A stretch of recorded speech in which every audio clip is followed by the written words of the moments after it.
They were. Welcome to my stream. It's Friday. It's Friday. So that means the weekend is here and we can party. We can party. We're allowed to party, they say, once the weekend reaches here. I guess unless you work on the weekend. So, shout out to all those hard workers on the weekend as well. Okay. So we've got some news first up. And we're going to cover that. Had a big week, I guess, where I haven't streamed. So I've tried to keep the news as sort of current, so that because I'm sure that people have heard a lot of the news over the week. So I've tried to keep it a little bit more current, but we're still going to cover some of the things, like the hurricane only happened yesterday. So we're going to have a look at the hurricane and stuff like that. So anyway, we'll get into the news, and then after, I don't know, I might play some Fortnite, but I'm going to leave that to the end if I do, because I just sort of want to maybe rank up a bit because I haven't ranked up. But the American Truck Simulator event, now I've completed my personal tasks for it, but the community still hasn't completed their task. And I wanted to drive some more so that I can participate in that and contribute towards hopefully completing that. Otherwise, we won't get our community prize. So I'm keen to drive some more, which will be fun. All right, so we're going to get the news out of the way first, as always. And then get into some American Truck Simulator after. All right, so let's have a look here. All right, as I said, hurricane. Now this guy, I don't know who. He's got 1.1 million subscribers. Wow, I don't know. He seems to use quite alarmist headlines, but they were that's what they were saying at the time. This is from 3 days ago.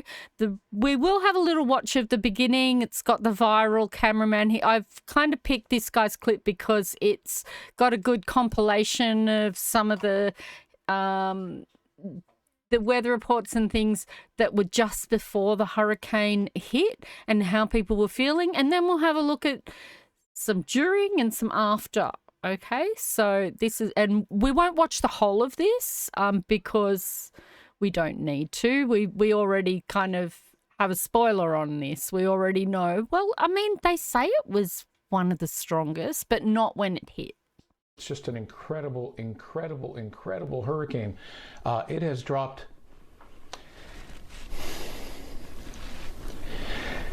It has dropped 50 millibars in 10 hours. I apologize. This is just horrific. Hurricane Milton is now a Category 5 storm after quickly gaining strength in the Gulf of Mexico. It continues to defy all expectations and intensify at a rate faster than anybody expected. It increased 100 miles per hour in 24 hours. That's only happened once before in our recorded history. This is remarkable because it wasn't just a little more than 24 hours ago that this was a tropical storm. This is the oddest weather predicament that there has ever been. So I can't believe that there's already another one. And if you look at the rapid intensification, I don't believe in my time, I certainly haven't seen this much. Overnight it was a Cat 1, now it's a Cat 5, and really anything above 156 miles an hour is classified as a Category 5, and it's now up to 180 miles an hour. In the Gulf of Mexico, it is the strongest that we've ever seen when this late in the season, too. Amazing. And I believe it's also going a direction that they don't normally go or something. I don't know exactly, but yeah. So, it was, I think people still should have got out of the way because we didn't know what it was going to be like, and a Cat 3, which is what it eventually made landfall at, that's nothing to sneeze at. That's nothing to sneeze at, So, especially with the debris and destruction that was already around from Helene, you don't want to be around that. Things are already weakened. There's debris everywhere. You don't want to be around that. And then anyway, let's switch over and have a look at some during coverage. I don't know why he went out there. Anderson Cooper from CNN does not need to be going out there. He has plenty of money, but I guess he really wanted to get back to his roots, which is kind of, this is what he kind of began his coverage doing, like when his early news days. He even mentions it kind of that it's been like 10 years since he's done this. So this man does not need to go out there. I'm not a huge Anderson Cooper fan. I think he's a bit of a CIA asset, but anyway, going down the conspiracy lines there. But he goes out in this storm. He's showing everybody what a storm surge looks like. I was watching this live, just going, get off the bridge, get off the bridge. Like I was not in a cyclone. I haven't experienced an actual cyclone yet, but the flooding from one, and it washed out an entire bridge, like a huge concrete bridge that was kind of one of the major roads in this thing. Actually the older bridge that was made out of iron down the riverbank a bit, it survived, but this one, it was, big modern concrete bridge, and it just washed all the foundation away from the shore and just eventually collapsed the bridge. So, they're not places to be, even if you think they might be a nice stable structure to be. He's hanging out on this bridge. Anyway, the bridge doesn't, spoiler, the bridge doesn't collapse, but just the conditions that he was in, he does not need to be there. The winds have really picked up. The water's really moving. You can get a sense of just how fast the wind is moving there. You can see it in the light there. It is now just whipping off the Manatee River. It's coming in from kind of the northeast, and the water now is really starting to pour over. If you look at the graph, maybe he got whacked. Actually, I've got a shot of it, but maybe he's not on a bridge. He's just like on the side of the river. I don't know. He looked like he was on a bridge on earlier footage that I'd seen, but he was further in there. We'll probably go inside shortly, but you can see the amount of water here on the ground. I don't think he did. I don't think he ever did go back inside. This is water from the Manatee River. It's also water coming from the land as well. But as you reporting after that, you can turn, Neil. Take a look at this. There's a bridge over there. I've seen some emergency vehicles going across the bridge over the last hour or so. It looks like there's one about to come across. But you can really get a sense of just how much that water is coming on shore now. Let me just grab this here. So yeah, stuff is just. He should not be there. This came from the river. Thankfully, it's just styrofoam. Oh, it's the styrofoam. I'll try to put it down over here. Try to get that behind a tree. So yeah, because that's putting just it behind a tree is going to make a difference. That's in the river itself, ripping up and then getting airborne. So we'll probably so move. Lucky. We have basically when you do this kind of stuff, you have several fallback locations. So we have several fallback locations, which we'll probably shortly go to. But this is interesting. This is the first time. So now the water's really come over the Riverwalk. And the water's now kind of staying on the Riverwalk, but it's also now washing up to this sandy area, which is about 10 feet or 15 feet or so from the edge, the river's edge. So it is definitely really picking up now. So dangerous. You just get like a rogue wave and it'll wash you out. Or something like, can we push it over to we'll put it more central. There we go. Like, he said this was styrofoam? And the water now is really starting to pour over. If you look at the graph, whoa. So lucky it wasn't something else. Block of wood or something. We'll probably go inside shortly. But you can see the amount of water here on the ground. He shouldn't be out there, and there was a whole bunch of them out there. Like he'd cross to other reporters and they'd be standing knee deep in water. That's so dangerous. And here's why it's dangerous, because, you know, it can get washed away or whatever. And there's debris in the water and poo and like, it's not great. You don't want to be standing in the water, in flood water. and certainly don't drive through it. We've talked about it before. If it's flooded, forget it.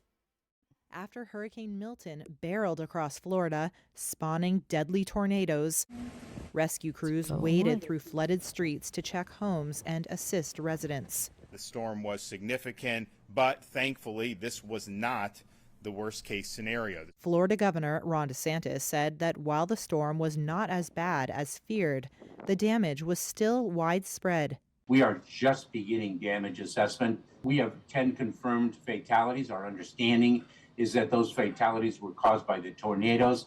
At a White House briefing, Homeland Security Secretary Alejandro Mayorkas said storm-related deaths so far were caused by tornadoes, but that the death toll could rise. Milton downed power lines and left more than 3 million homes and businesses without power. The house vibrated when the gusts really picked up. I threw up twice. Destroyed homes were left in the storm's wake, as well as toppled trees and debris on roads. Some neighborhoods experienced significant flooding, but the Tampa Bay area appeared to have escaped the storm surge that had prompted the most dire warnings. In St. Petersburg, the roof was torn off Tropicana Field, a staging area for first responders, and a large construction crane collapsed. I was wondering that. As of Thursday afternoon, Hurricane Milton had plowed into the Atlantic Ocean, but residents were not yet in the clear. The state was still in danger of river flooding after as much as 18 inches of rainfall. I was wondering, what would happen because they'd set up that whole staging area, and it's such a low area, the whole region, and like it's sea level most, a lot of it. And I was just wondering, what if it hits where the first responders is going to be staying? So I guess it kind of did, but it was just a roof. Looked like I don't know, would be expensive, I guess, to replace it, but it could have been so much worse. I mean, look at this. But I just think that, in a way, Tonight, they were lucky. This is Hurricane Milton's path of destruction. It's terrible to look at that and say that homes ripped apart, anyone was lucky. Pushed off their foundations, debris everywhere. The damage along Florida's already battered Gulf Coast extensive, though not nearly as catastrophic as originally feared. The storm was significant, but thankfully this was not the worst case scenario. At least 12 people are dead. Millions of homes and businesses are without power on Florida's east coast. The string of deadly tornadoes flattened buildings. Walked outside and annihilated. The neighborhood annihilated. In St. Petersburg, Milton's ferocious winds caused this crane to collapse, crashing into an office building. At Tropicana Field, the home of the Tampa Bay Rays, the massive fabric roof ripped off, now in tatters on the field. It had been used as a base camp for responders pre-storm. About 14 people were inside at the time. All are safe. The storm tossed boats on their sides, and trees crashed through homes. We heard a screeching noise, and it came outside, and we seen the branch in the front yard. Category 3 Milton made landfall last night near Sarasota, dumping 18 inches of rain in some places and packing 100-mile-an-hour winds, ripping roofs from homes. And there it goes.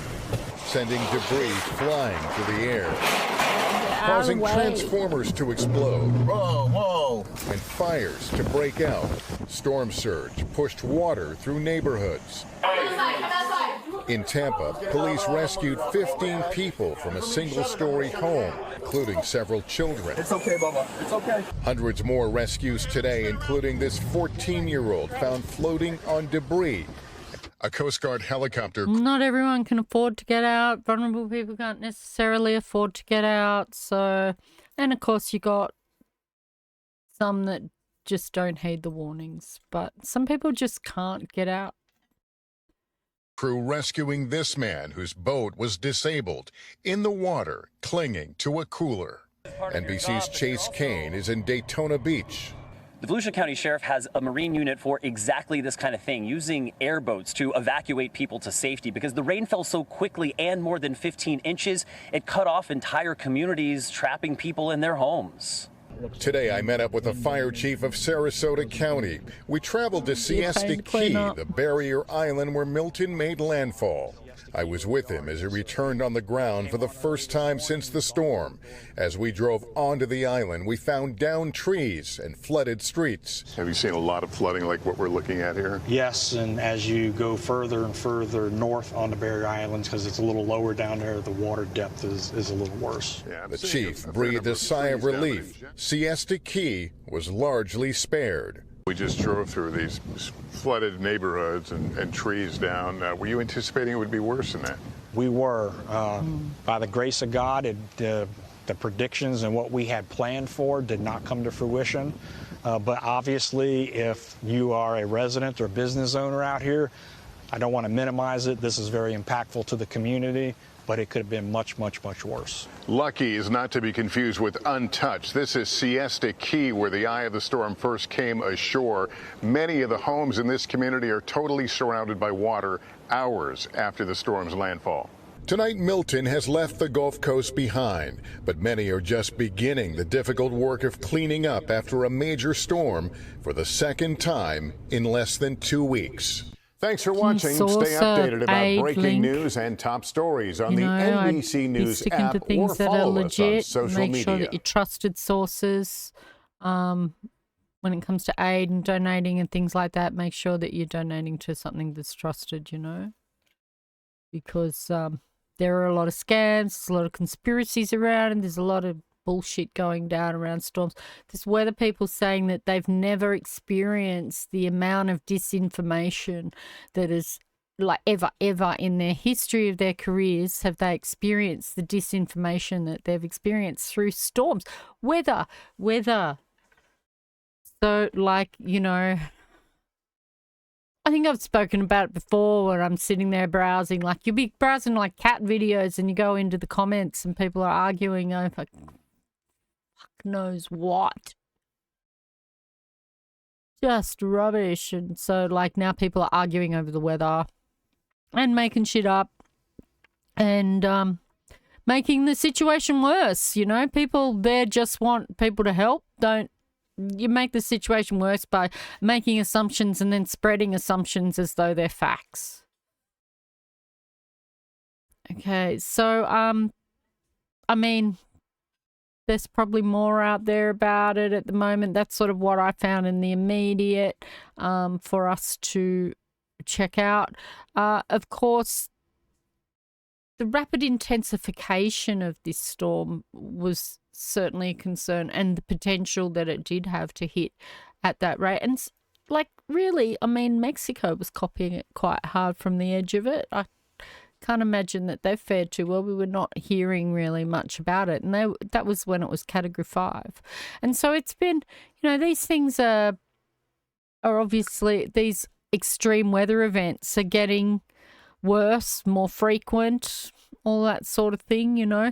Anyway, here's an Australian warning about climate consequences and how that could impact Australia, how climate change can impact Australia. So we have some security leaders. So, you know, like the security guys. This isn't some climate scientist or, you know, environmental group or anything like that. This is the security leader, national defense. And they're saying that the climate change is the biggest threat. Environmental leaders united in their aim to drive investment in nature and accelerate its protection. We have to work together to halt and to reverse the impacts we've been having on nature. The federal government is co-hosting the Global Nature Positive Summit. I kind of don't trust her a bit, but, you know, she is what she is. She's the Environment Minister in Australia. Today, reiterating their commitment to zero new extinctions of native animals and plants and protecting and conserving 30% of Australia's landmass. But a new YouGov poll found majority of Australians believe the government isn't doing enough. Of the more than 1,600 people surveyed, 70% said the Albanese government needs to do more to protect and restore nature. And People had a lot more higher hopes, right? Even if they didn't vote for Labor, everyone had higher hopes that Labor would do more for the environment than they have.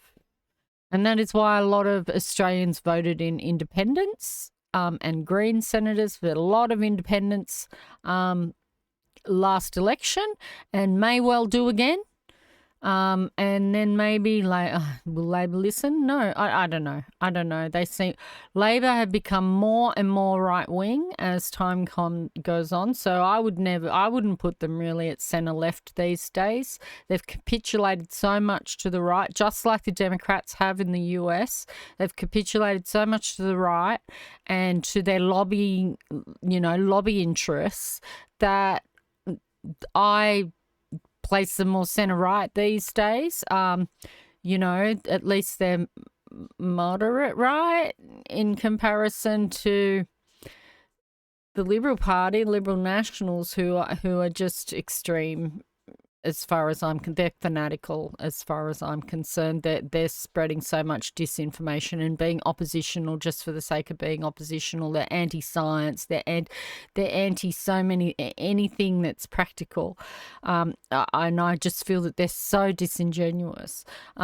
So I guess that Labor have become what Liberal used to be when they were more reasonable and more moderate, but as such, and they've been very dismissive of the community too in a number of issues, and I think that climate is one of those. That woman that we were just looking at, that I was saying just back here, Tanya Plibersek, she has approved a lot of coal mines and stuff, and when at a time that we shouldn't be approving more of these things, that money should be going into renewables, 86% said they support stronger national nature laws. The federal government's Nature Positive Bill was introduced to Parliament in March this year. The bill would set up an independent body to enforce environmental laws, but its progress has so far stalled in the Senate. The Albanese government can work with the crossbench to strengthen and pass those laws, and we need to do that. It comes as security leaders warn climate change is the biggest security issue facing the country. The Australian Security Leaders Climate Group is calling for an overhaul of the way the federal government plans for climate threats. The future risks keep increasing exponentially. So we've got to be bold and start taking action now. And there are also calls for the government to engage more strongly with First Nations people when it comes to environmental protection. Cultural knowledge and the way that our ancestors have done this for millennia, we really have to be heard. Our voices need to be heard. We're investing $1.3 billion in our Indigenous Ranges program. Climate change groups say change is urgently needed and it's fundamental to the very survival of our nation. Danielle Robertson, SBS World News. And it is. It really is the biggest threat facing our country. We're going to have fires, we're going to have floods, who knows how the increased, like the heat thing, that the seasons are all wacky, and how that's going to impact the farms and the agricultural sector. We produce 95% of our own food or something in Australia, and well, I guess that's great, but we're going to need to make sure that we have means of continuing to grow it, I guess. Yeah. So there was something that I wanted to mention, and it was to do with, because Donald Trump had claimed that the Democrats had taken money from FEMA and had given it to immigration, which is actually, as is usual for Trump, every every accusation is an admission. And it's, you know, when Trump was in power, that's something that he did. He took from FEMA and gave to Immigration Department for whatever reason he did that. And so, you know, when we look at these climate change issues and these natural disasters, it's seen in Australia, we're seen to respond to them, and as well as in the US, it seems to be more of a responsive thing. In Australia, we do a bit more preparedness, but you want to make sure that we're going to be well and truly funded for these huge natural disasters that actually happen. And so much money goes into defence and stuff when that could go into shoring up our natural disaster response. In Australia and the wider Pacific region as well, you know. But anyway, this is what they choose to spend on, and hopefully they will invest more in disaster preparedness and prevention, like burnbacks and stuff, if they listen to the Aboriginal community, like they were saying, and perhaps introducing some weather control ideas that they use, not weather control, but sort of burn back and stuff like that they did for bushfires, to prevent bushfires coming through and just annihilating an area. And so anyway, it is a security concern for Australia, and it's a security concern for everywhere in the world. You're going to have, I think we've mentioned it before, about people having there's going to be climate refugees. What the, okay, a lawnmower death. Oh my God, I'm not going to. So yeah. This is an American show. I watched this the other day, so I'm not going to watch the show. It's a series, it seems. I think it's like going to be 4 parts or something. I'm not 100% sure how many shows it's going to be. Starting October the 2nd. I don't know if you... maybe you do need to get the app or something to see the rest of it. But the first one was really, really interesting. And so, and it was on YouTube. So we'll just watch the little preview for it so that y'all can get an idea of what it was about. And if it piques your interest, you might want to go and check it out. That's on PBS Terra. The public broadcasting system in America is fantastic with some of the material that it produces. It's just brilliant. So I'm a huge PBS consumer, even though I'm from Australia. And so, and they've made this woman's made this show, and it's fantastic.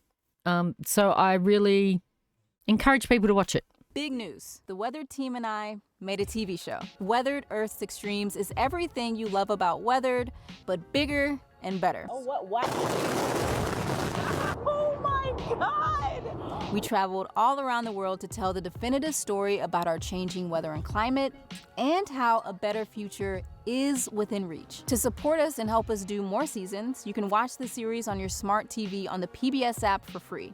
You can also watch it on pbs.org at the link below. We put so much into this show, and we can't wait for you to watch it. Here's a sneak peek at the first episode, which is going live on the PBS app on October 2nd. We're also going to be premiering the first episode right here on Terra, and the Weather team and I will be hanging out in the chat, answering all your questions during the premiere. We hope to see you all there. Looks like today we got to 101 degrees in the water on the north side of Key Largo. You talking about straight ahead right here? That little, I think that is. I think that's it. Because we're getting closer to it. Water's still, the sun is just radiating, it's just absorbing all that heat. What we're worried about is the evisceration of what's left of the coral population. All right, I'm ready to jump in this water.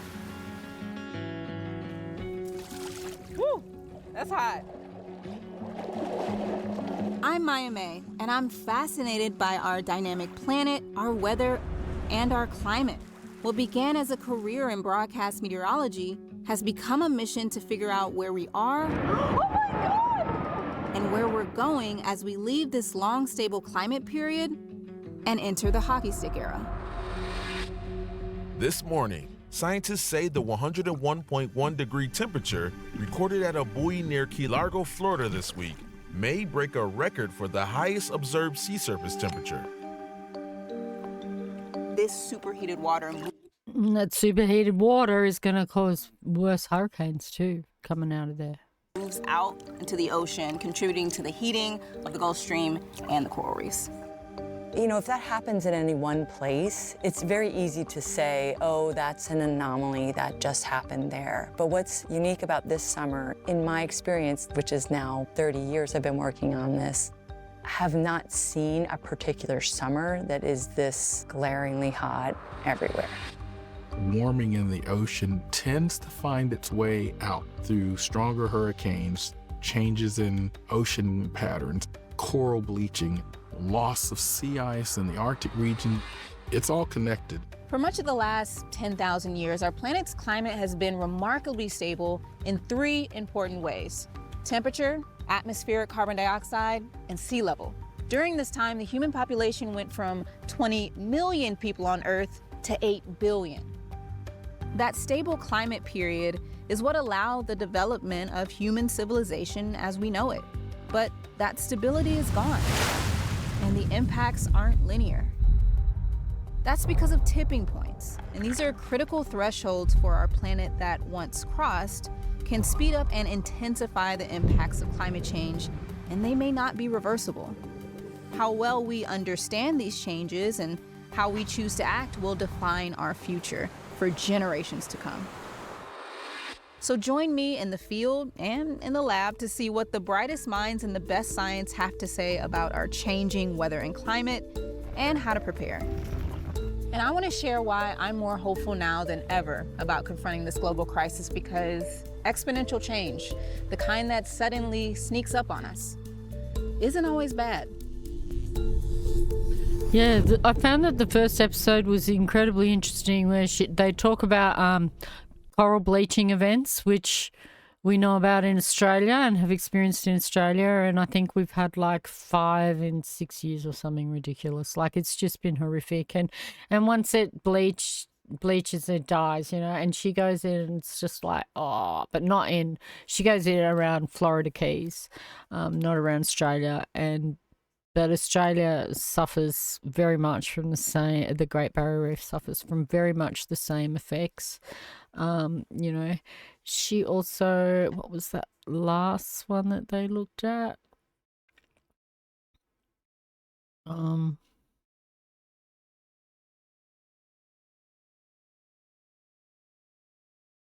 There was the coral bleaching and the melting of the permafrost, and how it is causing the accelerated release of CO2, captured CO2 in the permafrost, and that's causing it to release faster as it melts. And they investigate why and how it is melting, basically. So yeah, I encourage people to go check it out. It was really good. Has Earth already crossed major tipping points, it was called. I wonder if she says we can watch it on PBS, on the actual website, but I doubt it. Like, we're not in Australia.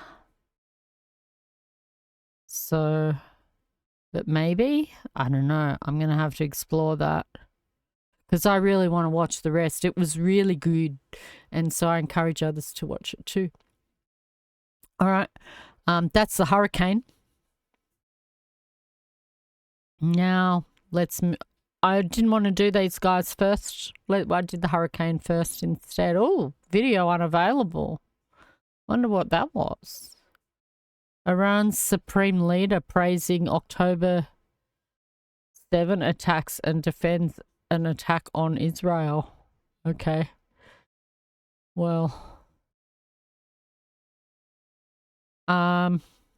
I mean, we can do the stories where they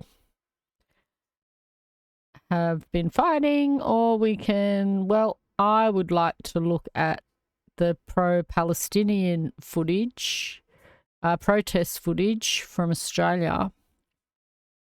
So last week, they had, it's on obviously October the 7th, and I haven't streamed since last Friday. So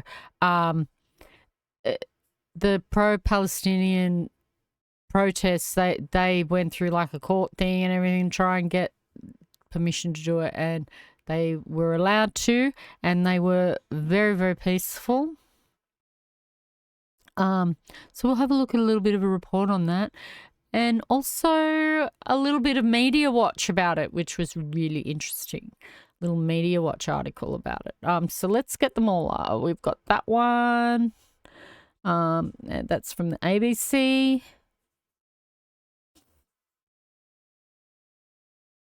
Oh,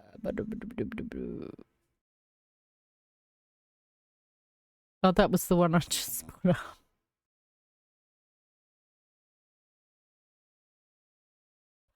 Oh, pro-Palestine. Oh, what, are you kidding? It's gone.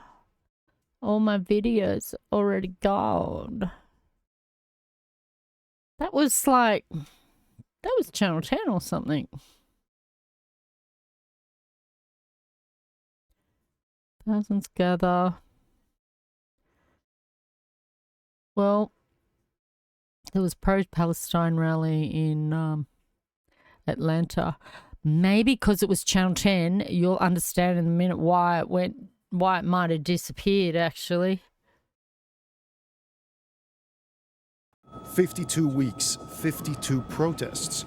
Hundreds of thousands of protesters across the country over the course of a year. Gaza's being bombed into oblivion for 365 days, and I stand with the people of Gaza. A surprise Hamas attack in Israel in October last year killed 1,200 people, and around 250 more were taken hostage. It was followed by an Israeli offensive that has killed more than 41,000 Palestinians and leveled most of Gaza. It's not about Israel, it's about the Palestinians who's been killed for a year in Palestine. It's a very important cause. Whatever the world is allowing to occur now, it's a crime. In Melbourne, protesters laid thousands of small paper kites, each representing the life of a child killed in Gaza. Meanwhile, police kept a watchful eye for banned symbols, including the Hezbollah. Let's look up how many kids have died so far. I think there's been 42,000 deaths overall.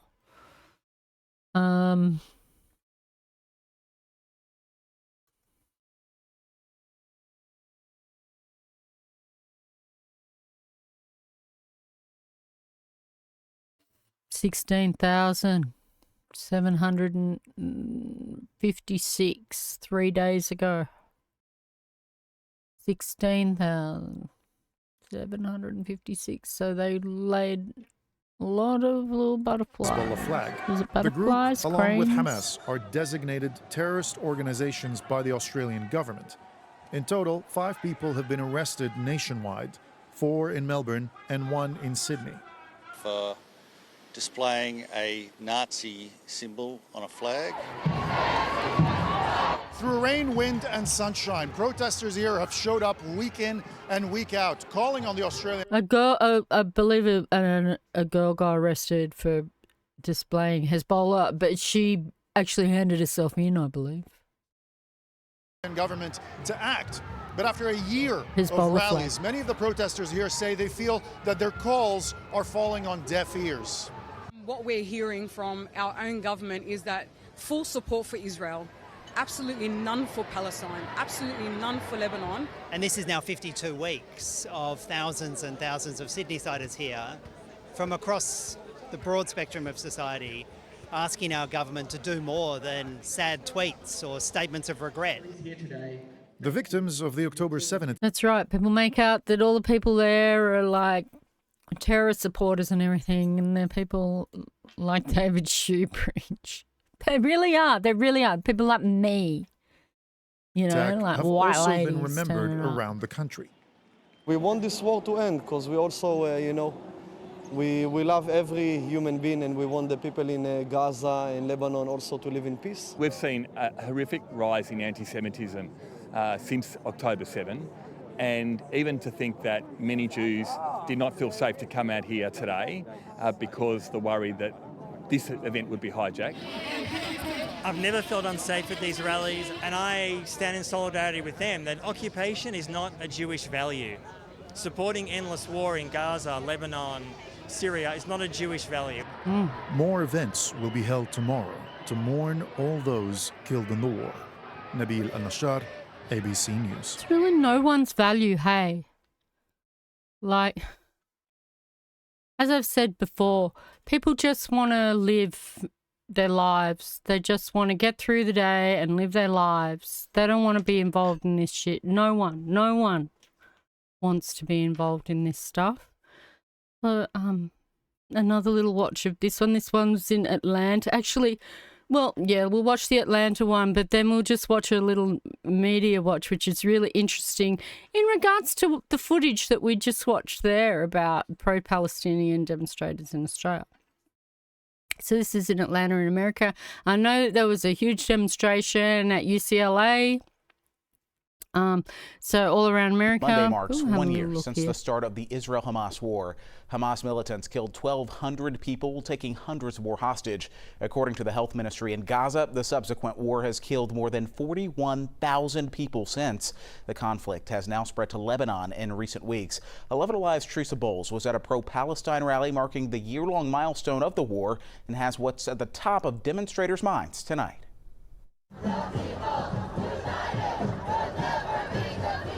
1 year since the Israel-Hamas war began and the terror that followed. Bombing Lebanon, bombing Iran, assassin this leader. Yet time hasn't healed Jawahar Kamal's pain. We need peace. This is just getting too much on us.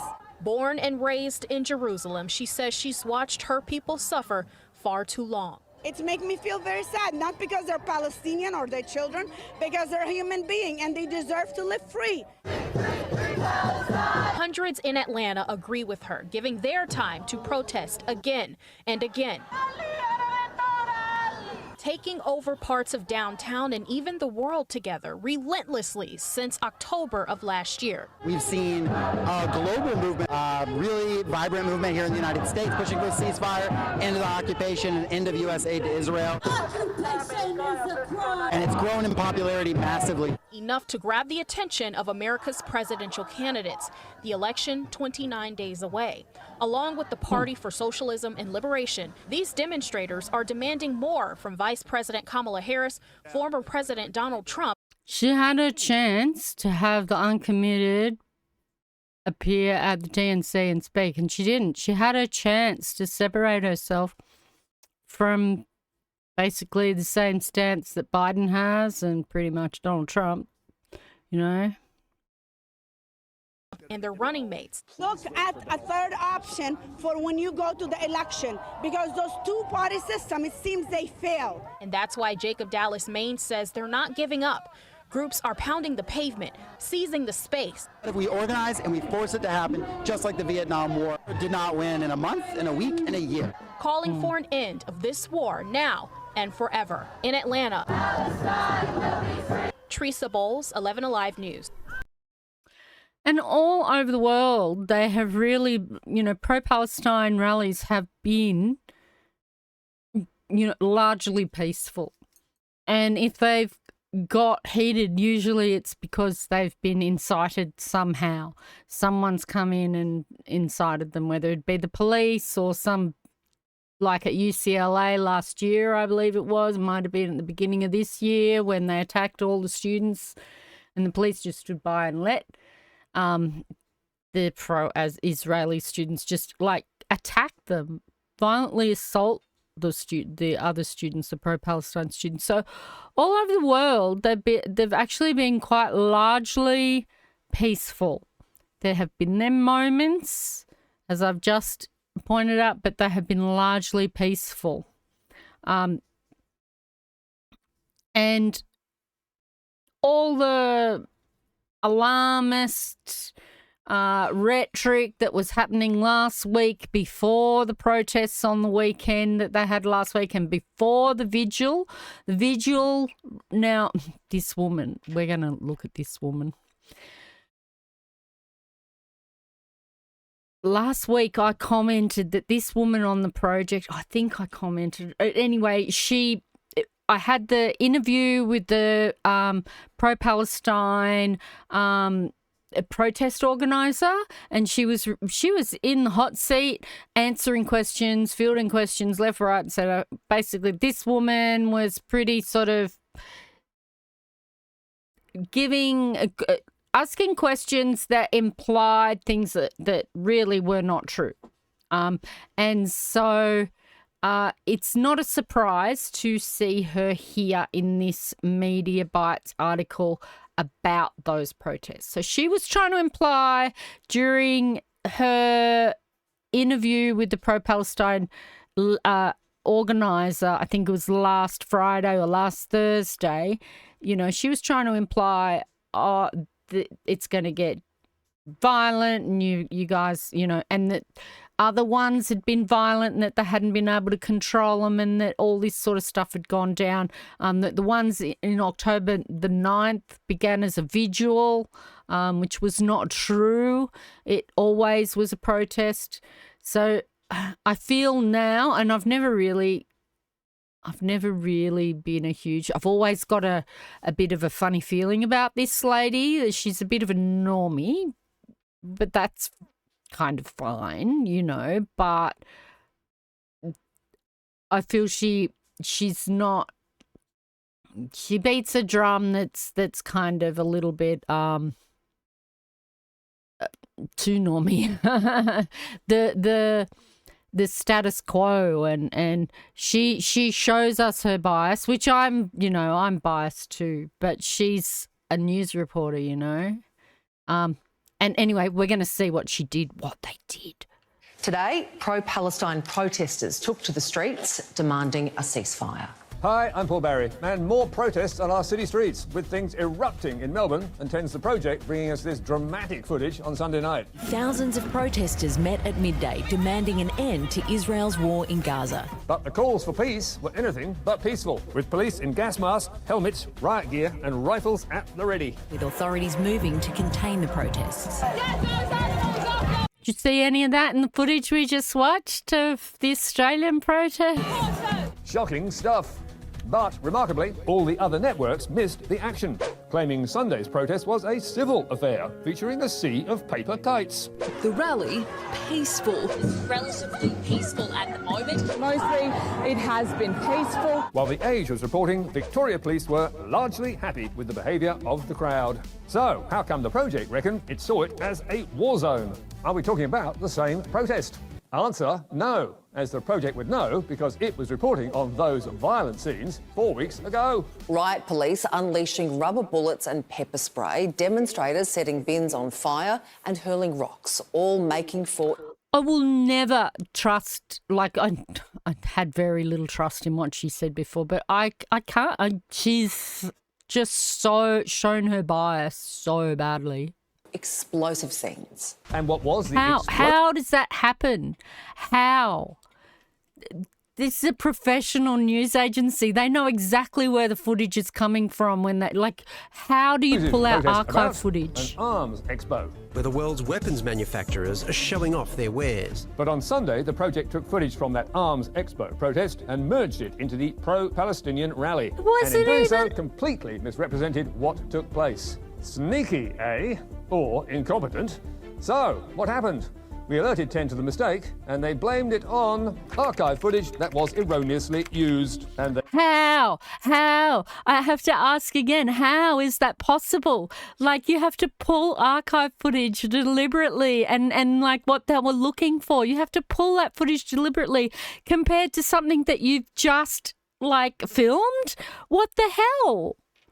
They sincerely apologise for any distress this may have caused viewers. And that was followed with an on-air apology at the top of Wednesday's show. This was a mistake and risked mischaracterising the events of the day and should never have happened. It was... Risked. It did mischaracterize. It didn't risk it. It did mischaracterize. She is so disingenuous. Not deliberate, and we apologise. A good Then how?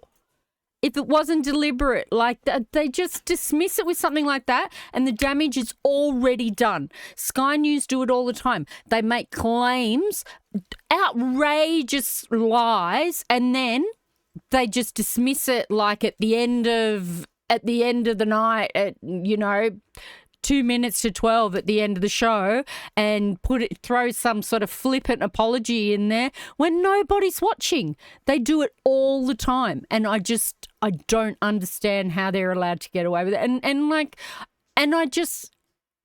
I have no sympathy the more that I watch traditional media die, and the more that they complain to have that. Exactly, this is why mainstream media is quickly dying. I so much agree, Hun, fix it. Like, it just, and I've got another report that I was watching the other day, and it was like, they were talking about how mainstream media had started taking over sort of local news outlets, and that local area news was no longer a thing, and we were supposed to be worried about this, and we were supposed to, the Australian government made a thing for social media companies had to pay out millions of dollars to select media organisations, trying to prop them up. I mean, don't we live in a capitalist society where, competition, and if you fail a competition, then you fail. You're supposed to fail.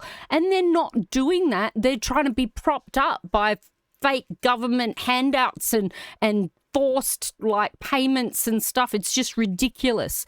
And if it just dies, which it has in some places, even the mainstream, like Murdoch and mainstream media organisations are unable to keep local news funded in some regions in Australia because we just do not have the audience for it. And in those regions where it's actually finally died, a new local news has arisen by independent people that actually want to just produce, it might be 10 pages, good old-fashioned local newspaper that is not affected by any of this mainstream garbage. It probably advertises the local lawn mowing business or whatever, and it's back to the roots of what local journalism is, and that's what we need in Australia if we're going to worry about those local newspapers being lost.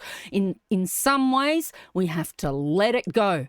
It needs to die. It needs to die, because what use is it if it's just going to be lies or influenced by the commercials, the whoever's paying for a commercial. So yeah, I have very little sympathy for it as it dies. Yeah.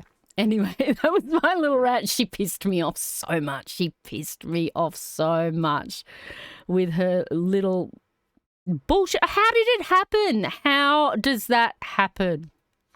Anyway, I don't know how old this story is. 4 days ago. Do we need to? I mean, fighting has increased. Israel has struck Beirut south, which is the capital. Bombs.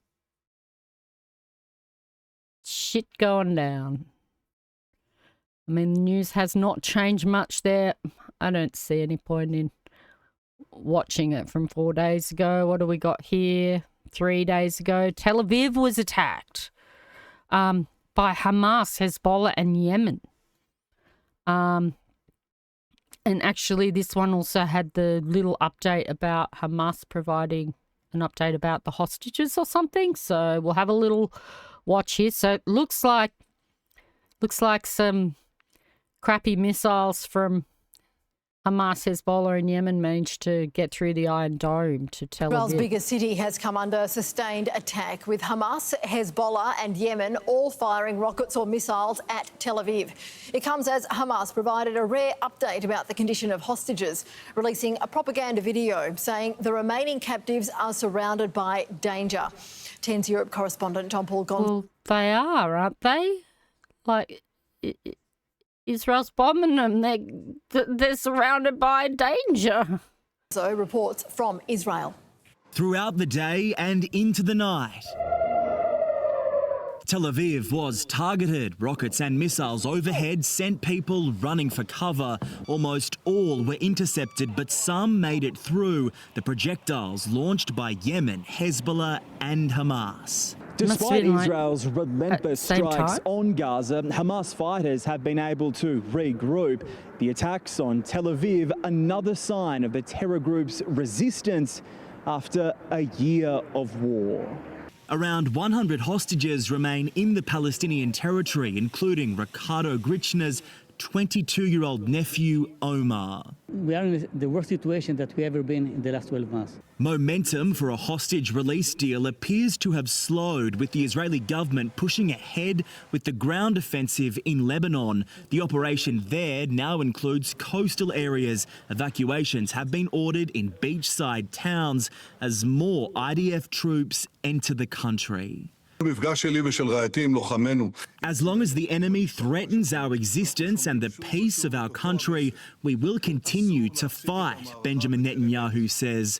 But an increasing number of Israelis want to know what the end game is. Yeah, what's the end plan? We need to start speaking about real solutions, not lip service, not be complicit with what politicians say. And until this is done, we will keep seeing violence, dead people, Gazans who are extremely suffering, and Israelis that want their lives back. Udi Goren's cousin was murdered by Hamas in a cruel twist. His body is still being held by the terror group. His grieving family just want to bury him with dignity. It's about giving us the chance to have some closure, end this period in life that is just continuous, ongoing, crunching trauma. That grief is felt by so many, not only in Israel, but in Gaza and now Lebanon too. John Paul Gonzo for 10 News First, Tel Aviv. See, and 10 News do somewhat all right, like, coverage of it. It seems pretty kind of balanced, you know. And then that stupid woman on the project just goes and pulls stuff out of her archive ass. Anyway, it must be the whole situation, just living in that whole, like being a hostage or just being a civilian, like on either side, it's just so terrifying. And you've got no control over what everybody else is doing around you. Like, yeah, no control over if the bombs are dropping. So frightening for everybody. Everyone just wants to live their lives. And then we have this horrible news. I don't know if it's going to let me. Oh, yeah. So there was a gang attack in Haiti. And nearly 6,300 people fled their homes in the aftermath of an attack in central Haiti by heavily armed gang members that killed at least 70 people. Apparently they were going like house to house. I don't know why. Nearly 90% of the displaced are staying with relatives in host families, while 12% found refuge in other sites, including schools and parks. The attack happened in the early hours of Thursday morning. That would have been last Thursday, not yesterday. And many left on foot in the middle of the night, was it? Last updated 7th of the 10th.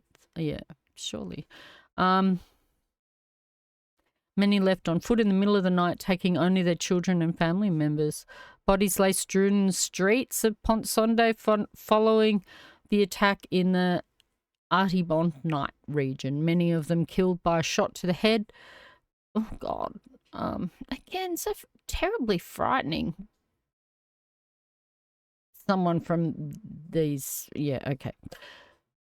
Those without shelter in the park of St. Mark complain they're hungry and that food and water distribution is deficient. Every container with rice and beans and every bottle of water is heavily disputed. Displaced women sat with their children and talked about overhearing gunfire and men breaking into houses and shooting at people. On Friday, Prime Minister Gary Conille visited St Mark and vowed that the perpetrators would face the full force of the law in comments in St Mark. Gang violence across Anti-Bonite, which I don't know if I'm saying that right. It could be Nite and Artibonite, which produces much of Haiti's food, has increased in recent years. Since that uptake, Thursday's attack is one of the biggest massacres. Similar ones have taken place in the capital of Port-au-Prince, 80% of which is controlled by gangs, and they're typically linked to turf wars, with gang members targeting civilians in areas controlled by rivals. Oh, that would be just, what, that's so fucked. Many neighbourhoods are not safe and people affected by the violence have not been able to return home even if their houses have not been destroyed. More than 700,000 people, more than half of whom are children, are now internally displaced across Haiti, according to the International Organization for Migration. Increase of 22% since June. Just horrible. Why? Turf wars? Turf wars. All right, let's do some. It's not really news. But it was on the recent Planet America, and they put a segment up which they said that we're allowed to share with people. They were going to put up an individual segment that we could just play, but I haven't been able to find it. I haven't seen it anywhere, so I'm just going to play the segment from the show. Again, I recommend people watch Planet America, especially if you're from America, because it's that outside looking in, okay? And it's way more balanced media on the politics of America than what you're going to experience in the US, which is just so, I guess it's drowning at the moment in the election. So that little bit of remove from it, I guess, can produce a bit more of a balanced reporting. So this is on how the Electoral College works. When it comes closer to Australian elections, I'll play some clips which explain how Australian voting systems work. So in America, it's not like the most on each side gets to win. There's this, and they don't have preferential voting like in Australia. So it's this, there's this other level called the Electoral College. And John makes this fantastic little segment to explain it to us. So hopefully it will be at the right point in the video. Most Americans think when they turn out to vote, they'll be marking a box or pulling a lever for Kamala Harris, Donald Trump, or one of the third-party candidates. But in fact, they're voting for electors to the Electoral College, who will in turn vote for President and Vice President. There are 538 members of the Electoral College. I thought that they had, like, Trump and Kamala on their ballots. Surely they do. Same number as members of Congress, the House and Senate combined. And those electors are allocated to the states on the same basis. This stuff is so complicated. Come on, you can do this. For example, Virginia, like all states, gets 2 senators. 2 senators? And then based on their population size, they have 11 members of the House of Representatives. Added together, that makes... 13. That's right. 13 in both their congressional delegation and, separately, 13 electors to the Electoral College. Okay, maybe it's not so hard after all. Most states allocate their Electoral College votes to the candidate who wins the most votes in that state. Most. Nebraska and Maine are the only exceptions. They can split their slate of electors with one electoral vote for the winner in each congressional district and 2 more for the overall statewide winner. Cup of tea, Joe? 2 sugars, thank you, Donald. In Virginia in 2020, Joe Biden won 54% to Donald Trump's 44%, so Biden got all 13 of Virginia's electoral college votes. I'm sorry, did I spell that on you? Oh, don't worry about it. While in Maine, a much smaller state, even though Biden won by a similar margin, he won 3 electoral votes and Trump took 1. Actually, make that 3 sugars. To win the presidency, you need to get a majority among those 538 electors. So it's 270 to win. But the winner of the national popular vote does not always win the Electoral College. What? In 2016, Hillary Clinton won almost 3 million more votes than Donald Trump overall, running up big victory margins in states like California. But she lost in the Electoral College, where it counts. Over here! See, it's weird. In the weeks leading up to this... I guess it's kind of... It's not really similar in Australia at all, but like... You can get... A candidate can get, or... Because we don't really vote for a candidate, but I guess a party can get more votes and not... Still not have control. Because it depends in the local area, I guess. November's election, parties in each state will nominate their slate of would-be electors, and around a month after Election Day, they'll meet to vote for the winner of their state's popular vote.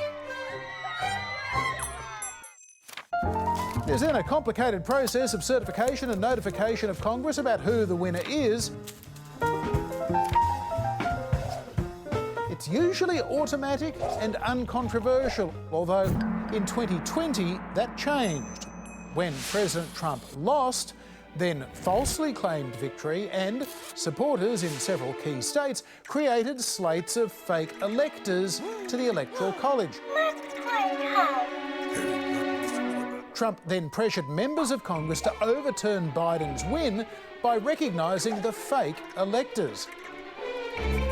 Things got very messy, culminating in Trump supporters storming the Capitol building on January 6th to try and stop the recognition of the legitimate result. Threatening to hang Trump's vice president, Mike Pence, whose job it was to oversee the correct result. In the end, of course, Congress recognised Biden's rightful win.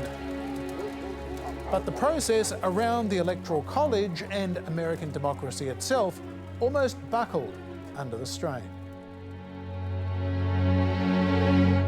And special thanks to our editor Gina Thompson for her animation throughout that piece. We're going to be putting that segment up on ABC Online platform so you can share it with anyone who you think might want to understand how this whole process works. But they didn't. So I'm going to share it with you like that. Okay. And this one's also not news, but I just want to watch it. These guys have made some like viral AI videos and they're just so good. And like, I don't know, like I'm going to play it because, and I don't normally play like content from other people, like especially from small creators. I don't want to steal their content, so I do recommend people go check out the Door Brothers. But I don't know, it's AI, so like, can you steal AI? Can you steal someone that's making something in AI? These guys are brilliant though, so I recommend people check them out. They did some fantastic ones that went viral with all these politicians like wielding guns and stuff and doing crimes. So I haven't seen this one. This is their latest one, so let's check it out. Lies Wide Shut. This might get, maybe just check that it doesn't get too like risque. Okay.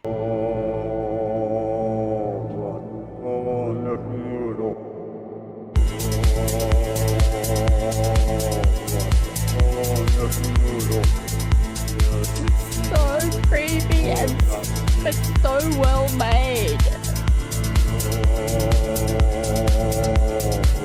So scary AI getting to this point as well.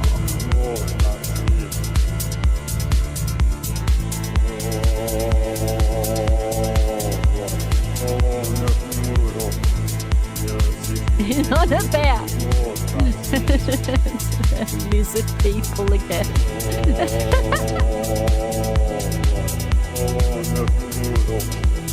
Oh, good Lord.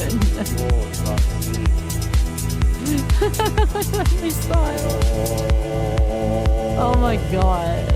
It's doge dog.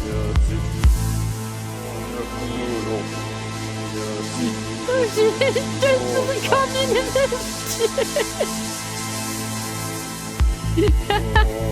Diddy oil. Oh my God.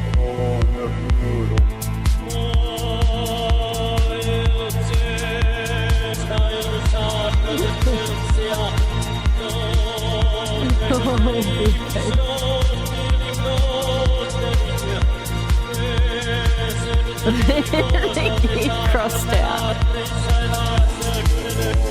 Oh, that's Fauci. Oh my God.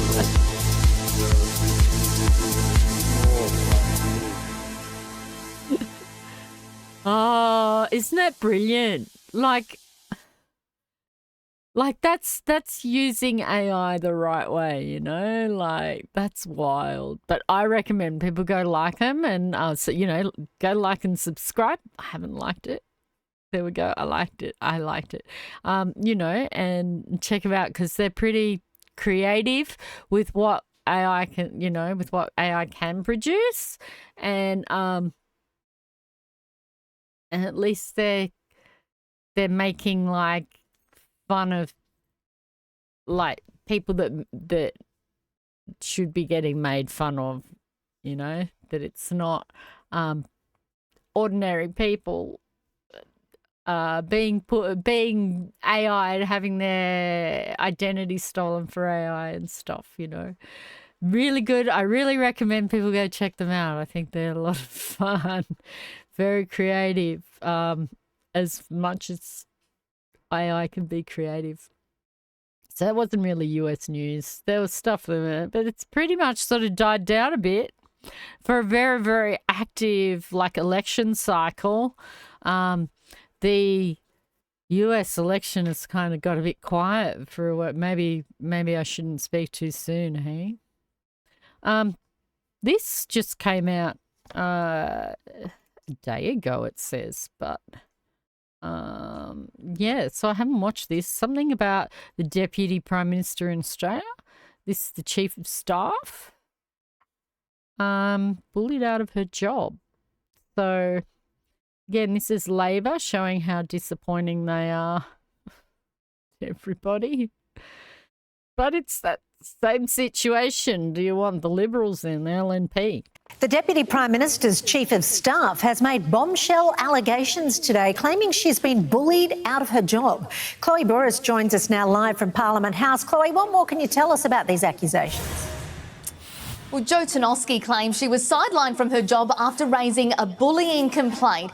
In a press conference here in Parliament House today, she's told media that on a plane back to Australia after an official trip to Ukraine in April, she raised concerns with Richard Marles about bullying behaviour, not by him, by staff members in the office.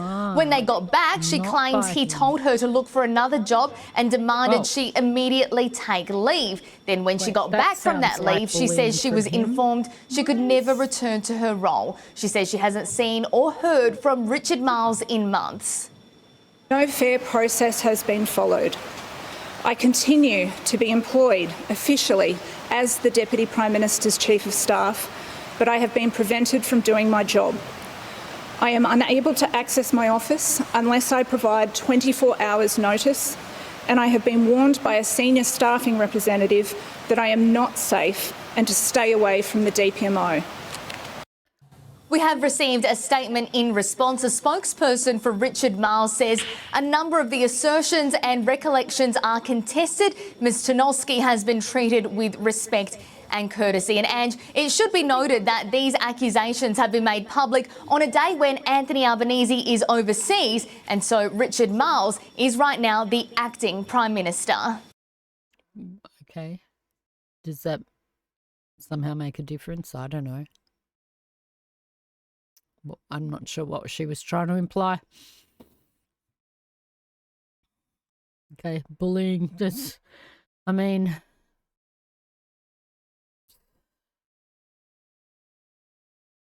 is our parliament.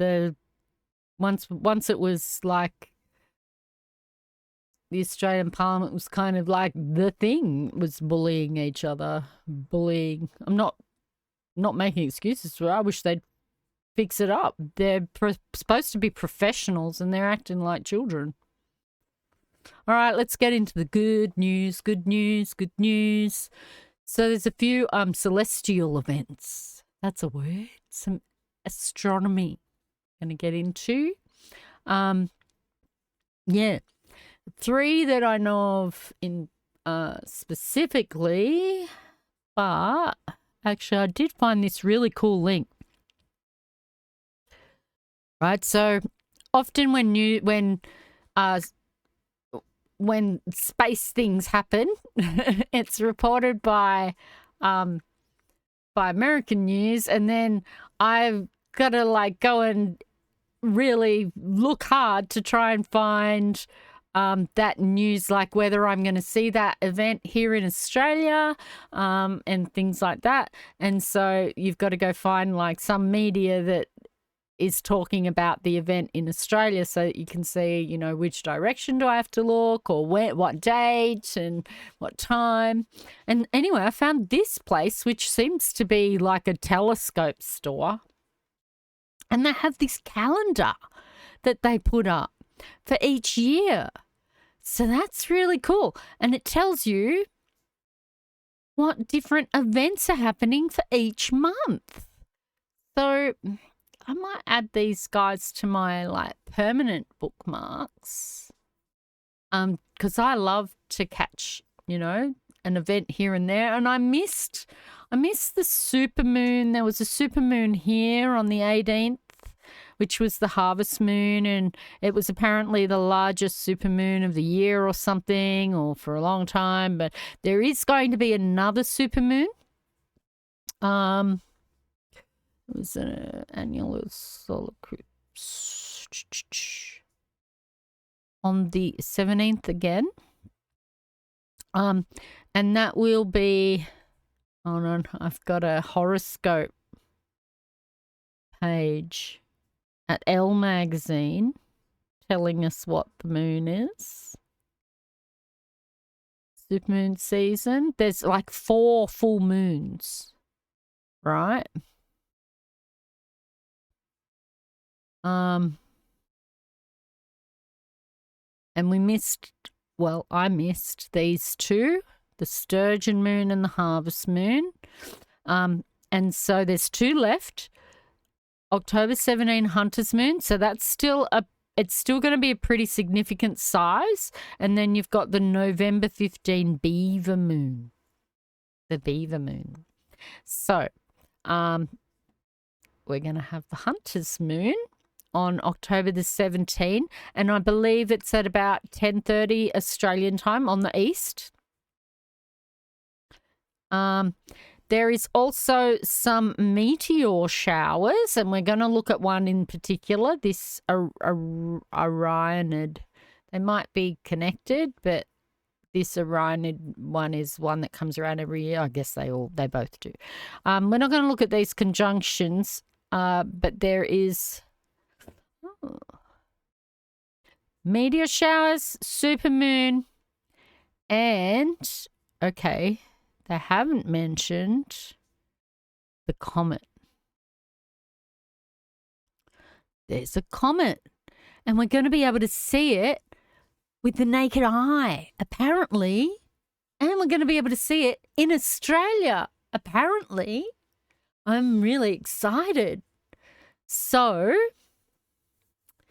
I don't know whether it's going to be a bright comet. Let's have a look at the little story. This is the most exciting part, is the comet. Whoa. October offers a chance to observe what could be the brightest comet of the year. Earlier this year, we got a look at Comet 12P, which was visible with binoculars, but not super bright. Now, another of these ancient and icy dust balls is streaking through our neighborhood on an 80,000-year orbit from the distant reaches of the Oort cloud.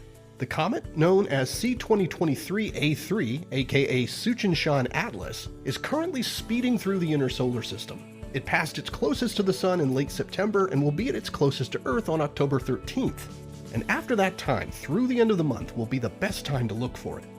This is when the comet will become visible low in the western sky beginning during twilight.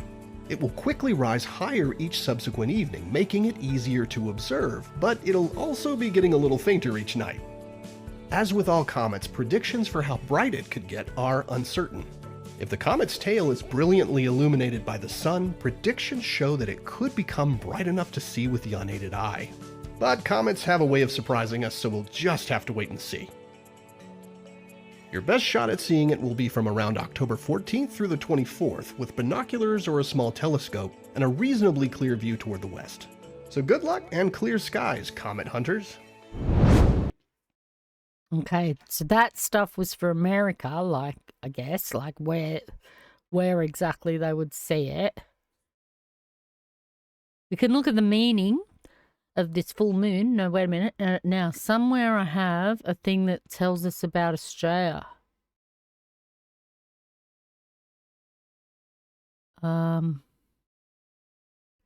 This one.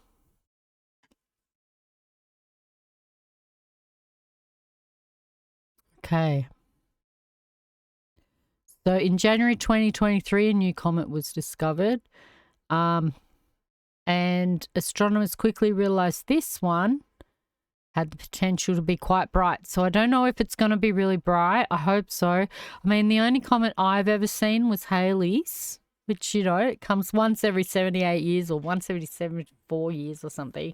And it was just a fuzzy dot. And I needed binoculars to see it. And I had really good eyesight at that time. And I needed binoculars. And it was just a fuzzy dot.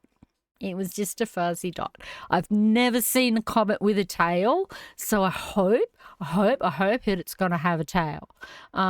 So in September, it looks like that, but somewhere we're going to have the October one, right? So it basically went towards the sun, and people were able to view it as it was going towards the sun in September, and then it swung around the sun, and there was like a question as to if it was even going to make it around the sun or whether it would just like dive into the sun.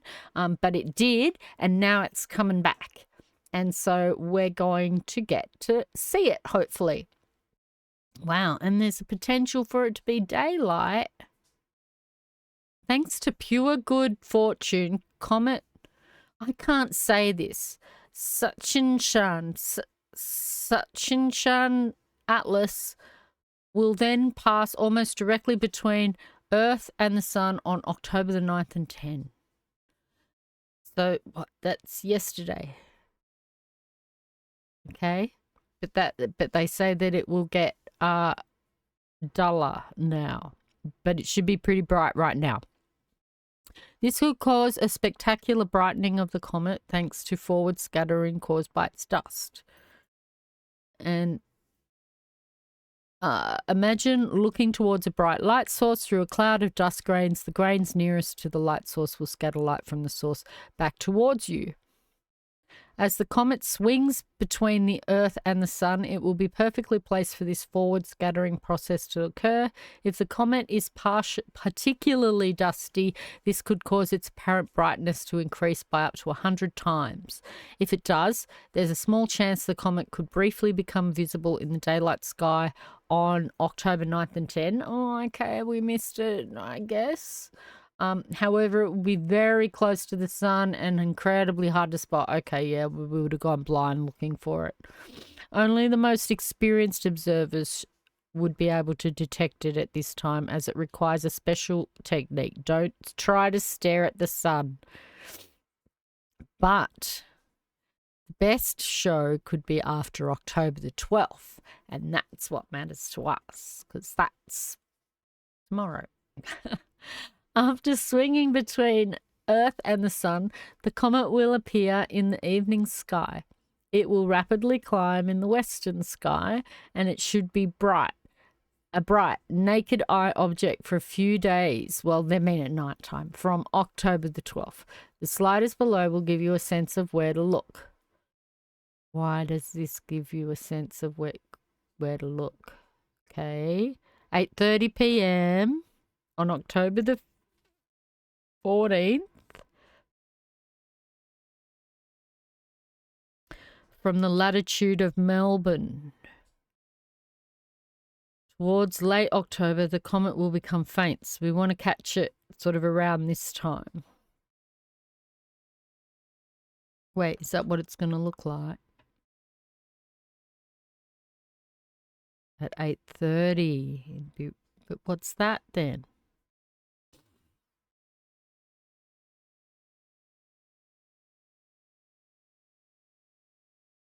Don't know why. Why have we got a slider? What's the slider showing? The sliders will give you a sense of where to look. For the first few days of this period, the comet will still benefit from the forward scattering sunlight, but this will decrease as it moves away. It's 6:45. That's on the same day. Even if it looks like that, it'd still be cool. Like just seeing something like that in the sky. I don't understand why it's moving on the screen. 9 p.m. on October the 23rd. Sorry. Oh. Wait.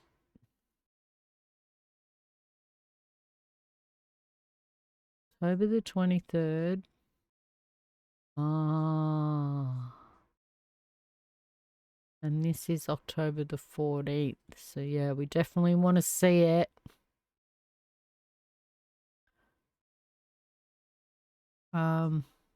Soon in the next few days. It's like you got to look west on the horizon. Might need to get up on a hill or something to get a view of it.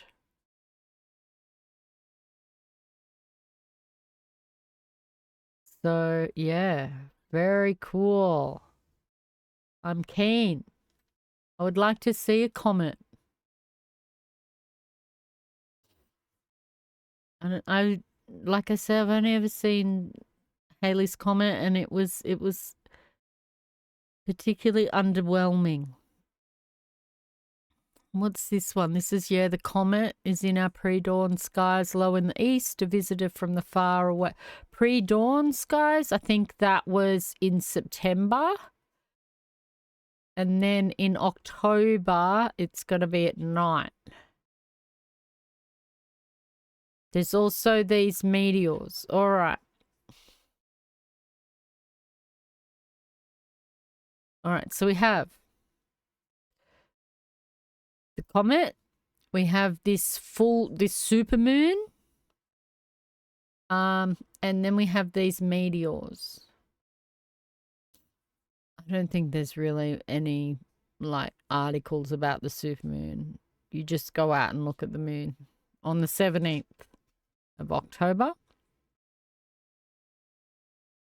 There was a thing about what it is. The October full moon is in Aries, meaning it is about being bold. However, despite an urge to act on your impulses, you may want to make a little pros and cons list before yielding to that wild, fiery energy. This moon occurs opposite a sun in Libra, which could also cause some tension between being assertive, Aries energy, and striking compromise, Libra. Tread lightly, but trust your gut. All right, that's for all the horoscope followers out there. That's what this coming supermoon means. All right. Now, I like a lot of these places are using an app called they mention it here actually on that conversation. Stellaris, I believe, is the app that Stellarium is the app that they use, and it's pretty good. I like Heavens Above. This is a fantastic website. You put in your coordinates. These are not my coordinates. I haven't actually put them in. And you can create an account and you can put in your coordinates so that it remembers, obviously, where you are. And they also have an Android app, which is really good because you can take the app outside and it'll use the sort of the geo thing on your phone, and you can hold it up and it'll show you sort of the track in the sky where you're looking at, like a map of the sky where you're looking at. And that's really cool because especially for like the ISS, if you want to see like the ISS pass over your house, you can use Heavens Above and it will tell you exactly. And it even tells you like predictions for where, well, not predictions, they know when it's going to be at certain places, but it can give you like 10-day predictions of when it's going to pass over the coordinates that you've given it and what time you can go outside and actually watch the ISS come over, and a variety of other satellites and things that they follow, as well as often events, you know, like what's happening, comets, asteroids, things like that. So I use Heavens Above, and I recommend people use Heavens Above because it's very specific. But there's also Stellarium, and I believe it does a similar thing. I don't know. It does a lot of visuals of stuff as well. So, but the last event that I wanted to talk about, space event that's occurring, are these meteors, the Orionids, which appear from the 15th to the 29th of October and peak around the 21st to the 22nd, with perhaps 30 meteors per hour from midnight till dawn.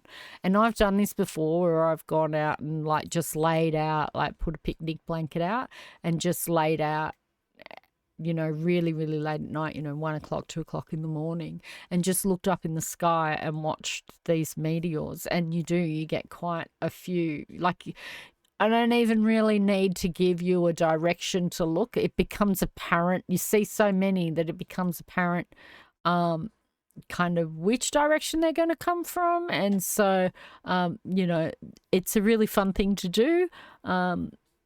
And yeah, so that's another event that is currently or about to occur, a space event that people can go check it out, and that people in Australia will get to see it as well for once. So centred on Orion near the red supergiant star Betelgeuse, they're typically very fast and bright, entering the atmosphere at 66 kilometres per second and vaporising 100 kilometres above the surface, leaving persistent trails. And some of them can be really good. Some of them are like huge fireballs. And so they're really nice to watch. There's absolutely zero danger to the planet like from them because they're just specks of dust. The Orionids shower was first recorded by the Chinese in 288 AD and is associated with Comet Halley. In 1705, Edmund Halley, after studying records of some comets that seemed to reoccur, used Isaac Newton's new laws of motion to calculate the comet's orbit, predicting a return in 1758, which he did not live to see. Every 75 years, Comet Halley passes through the inner solar system and it leaves a trail of particles for Earth to intersect twice a year. So you have the April Aquarids and the October Orions. So, that's coming. And that brings us to the end of the news. So yeah, very cool, very cool. And I can't wait to. I hope that comet gets a tail that I can see. All right. So, I'm not going to play Fortnite first off. As I said earlier, American Truck Simulator, the community has not completed the community goal yet. So, the community goal of 125 million miles, or 201,168,000 kilometers. Delivering cargo to or from anywhere in Arkansas. So I've got to go backward and forward from Arkansas, and yeah. So I'm going to participate in that. I wanted to drive some more. I was going to drive Euro Truck, but then I looked at this earlier in the week, and they'd only really done 82 million, I think, like 2 days ago. I don't know, 81 million or something. So I hope that the community can get there. We have till November the 17th. But if we don't finish it, so we've still got 40 million miles to go. If we don't get there, we don't get the prize. We don't get the prize. So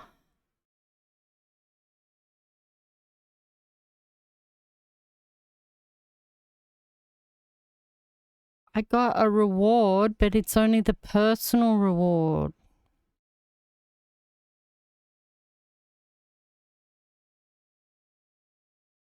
When the community goal of driving 125 million miles during deliveries to or from any city in Arkansas is met, and if the players also achieve their personal goal, they'll receive the Diamond Apple Blossom Pendant.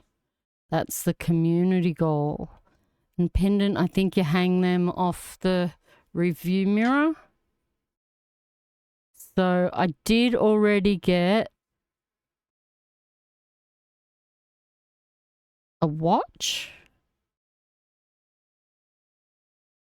and a paint job.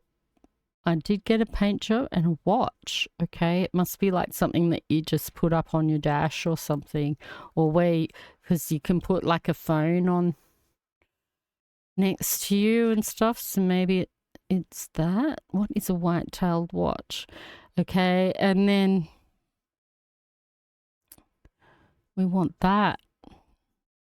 We're a bit away from it.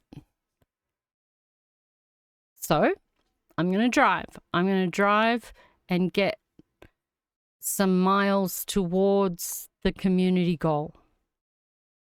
All right. I don't know. And I'm just going to drive. I'm just going to do a few until I feel like I'm not going to do it anymore.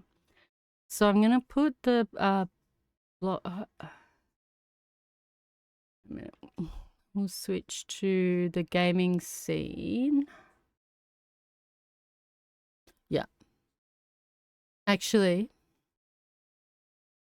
we might just take a little bit of a break. It's been like 1 hour, 45 minutes.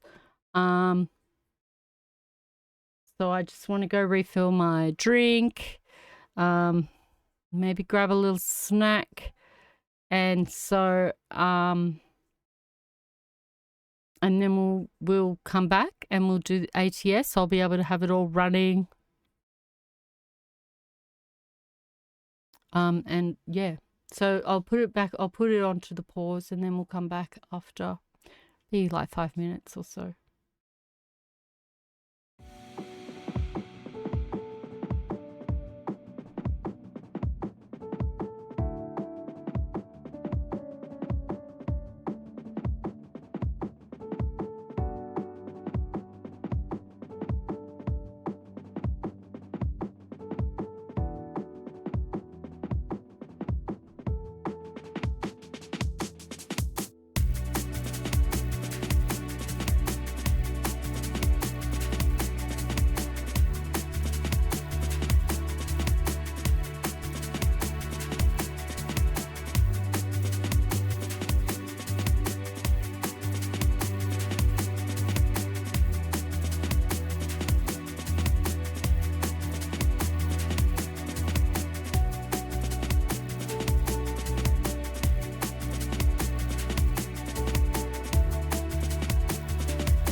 Welcome back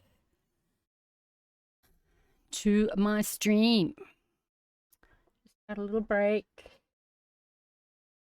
Got myself a drink. I bought this macadamia milk to try. And, like, frankly, it's weird. It's weird. But I try to think of it as, like, macadamia flavor. And that kind of makes it a bit better. I don't know. It was very expensive. I prefer soy milk. So I just kind of mix soy and normal milk together. Because soy on its own is a bit much as well, I find. Okay.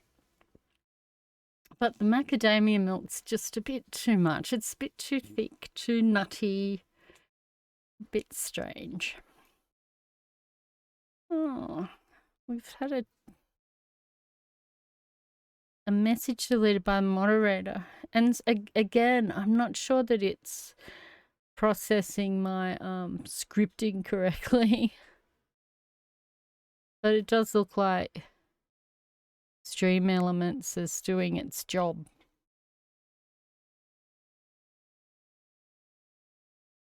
Okay, let me just make sure the right thing's up, cause yep, it should be good to reveal the screen here. Now,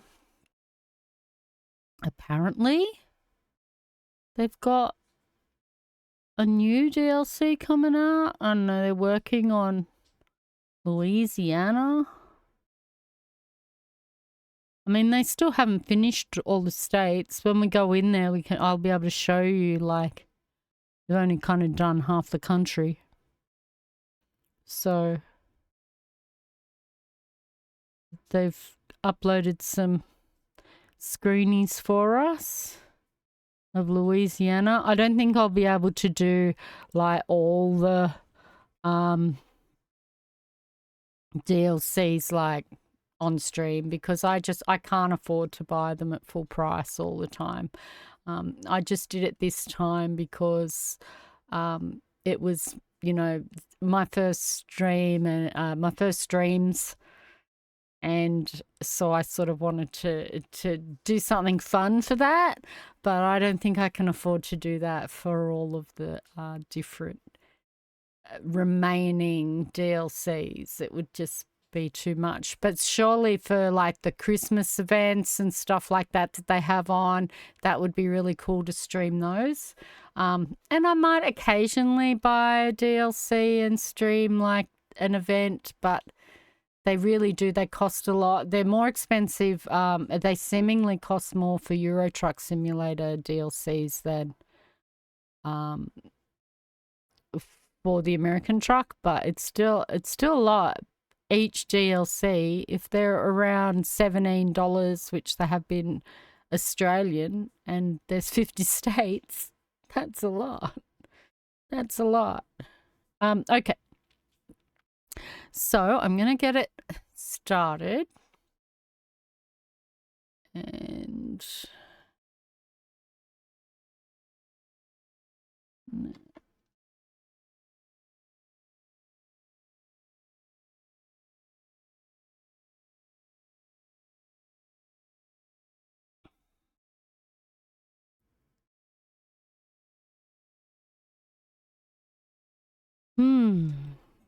taking its time.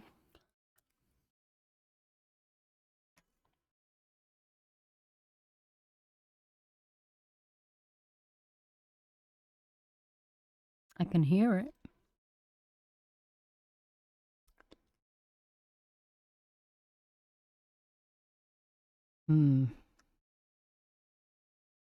It's doing this to me.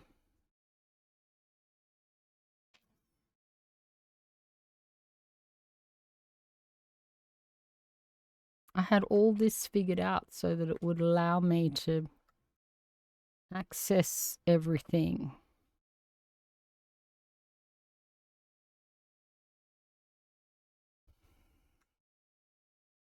I don't understand this game sometimes. Nope.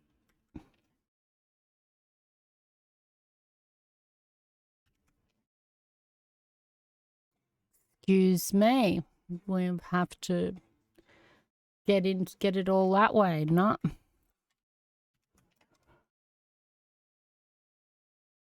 I'll stop it and start it again the other way. With all of this closed, I guess.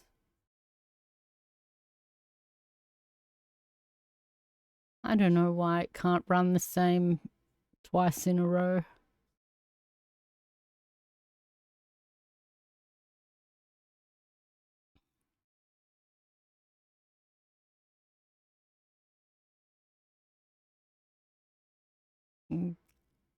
Great. Just play. No, don't open Steam. Stuffed me up. Alright. Shift tab. Gets us out so that I can get rid of the blocks. We also need to have correct audio capture.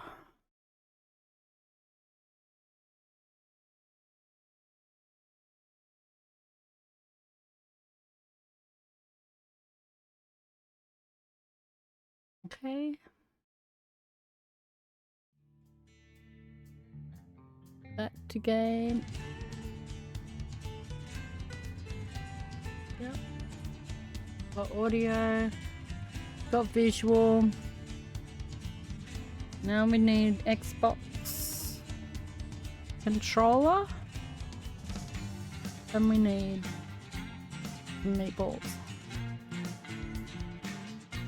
I have been waiting all day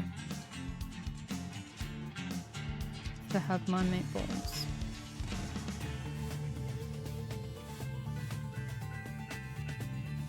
So, I don't have to take any particular jobs, just jobs that go to or from Arkansas. I think I drove out of Arkansas last dream. I think I drove into like Dallas or somewhere. So we'll be able to drive back to Arkansas.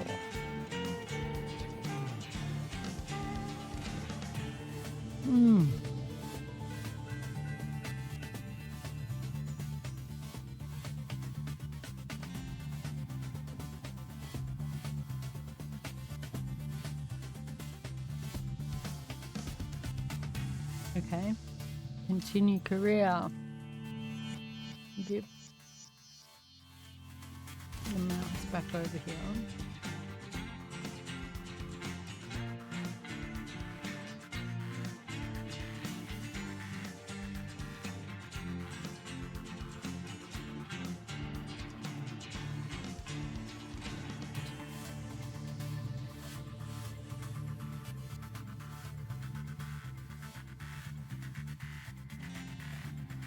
Oh, I might change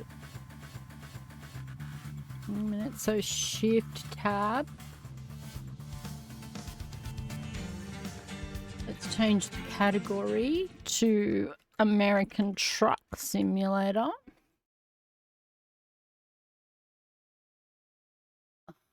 Aussie Mum, and change the title. Plays American Truck Simulator.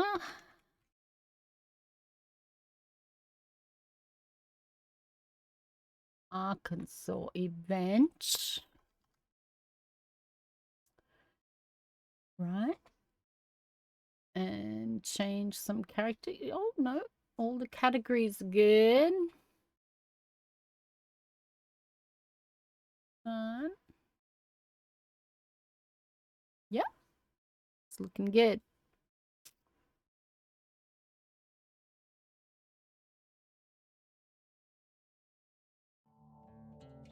Okay. All right. Now I said I'd show you the world map, and you can see. I don't know why it's that as far out as you can zoom. As you can see, there's still like half the country. All these to go. Yeah. Wow. Look, there's a whole state. I've only driven one. Like, all of that I haven't looked at.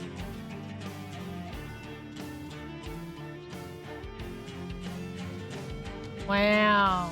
All right. Then look at Arkansas. All right. Reset the navigation. Oh, we're in Beaumont? We drove that far?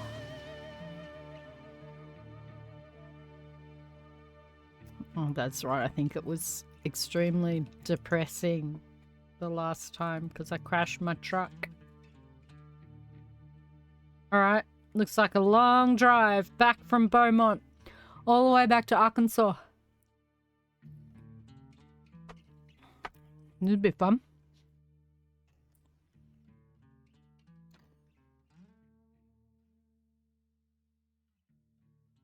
What is that? Texas flag. All right. Let's put the music on.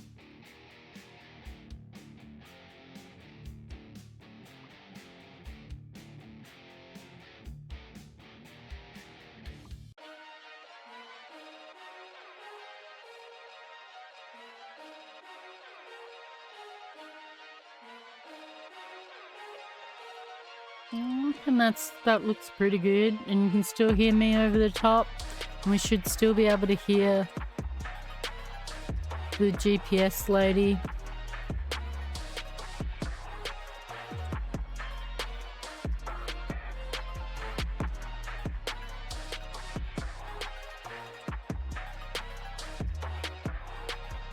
Is it real world scale? Does it take as long as it... No, it doesn't take as long as it takes to drive in real life, but it is like a scale, I believe.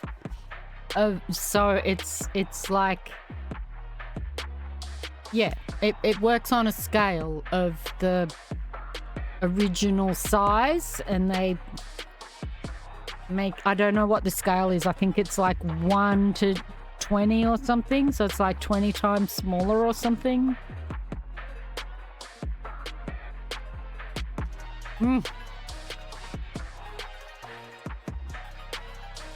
No, that would take a trip from where we are to Arkansas would probably take like 18 hours or something. Looks like it's pretty far. Like in real life. That would take several hours, I would imagine. Trip like that. And it's probably going to take an hour just to get back there from here. And that's at scale, so... Alright. Jobs, external contracts. No, I'm sort of tossing up taking secret roads as well, getting myself stuck. Okay, Beaumont to... We want to go back to Arkansas, so...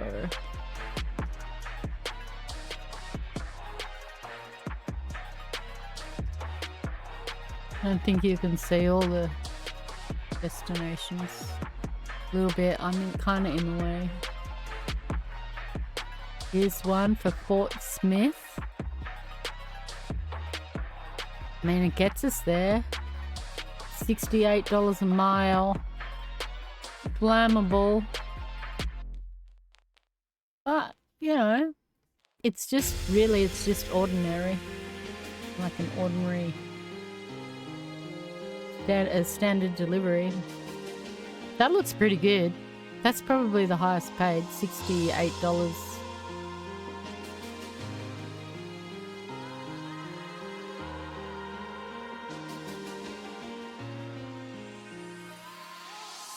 Another one that one goes to Little Rock. Looks like it goes further. No, it's not further, but it's a lot less dollars.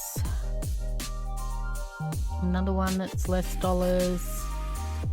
Oh, this one goes all the way in there. That is a huge drive. And that's $70 a mile.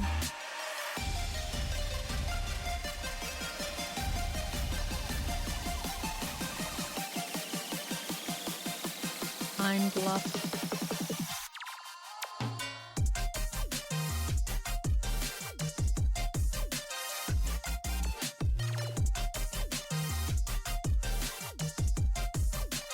That's pretty cool.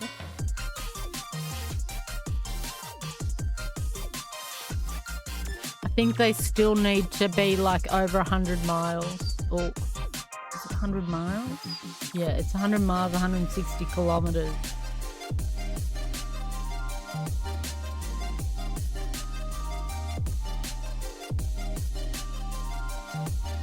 I mean, it qualifies. The same thing. Again, $64 a mile.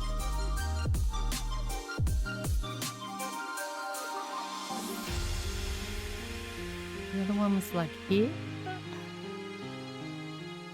$69 a mile. Nope, that's not the one.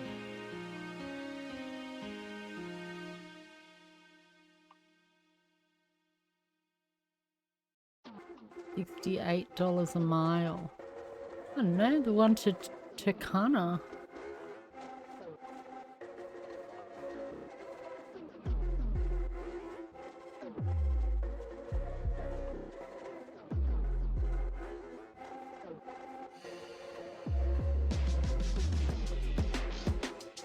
Oh, okay. $71 a mile this one is. It's anhydrous ammonia. I can't really show it, maybe.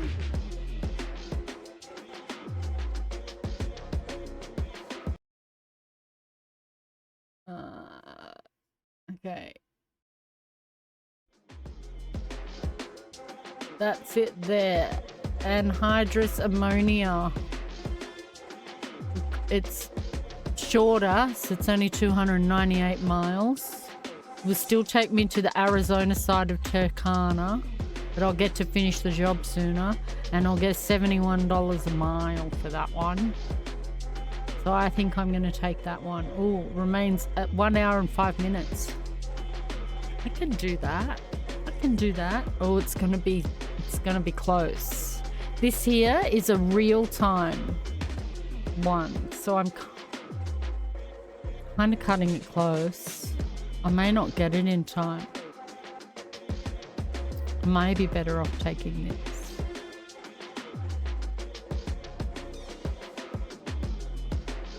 Only 298 miles. I'm going to do it.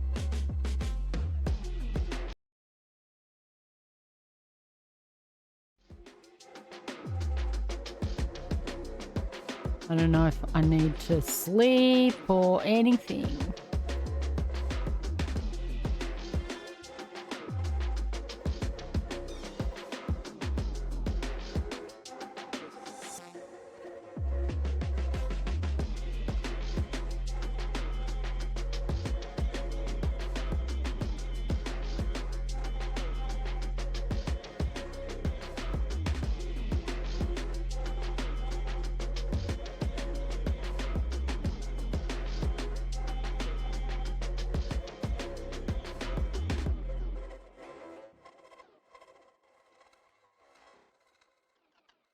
Safe trucking. Thanks. As long as it starts. I'm trying to participate in the community event because we haven't reached the community goal yet.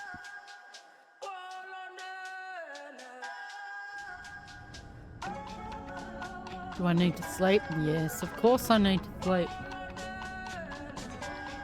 Alright, this is the really tight spot. I got my truck. I parked a really hard parking spot the other day. I'm pretty proud of myself. You drive safe, okay? All right.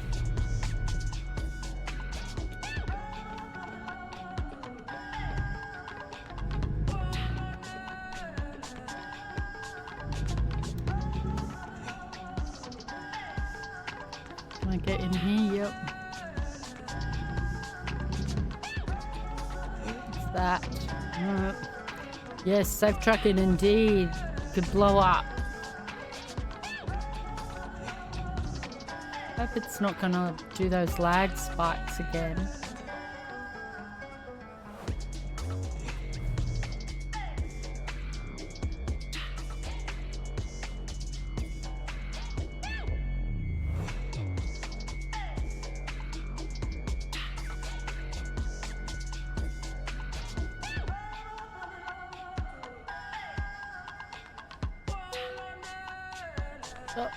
Ready to rock and roll. Alright. Is it gonna give me somewhere to sleep at least on the way?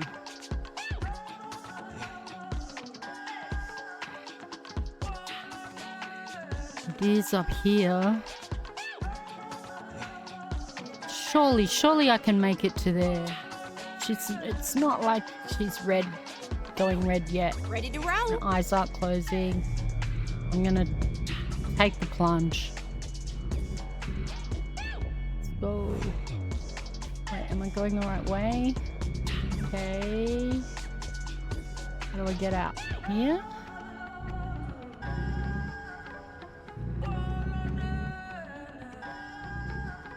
All right. Get ready to turn right. Turn right.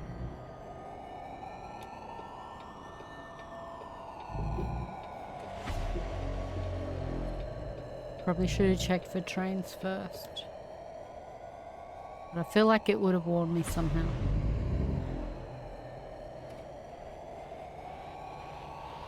Alright. Go.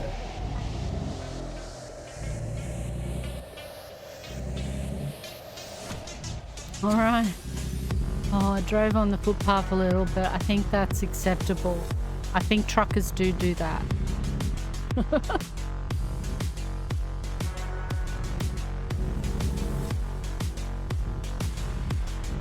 At least I didn't get stuck at the beginning. It's the first time in how long? I feel like I haven't got my lights on.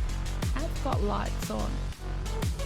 Oh, okay, go through. Lights. High beam. Okay.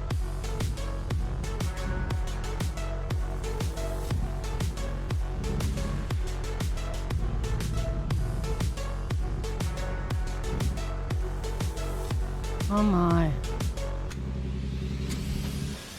Get ready to turn right. There we go. High beam. Just normal light. Turn right. Where's my... There we go. Oh.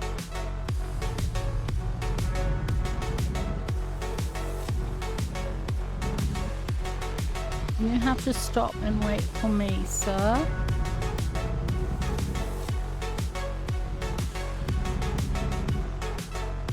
I'm out. Almost out of the city. And on our way back to Arkansas. Get ready to turn left.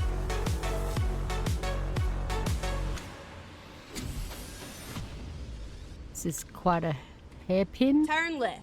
Got me on? Okay.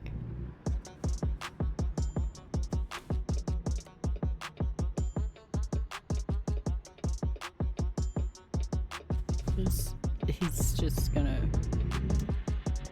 make the way for me.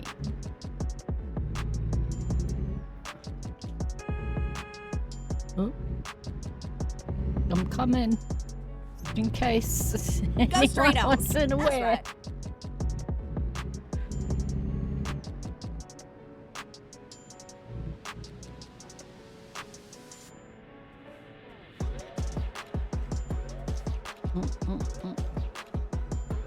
Oh, go.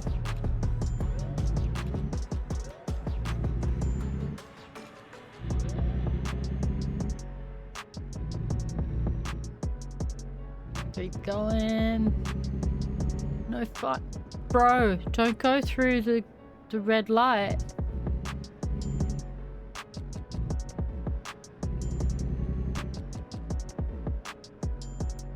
Go straight on. That's right. Get ready to turn right.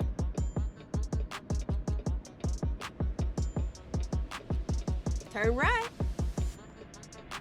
We'll get my character to sleep.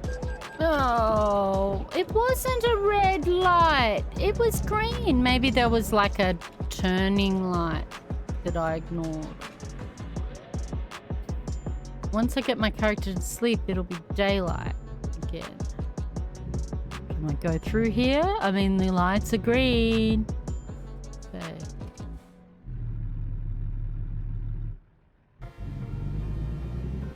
I've got $1,400 that cost me. I don't think I've done a run lately where I haven't got fined for going through a red light.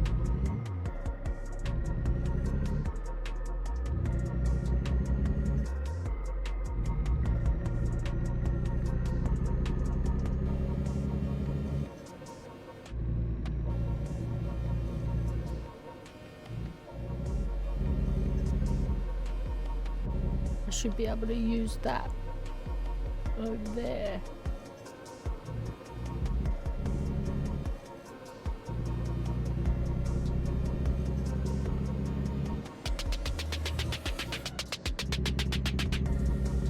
I should upgrade my truck, I feel. Maybe buy a new one.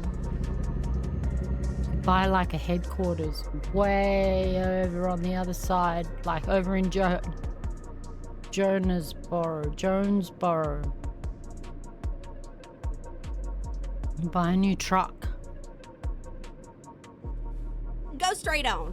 That's right. I don't know how much a headquarters costs.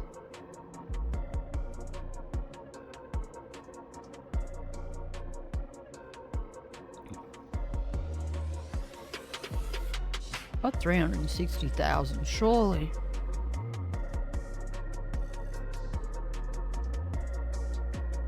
Surely I could afford a headquarters and a new truck for that. And like even upgrade the truck a bit.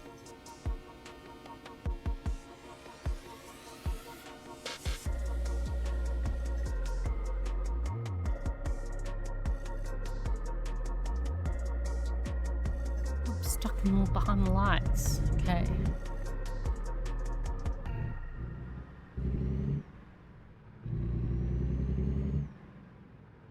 See, I'm taking on heavier loads and my truck just is not.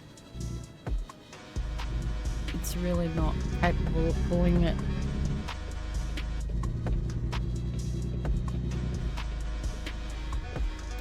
And it can, but very slowly.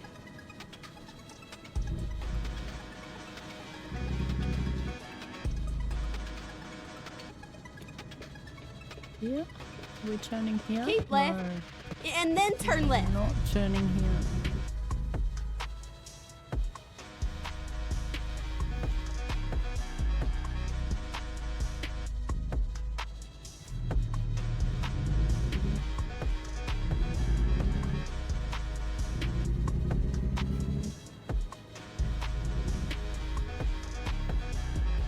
Turn left.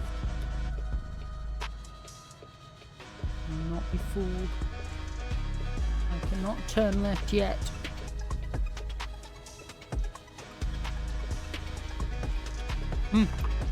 Now, am I right? There's no arrow. But I'm going to assume.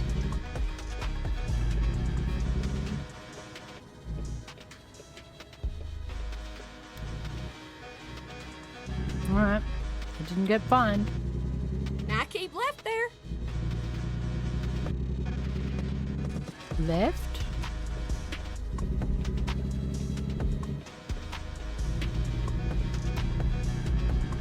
Alright.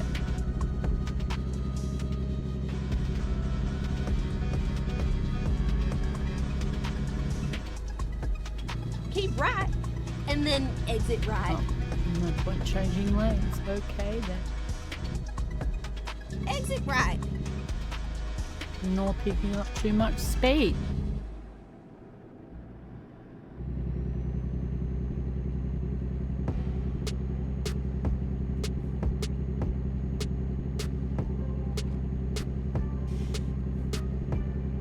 Oh, and I wanted to also mention that it is Pinktober for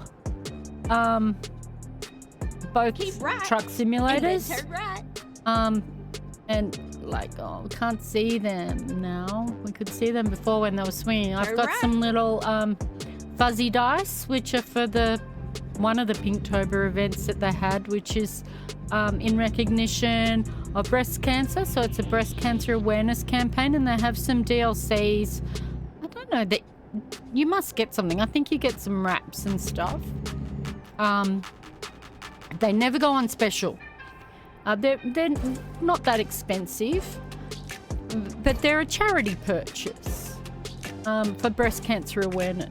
So just letting everybody know about those. If you're a owner of American Truck or Euro Truck Simulator, that those DLCs are sort of, now's the time to buy those DLCs during Pinktober. You can buy them any time of the year, but now's sort of the campaign and when they do the sort of recognition of it.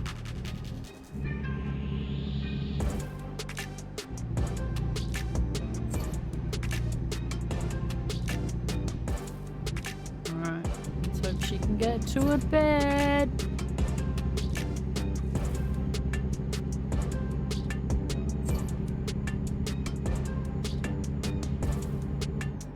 Yeah, but I think it's on the other side of the road. That one. There's one on our side of the road.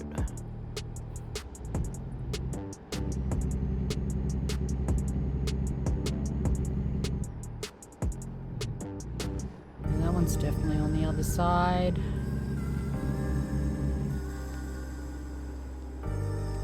Wait. Just hold on. No. I just thought there might have been like a viewpoint or something down there, but there was not. Okay, so I should be able to pull over here. Keep right, and then turn right. Sleep.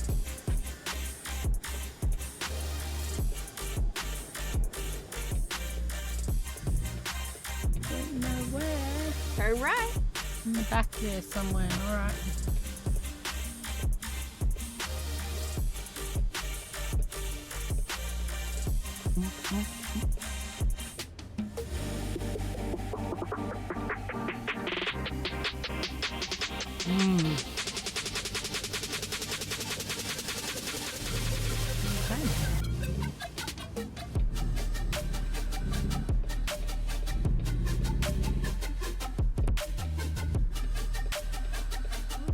Where exactly can I see? Oh, over my there. pie. Please make a U-turn when possible.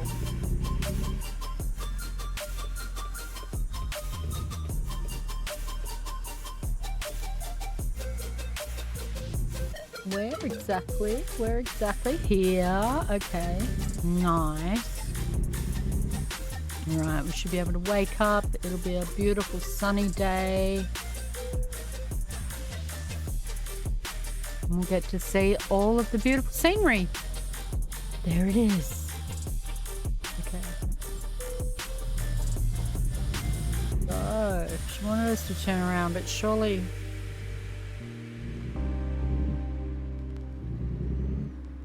Surely we can just go out here.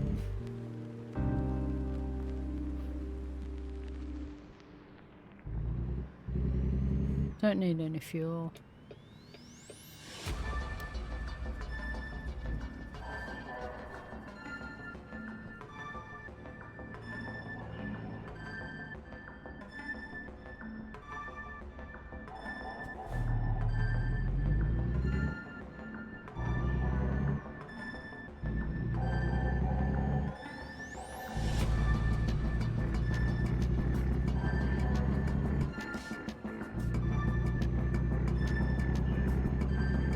The slow lane. Oh my god, I forget again.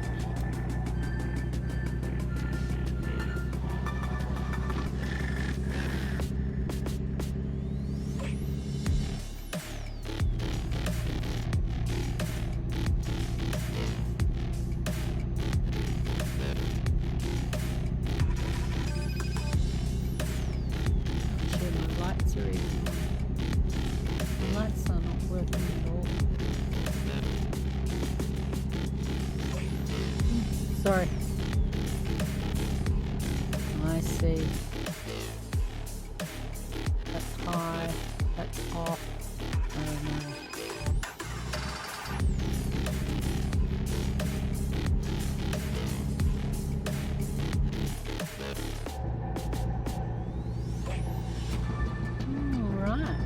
Oh,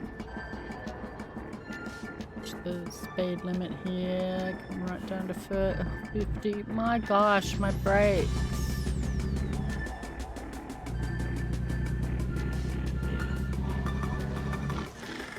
May have to look that up a bit, see if there's been some adjustments to the brakes.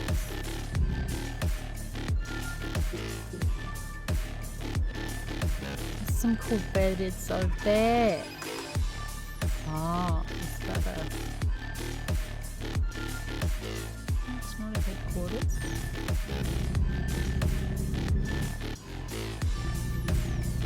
Go straight on. That's right.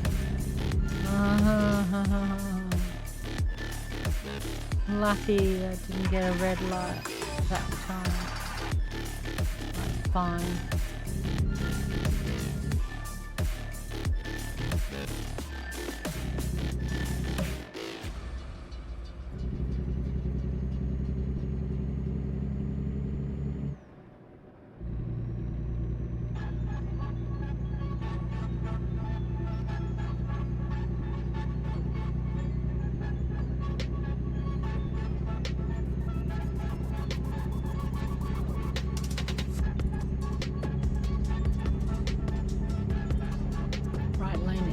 That's the lane I'm in. Please get in.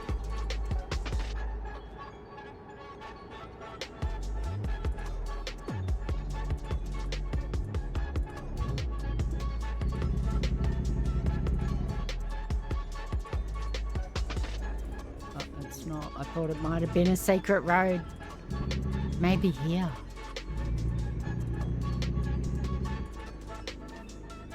No.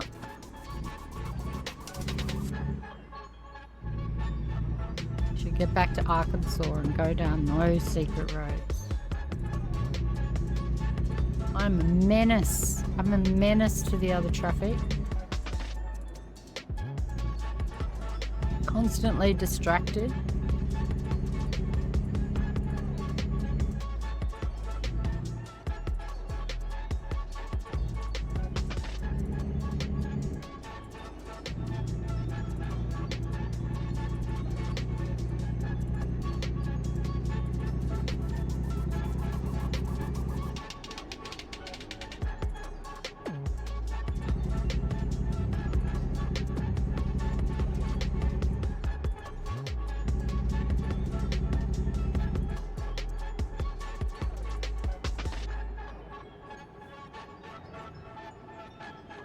Uh-oh.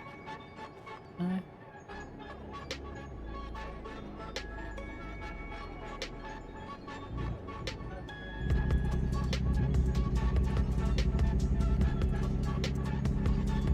Don't worry about, just a small town, it was pretty cute.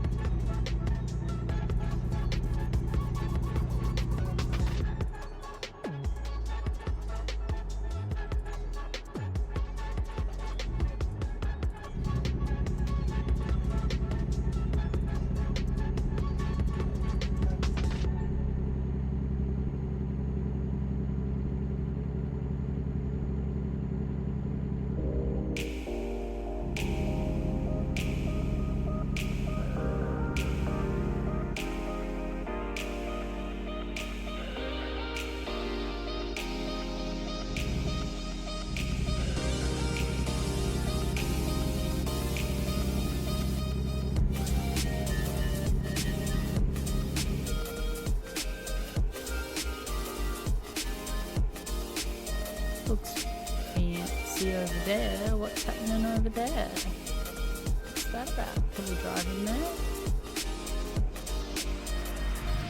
Nope. A little farmhouse. They're so cute.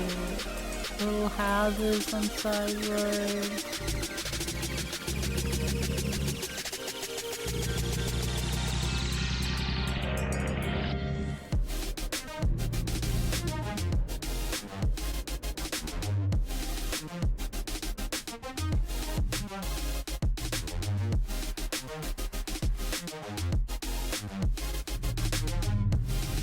Hide down.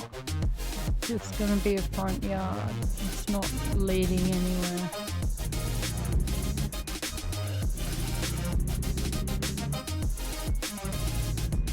They're really cute little houses though.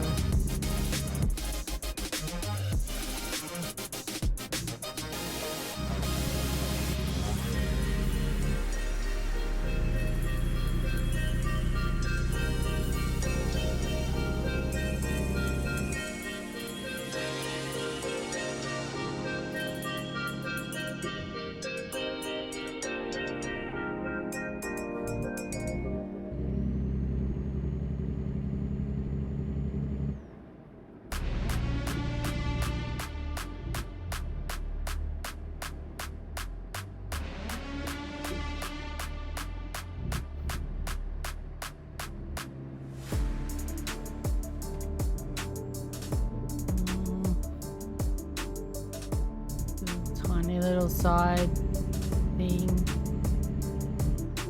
No secret road.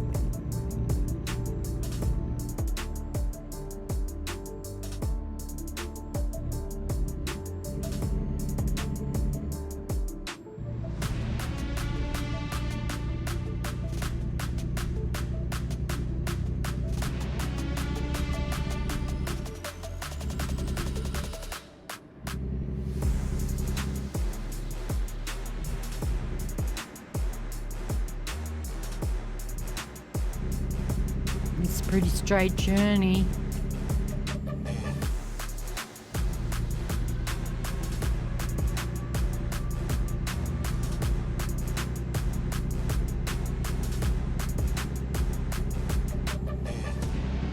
There's my fuzzy dice that I was talking about earlier.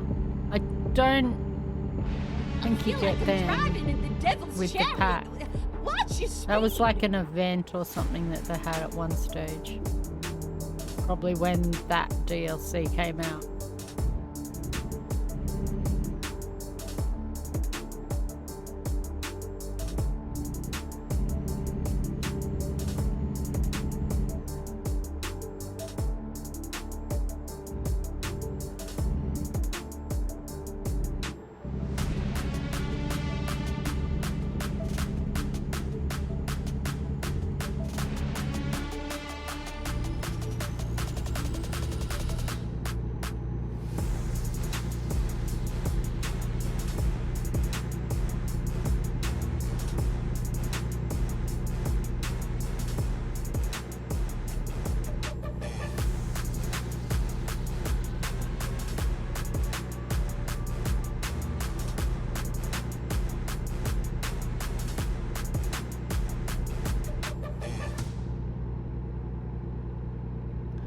What a lovely drive. It's a beautiful day.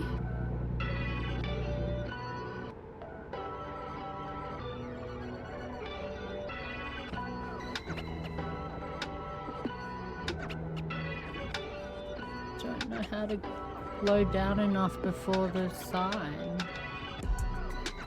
Just doesn't Go straight respond. on. That's right.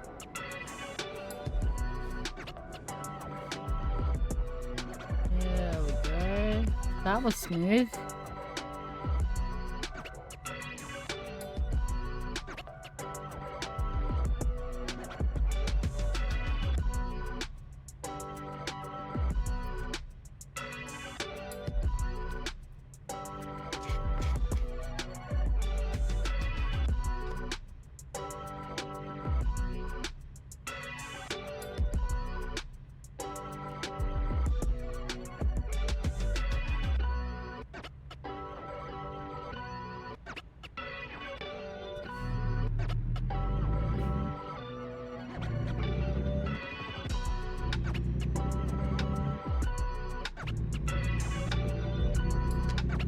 bridge may get icy in cold weather. I wonder if it does.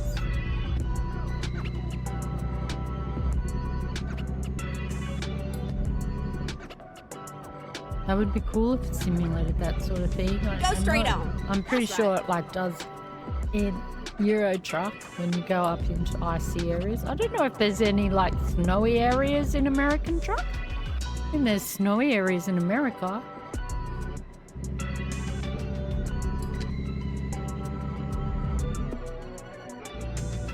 Left lane for passing only. Okay, I'm in the right lane.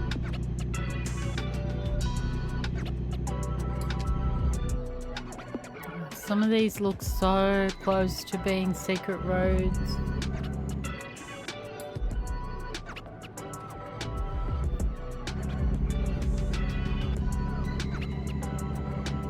But free driving in Arkansas is not going to count towards the community event, unfortunately. So I've got to do jobs to count towards the event. I hope other people are doing the same that own the game. Well, that own the DLC, because you can only do it if you own the DLC.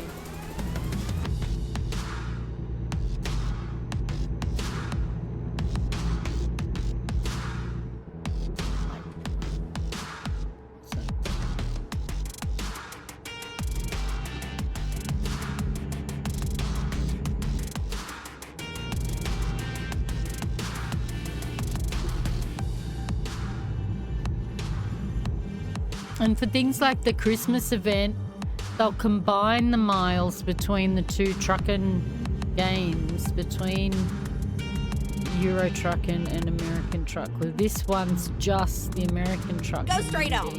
That's right. Whoa, Bruno, come out.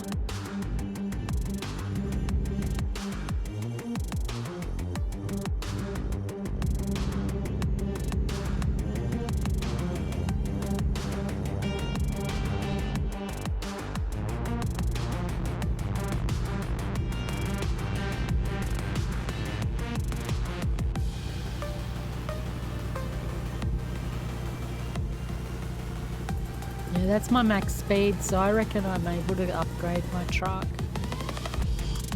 Just, I kind of really want a new truck.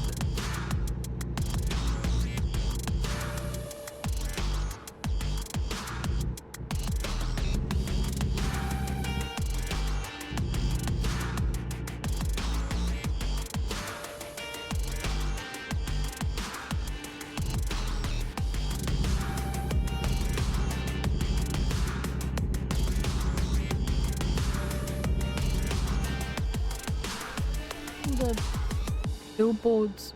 Coming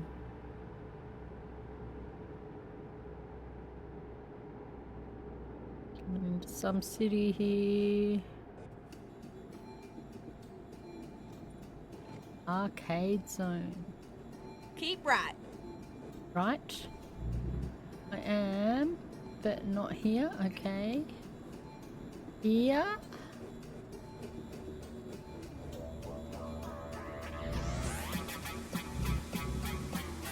Keep left, and then exit left.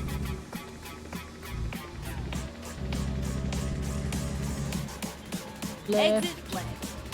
Left. Yeah. Right, I'm getting better. So say I only to probably jinx myself, but let's see how we go. It's been okay this round, just for once. This stream.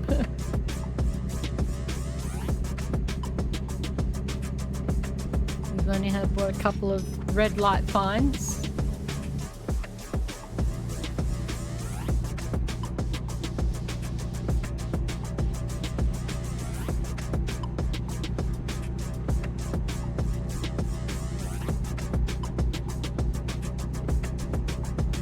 Did it want me to go over there? Arkansas state line, that was it there. Now keep left there. So we're in Arkansas again. Awesome.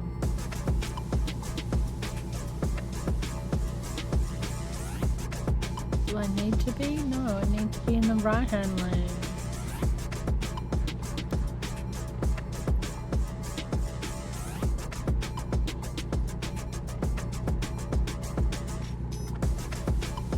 Keep right, and then exit right. Okay. Try and slow down a bit before we get to the exit. Yes, we're exiting right. Very good, very good. Okay, everything's going as planned so far. Turn left. Turn left. No, I will not. She'll stop right here. Even reverse a bit. In case it gets sassy with me. Okay.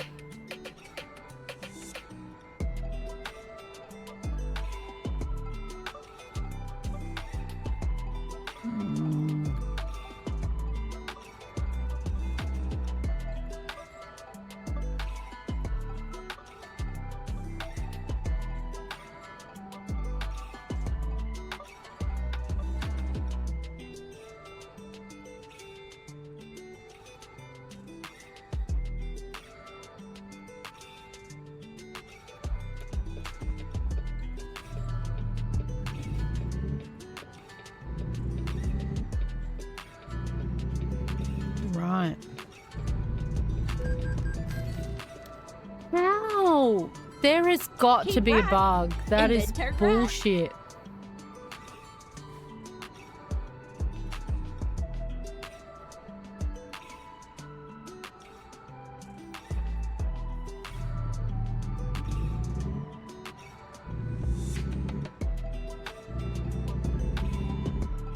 Turn right.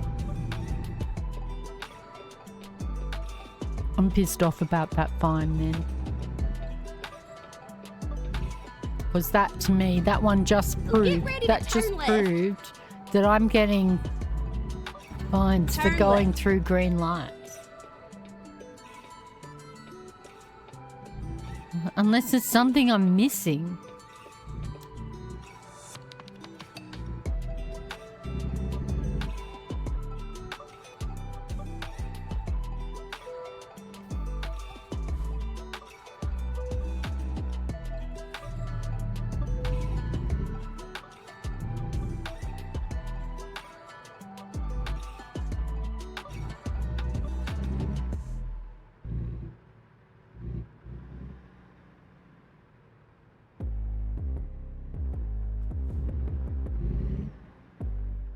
Here we are, safe and sound and snug as a bug.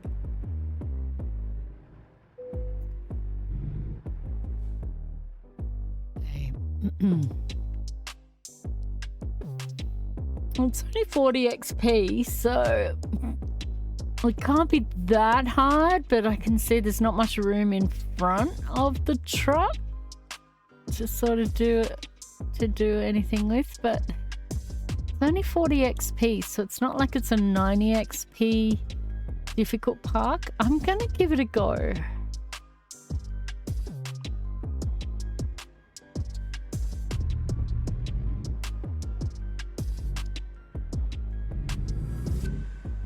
What's around here?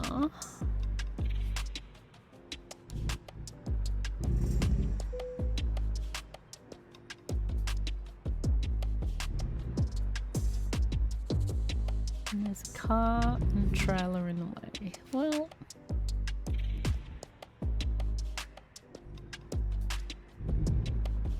feel like I should go out this way a bit.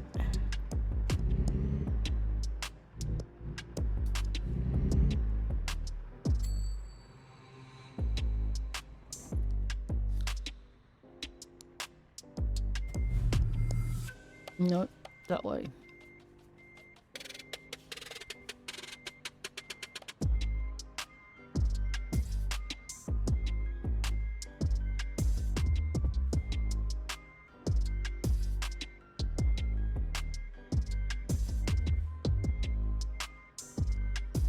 Car.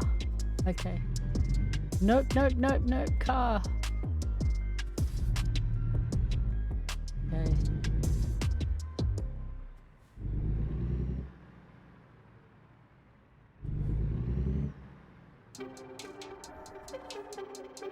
It's this way. And if I look, can't see it.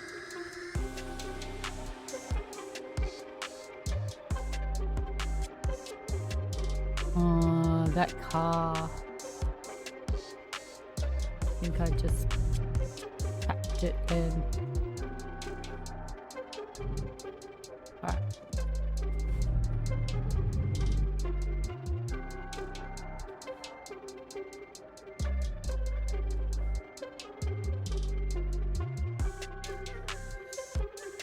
My twat. A little bit of scratch on the door. Okay. Okay. So I gotta do this. Oh, how did they do it?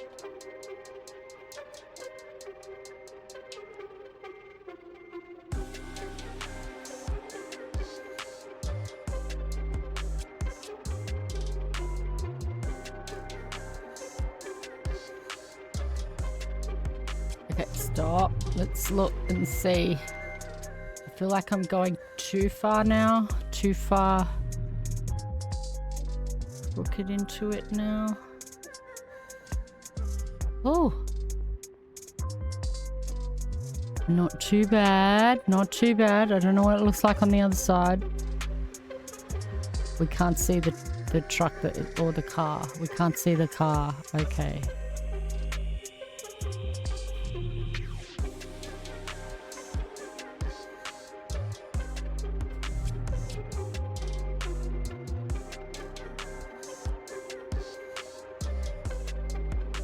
Bring it a little bit more around.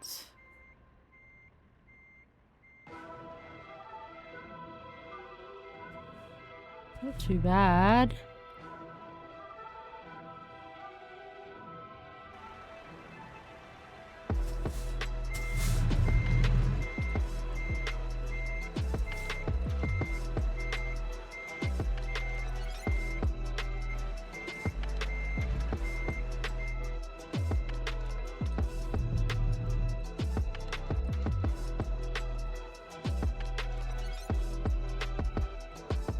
Actually doing it.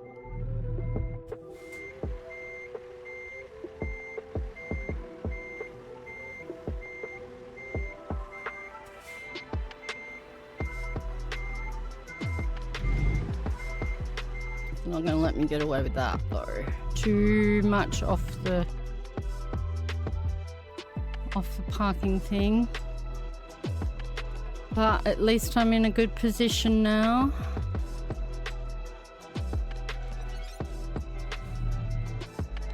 This way. A little more tilt to it.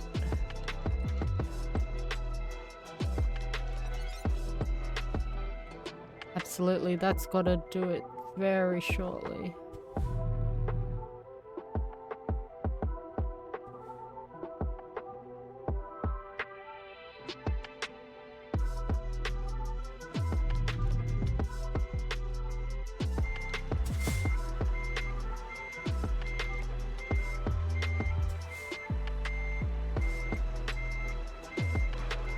Oop, there we go. Did it. That's so satisfying when I park it in a hard spot, I gotta say.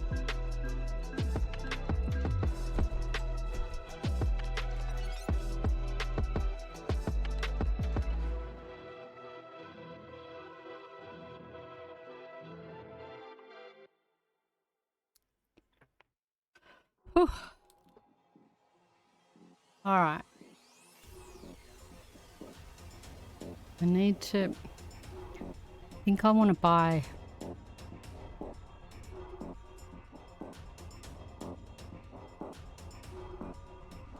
I think I want to buy a truck company in Johannesburg. So I'm like in the middle of the map.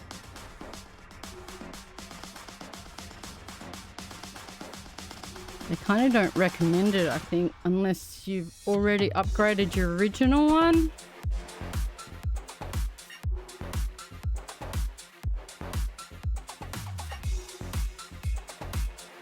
Which I don't even know where my original headquarters is. Surely it marks it.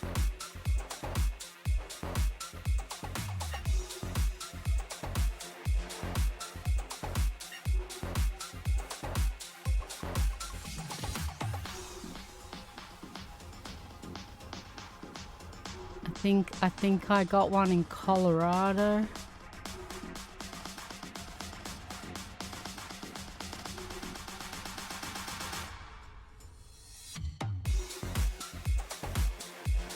Denver, Colorado.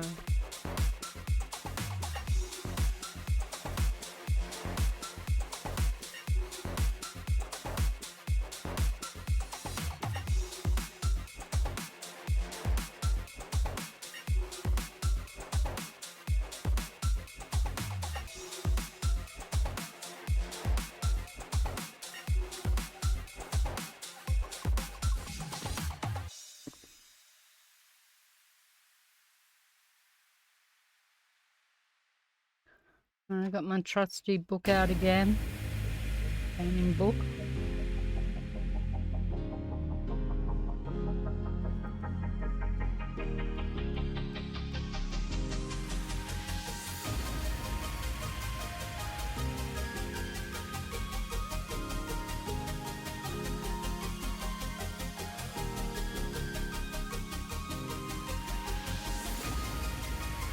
I'll upgrade both garages to max before buying a third one. So, choosing a starting company. Complete enough jobs to buy one truck, get max loan, upgrade garage to house 2 extra workers, buy truck for yourself, 1 worker, purchase a worker. Earn more cash to buy third truck and worker, which I've done. And I've paid off my loans. So it would seem once I'm at this stage, I can begin buying more garages. They recommend to locate the second garage far from the first and upgrade both those garages to max before buying a third. And I believe you have to be in the town to buy a garage, so I want to buy it at the town that I can't say or don't know what it's called. Jonesboro, Jonesboro. I'm gonna go there. If there's a job that takes me there, at least.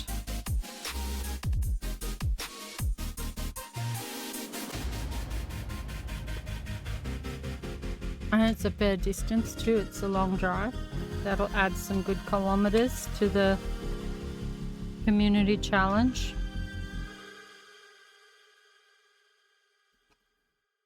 I mean, there's only 40 million kilometres to go. No, 40 million miles to go. Hello. Oh my gosh.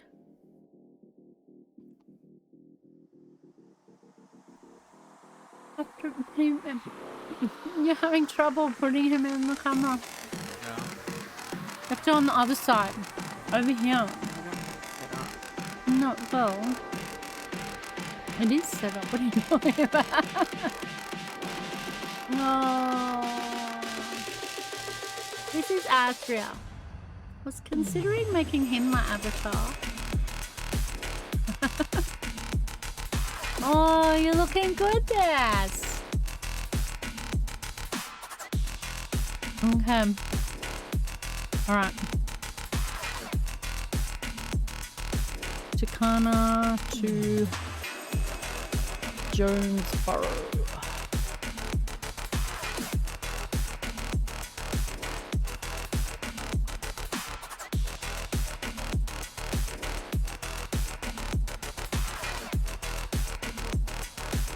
It's El Dorado, that's over that way.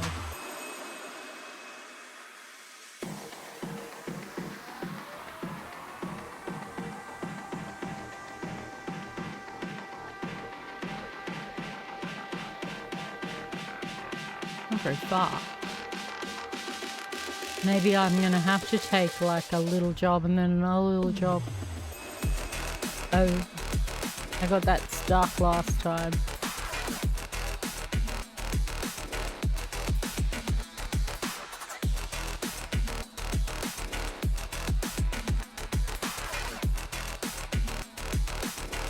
I wasn't paying attention and I got it stuck. There's another one, but it's just a normal trailer. It's only 17. That one's only $17 an hour, whereas this one here is $35 an hour. You can't see it, but that's what.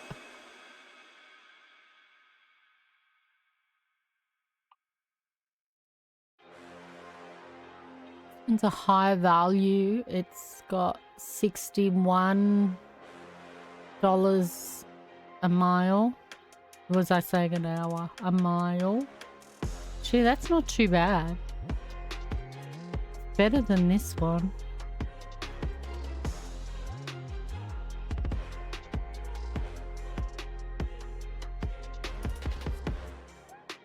I'm gonna take it. I think I've delivered forklifts before. They're not too bad. $61 a mile is pretty good.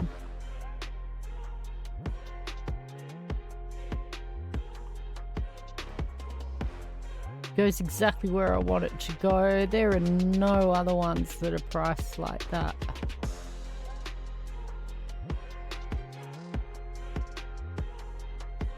Going to the where I want to go. Yeah.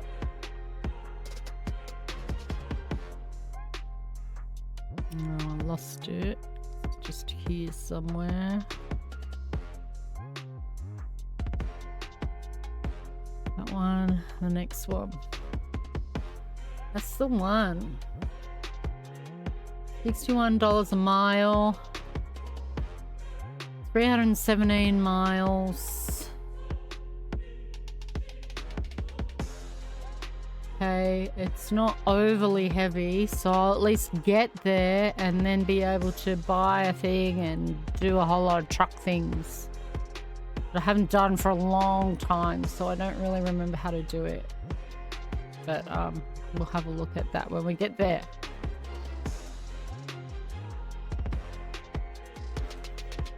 Get going.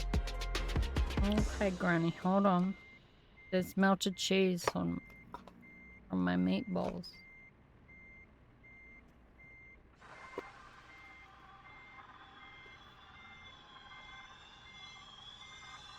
Oh. Okay. That's it.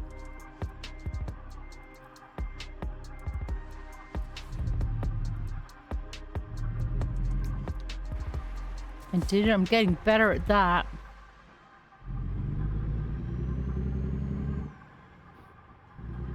Okay. Okay, that was pretty good.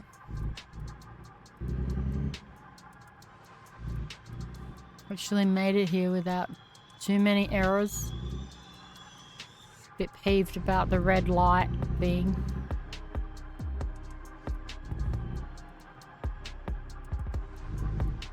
Okay, here we go.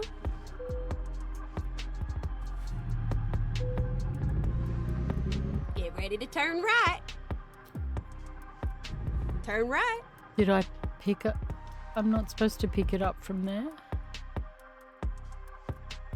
Yeah.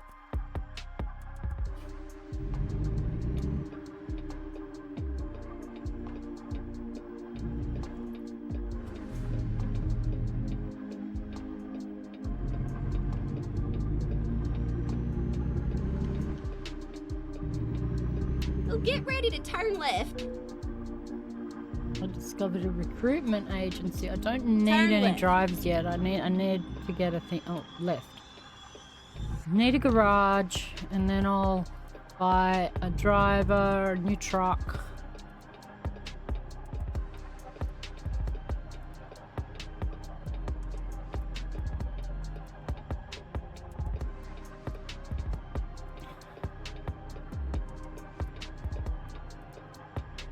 I did a little bit of work on the music scene. Wait, am I supposed to go? Yes. With my guitar and singing, I'm not a sound engineer. And then turn right. So it's really difficult. Turn right. Sort of got it maybe to a spot where I like, but I want to test it a little bit longer before I sort of go live with it. I'll probably fiddle and wreck it all again and have to start again. But I need to sort of test it a few times because your ears kind of get sound deaf after a while. Sort of like if you, I don't know, if you smell something too much, your nose gets like oversensitized. Well, the same sort of thing happens to your ears, and for me anyway. And have to sort of give myself some time to break from it so that I can hear it afresh. I'm sort of semi-happy with the sound that I've managed to achieve, but it's not as studio perfect as I have heard others, and I'm a bit of a perfectionist and kind of would like to be able to do that. But I feel like I need more knowledge, or at least someone with more knowledge to perhaps guide me on how to make it like that, because I'm not... Now keep left there. Can't do it alone. Left? Why left?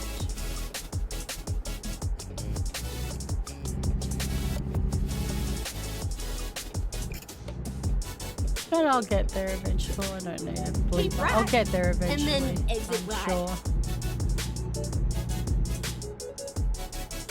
Exit right.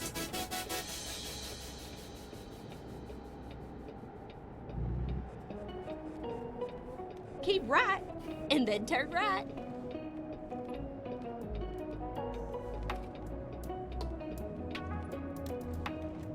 Turn right.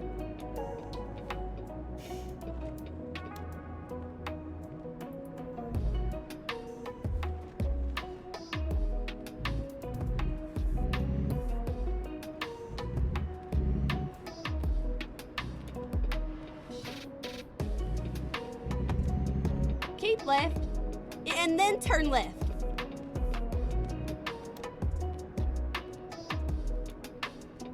Turn left. Yeah. And then it's the green light. It says it's green with a green arrow. I went through it. Did I make it? Oh, get ready to turn left. Turn left.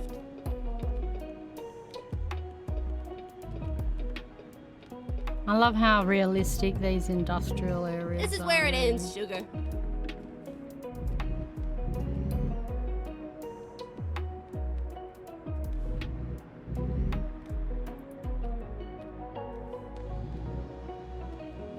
Little forklifts. They're gonna take to their destination. Oh. Attention.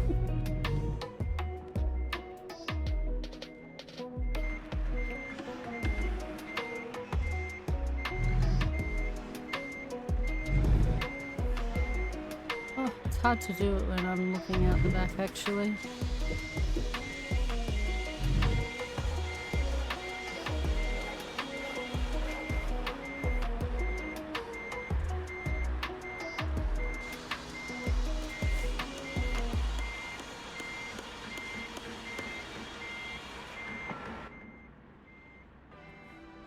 Oops.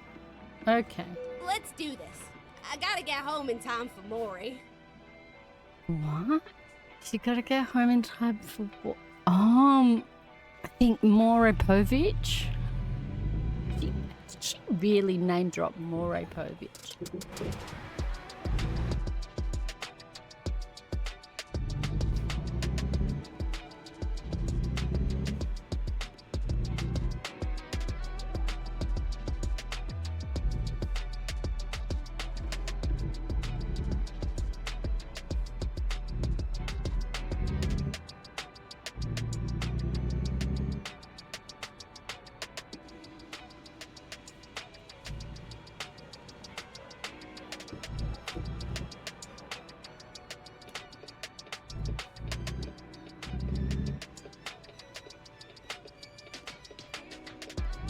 Okay.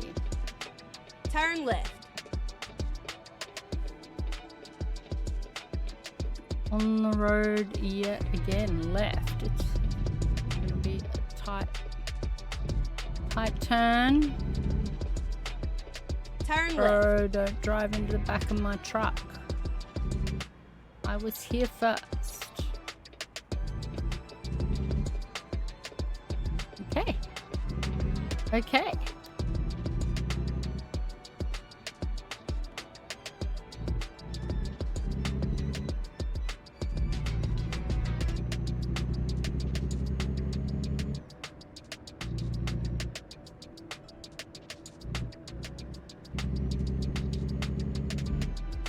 Keep left, and then exit left.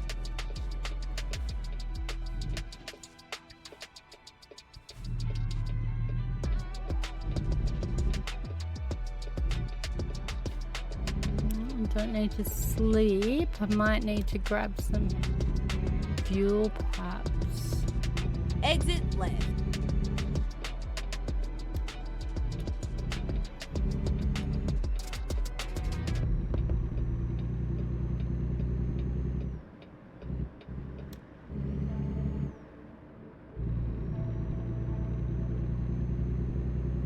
It's looking clear for exit onto the highway. Right. Oh, she wants me to stay here.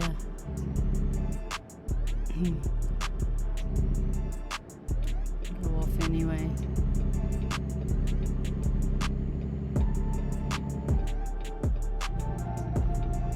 Oh, that was pretty smooth though. Nice.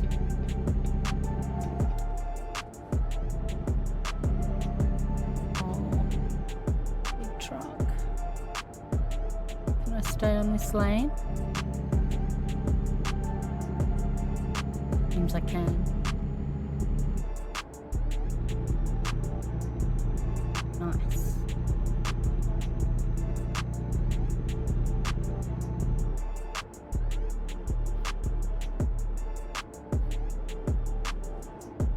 Wants me to swap up here.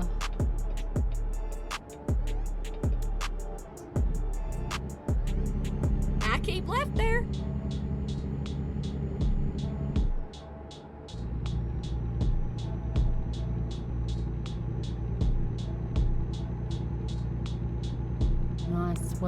Nice weather for a drive. I'm going right across the state of Arkansas today. In this journey, I've got a couple of forklifts on the back. We get some miles contributed towards the community goal. And I buy headquarters in Jonesboro. I'm quite excited. Quite excited for a new truck, actually. Because this one is slow. I kind of want to upgrade.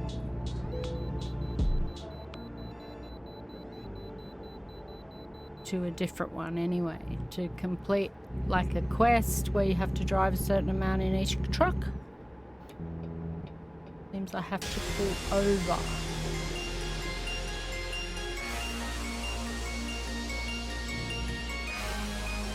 Recomputing.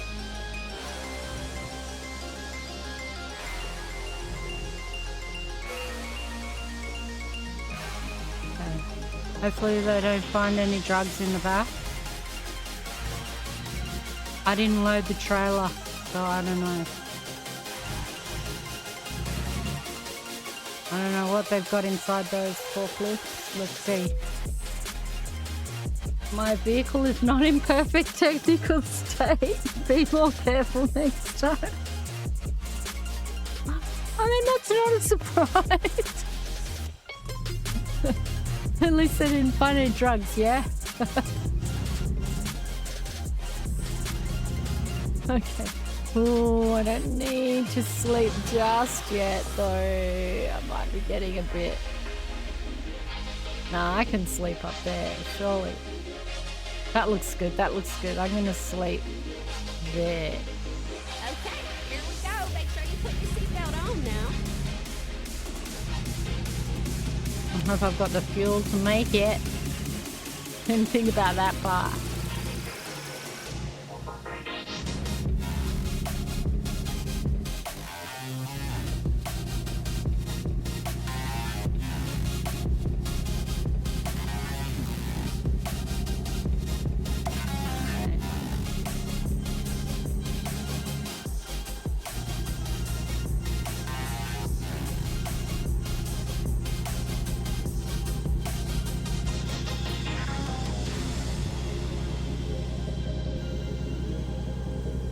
Beautiful, long, open road.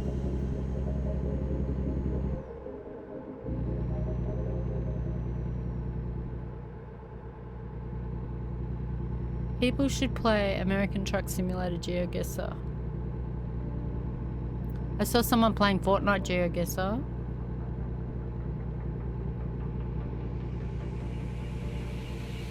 And we need sort of like American Truck, Euro Truck Simulator GeoGuessr. Headlight usage. Okay, does that mean they're on? They're not on?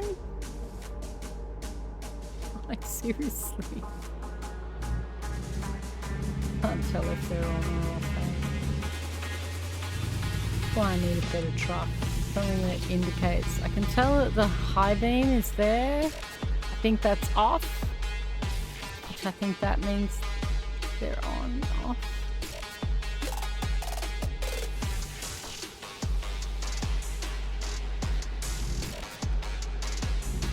Well,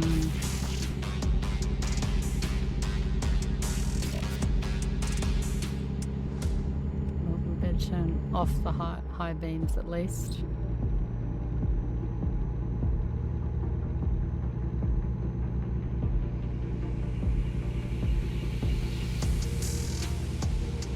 I'm pretty sure it follows the real road rules for the state. Like, so if the road rules change in a state, you've got, like, because in Euro Truck Simulator, in some countries you have to have your lights on during the day, and if you don't, you get fined for it.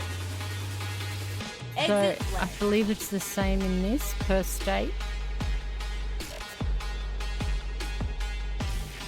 Oh, we're going to sleep. Okay. The road stop. Why are we going so fast? Just slow down. Okay.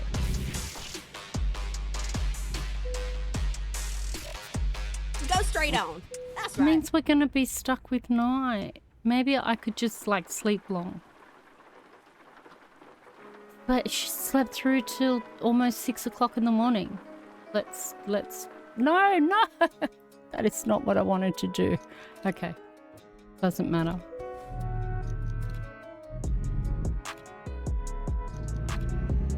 She was very tired. But it means we may end up traveling into night time, which is what I was trying to avoid.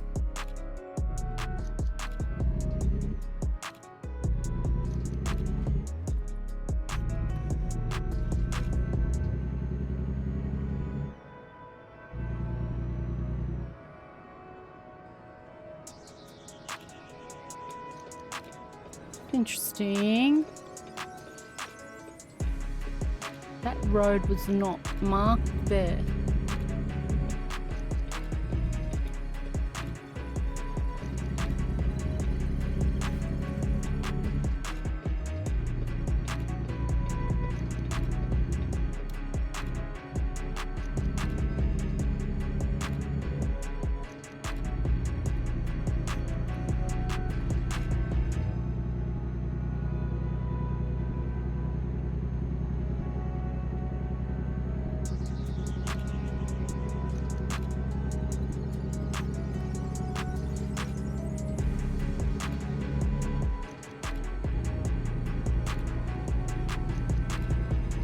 I should swap lanes. The slow lane.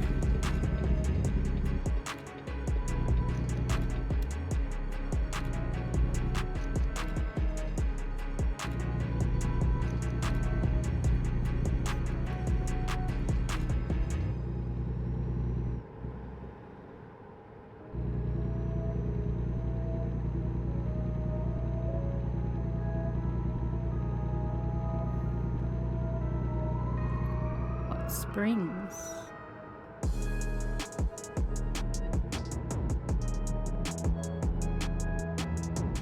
I wonder if that's a town or if it's a landmark you can go and see. Now keep left there. Left? Right, left. It's okay. I can stay here.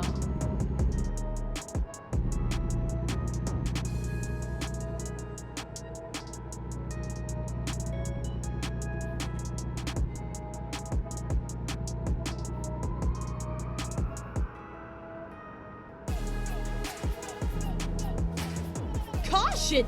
Watch your speed. Wow. I've gone over the speed limit for a while.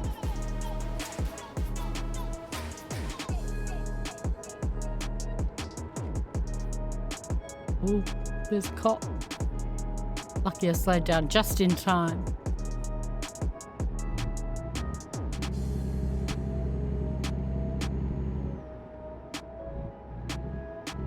Now keep left there. Left? Right, left, left. Oh, it's okay, I can stay here. She keeps confusing me.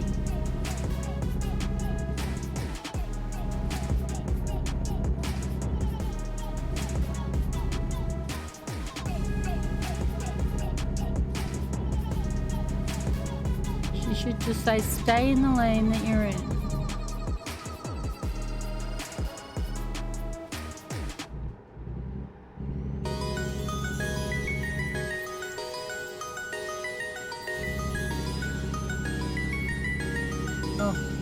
Now keep left there.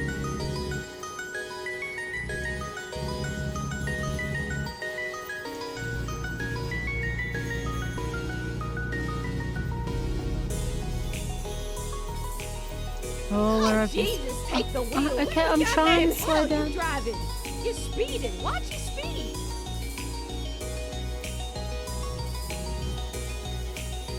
Sorry, Granny. Keep right. Right, okay.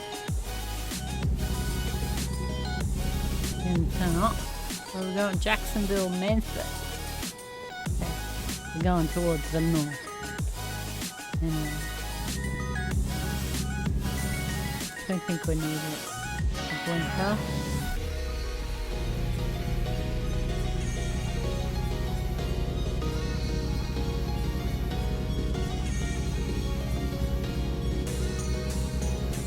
Oh, Lord. Watch your speed.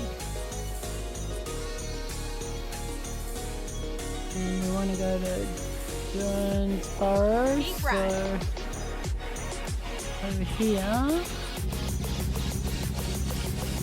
Lots right. Lots right. No, this is fine. Never mind, sugar. I'll find us a new way. What? How did I... Did I miss the... No, I didn't. This is right.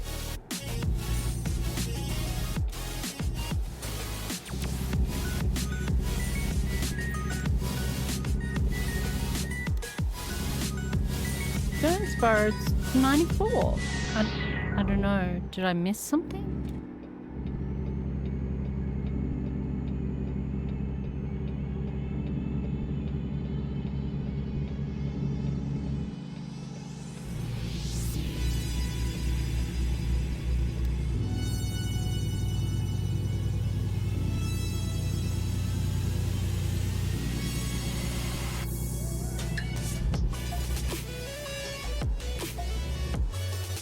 If it's really like this at 7:45 in Arkansas. Like, it looks like midday. I know the sun stays up pretty late in summertime in Victoria, in Australia, but Arkansas? Like the middle of the US?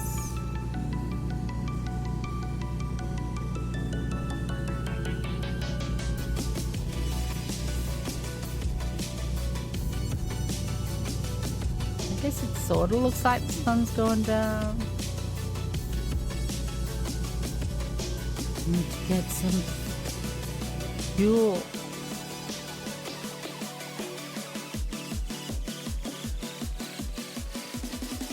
shit. Am I gonna make it? Just missed a fuel station.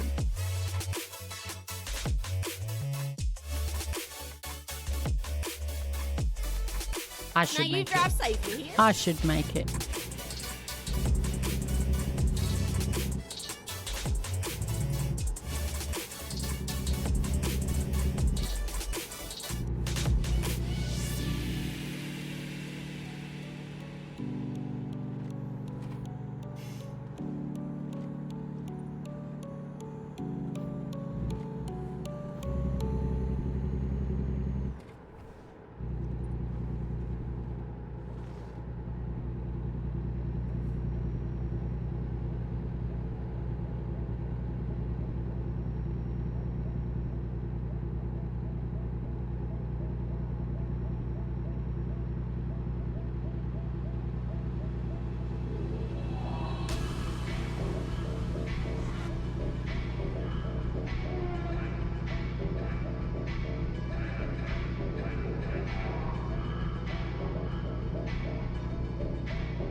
$42 gallons. Take me 200 miles, surely. 98 miles to the next checkpoint. So I'm definitely going to make it to the fuel station. We've run thus far. Don't really want to jinx myself, but this is a good run.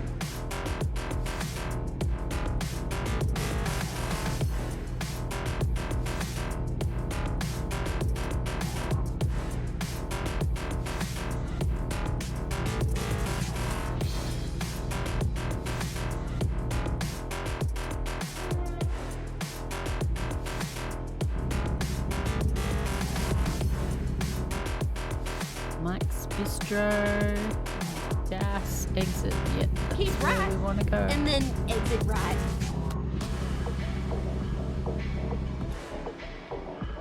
Exit right.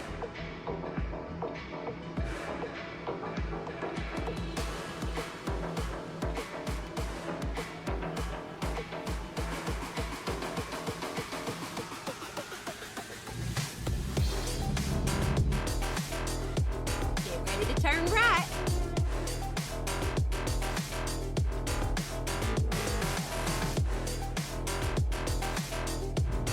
Turn right. Yeah. Why would you turn right there then, where that truck did? Keep right.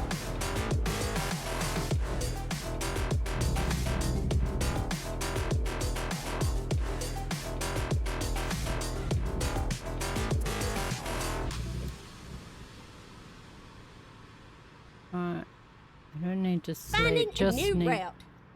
Just need some fuel. Can I go in here? Trucks. The trucks here. No, I don't need to sleep. Yep. Just straightforward. Get some fuel.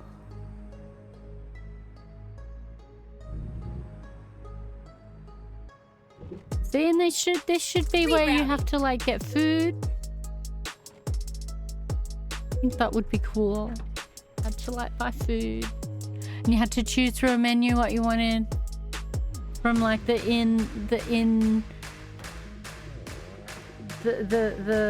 businesses that are available in the game.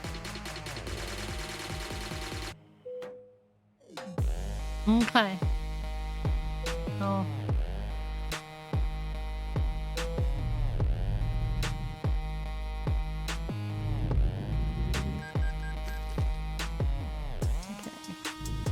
We shall go around this way. And maybe even exit here. Looks like I can exit here. Okay, let's find a new route. Turn right.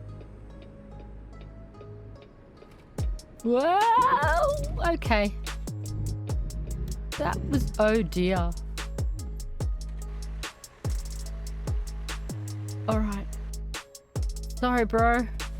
Just, oh dear. Visit service.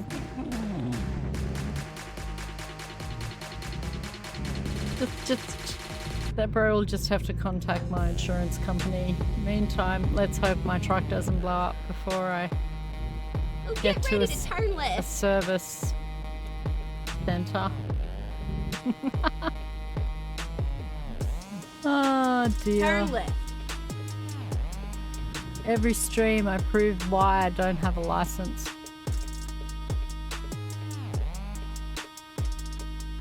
It says my truck's now got a big red sign. Warnings and faults, visit service.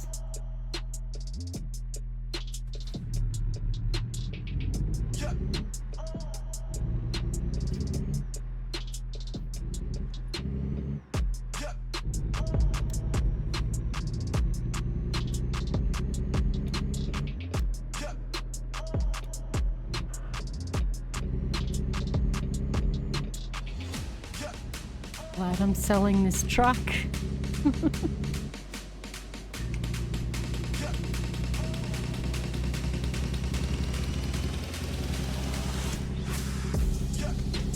Oh, no, actually, I'll just fix it and give it to the new worker.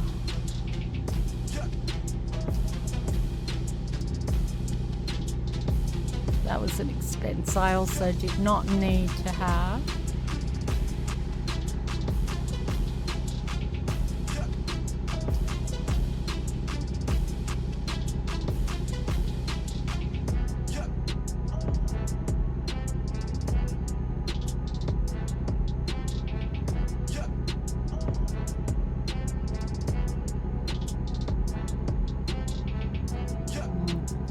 Seven miles from our destination.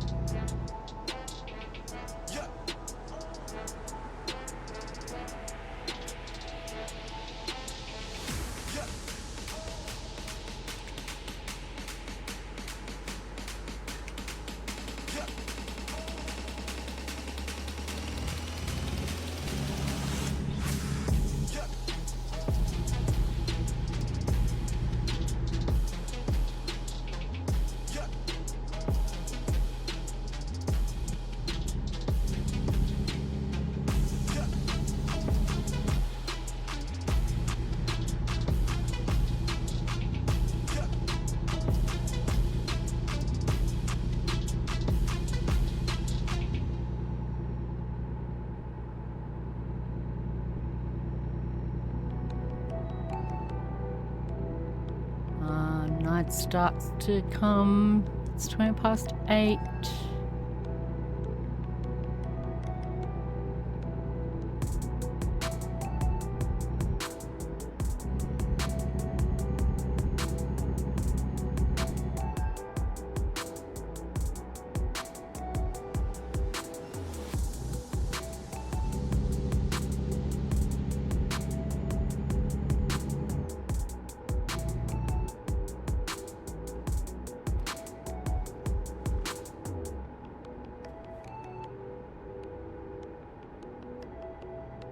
I've really damaged my truck. Now keep left there. I'll just drive in front of this guy. Damage the truck a little bit more. No, I made it.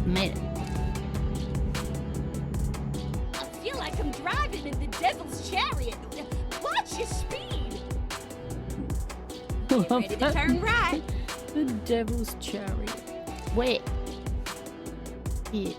Turn right, and then turn left.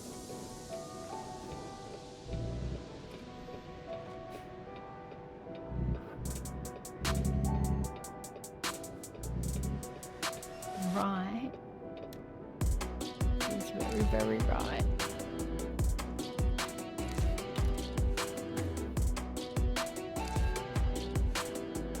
Okay, and then left. Exactly turning left.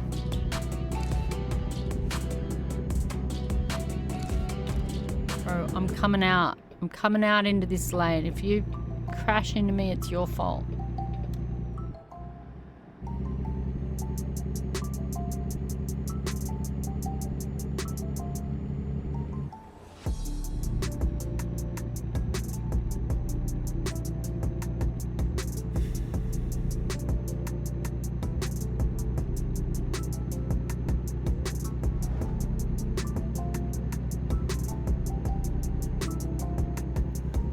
I haven't seen a service centre either.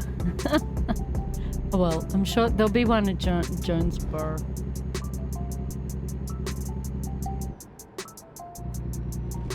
Keep right, and then exit right.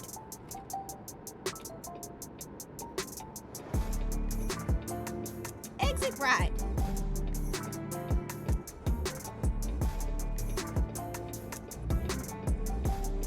Get ready to turn right. Right, where? The hell's that road? Okay.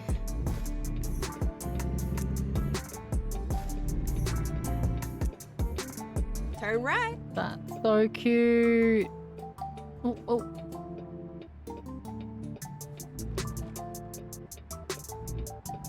The little motel is so cute. Oh, look at a pool. Why can't I stay there? Look, auto body shop. That's what I need. Looks like I can drive in there, but they're not going to service my truck. Get ready to turn right. Turn right.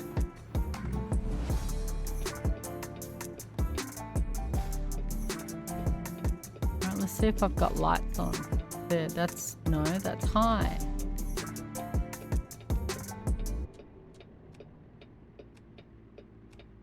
There's no in between. Something's happened to my light setting.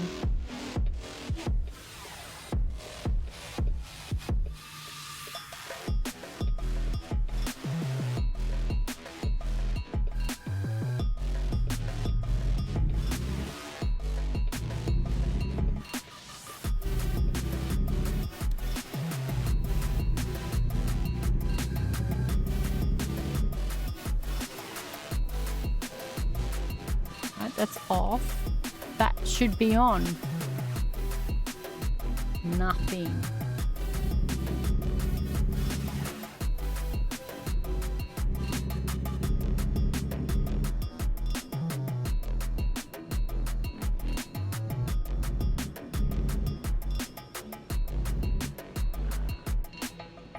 Get ready to turn right. Whoa. Oh, oh, oh, oh, oh. Oh. There, now my headlight's on. This game's really being buggy tonight.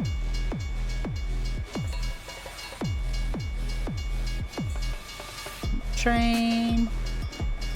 Choo choo. Wait. Wait. It didn't go this way at all.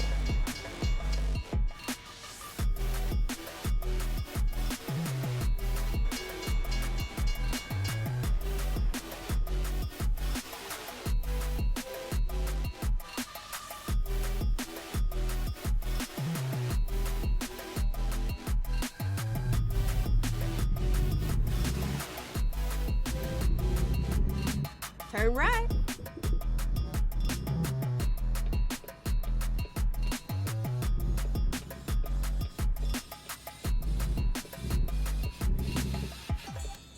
We drop this delivery. We're gonna find a service thing by headquarters.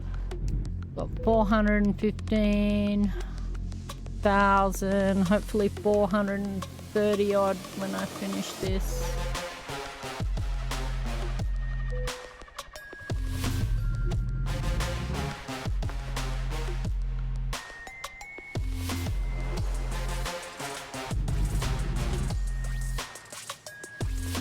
There's the thing over there.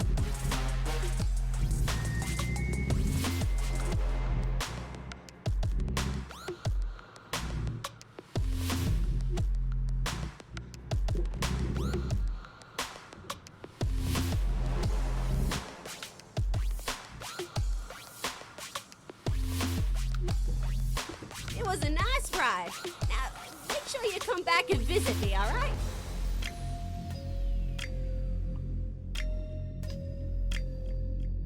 I just know that's gonna be super hard.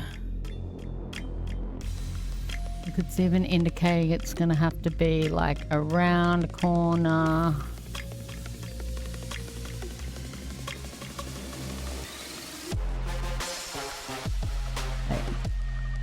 Yeah.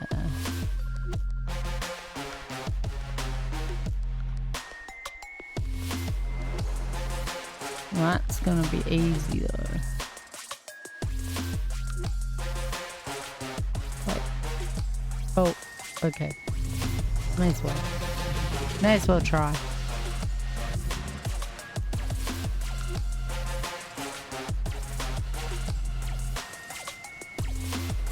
Pretty sure it's around or maybe even in this thing.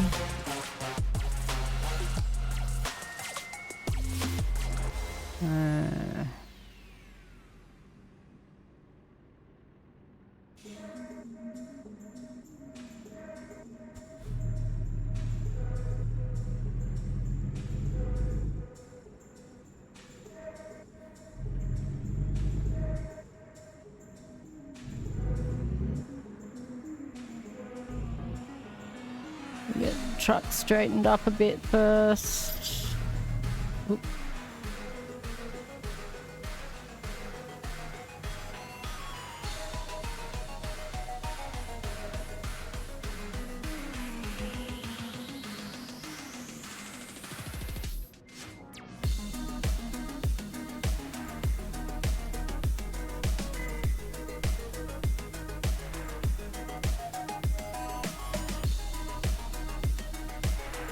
Be interesting. I'll go a bit forward so I can sight where we're going again.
No. Sorry. Looking at some moderation stuff there. Alright. Pause.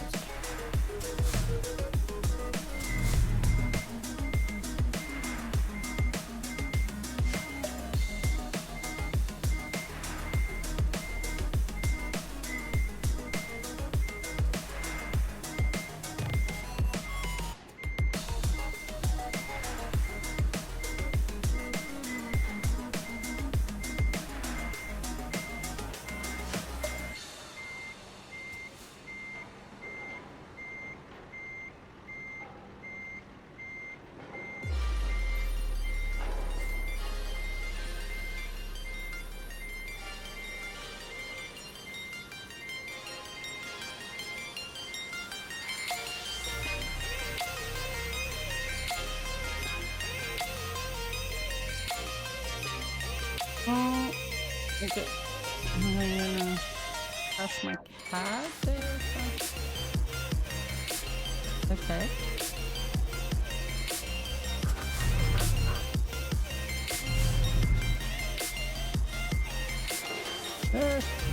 Okay. Stop. Oh, alright. There we go. Now's where I get stuck on something.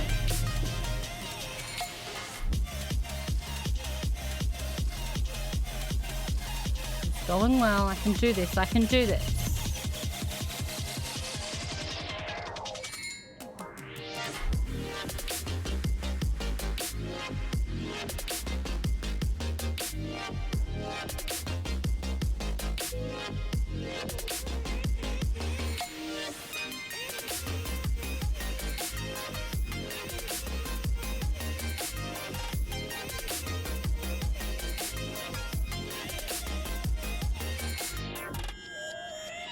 I knew I could do it. I did. I'll admit I had a tiny bit of doubt in myself, but I've done worse. I've done worse. Okay. That was awesome. Yeah, I couldn't find those controls.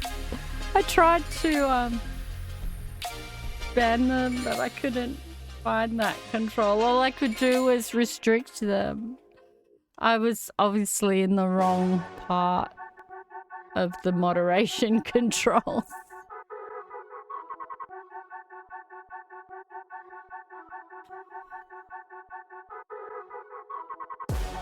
Damage penalty. What? So I get penalized for damaging my truck, plus I gotta fix it. Oh, I might have damaged the cargo.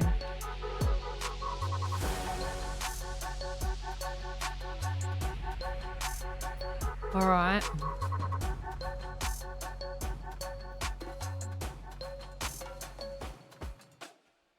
I'm not sure I can fix the truck here.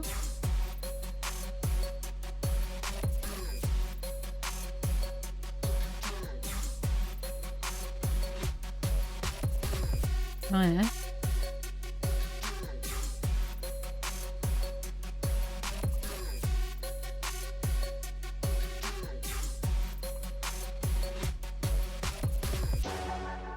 Service recommendations. Wow, the damage I did was quite extensive.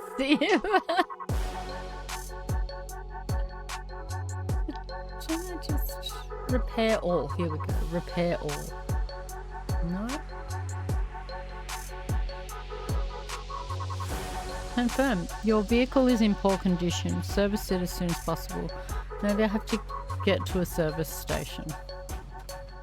Like a place where you can service your truck. So we'll have a look at that because I want to buy a headquarters here. So may as well drive into Jonesboro itself. The headquarters is here.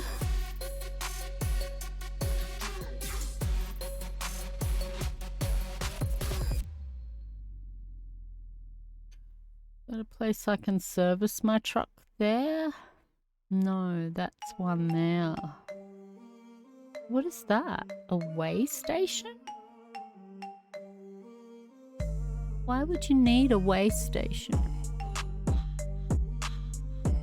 Oh, wow, that was cool. A weigh station. I don't know why you would need a weigh station. Like, maybe there's more complex parts of the game that I'm unaware of. I could service the truck and then go and buy the headquarters. I think I can service the truck at the headquarters, but I wouldn't mind finding that Kenworth station over there, Kenworth truck shop, and buying a Kenworth because I don't think I have a Kenworth yet and I want a Kenworth. My granddaddy used to drive Kenworth trucks. He was very, like, Australian. Time to hit the road. Don't you get no crumbs on my back seat. Crumbs on the back seat. Okay, we're out of here. Let's go. Alright, so none of this driving is going to count, unfortunately, but My truck is in desperate need of repair, and I want to buy headquarters, so get that done. I'll take a little break, and then I might do some more. Another couple of rounds, couple of jobs. I would still probably really like to play a bit of Fortnite ranked. There's not that long left in the season now. Oh, get ready to turn for left. me to try and get up to Diamond. I got to Platinum Turn 1 left. last time I played on the stream, so I'm keen to at least go up to Platinum 2. Oh, another train. I wonder if it's going to come down there. Oh, look, it's going to... Okay. Let's see where this train goes. Oh, this one's going straight.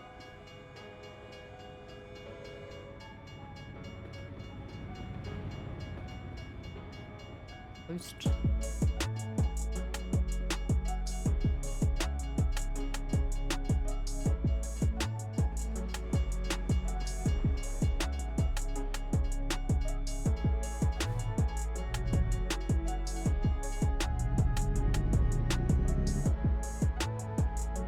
Nice.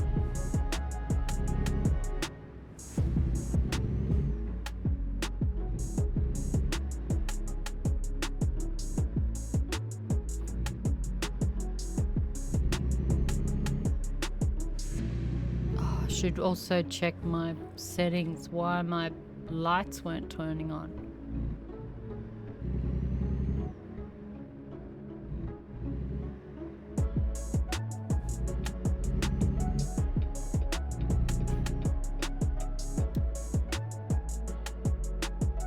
Taco Kingdom. See, I should be able to go fill up on Taco straight on. Kingdom when That's my right. character is hungry.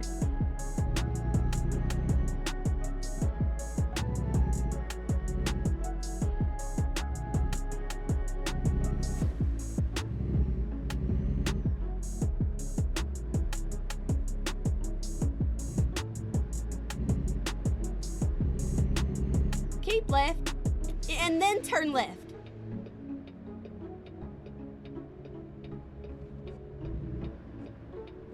Turn left. Okay.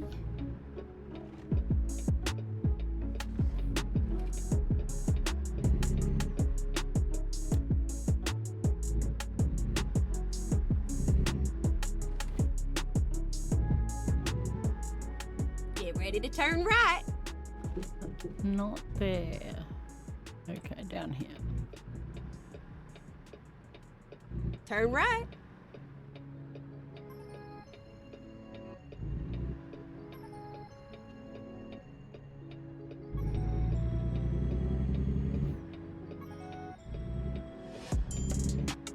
Turn left. Here? Okay.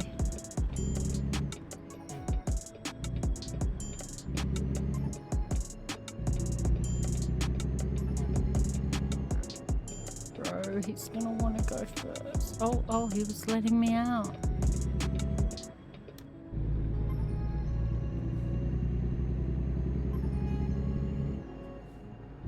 My poor truck, all its wheels are red.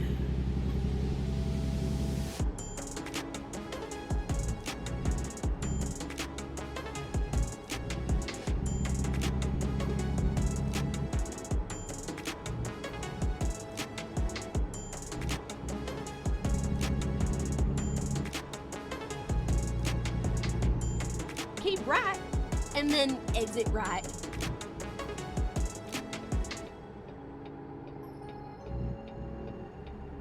Exit right.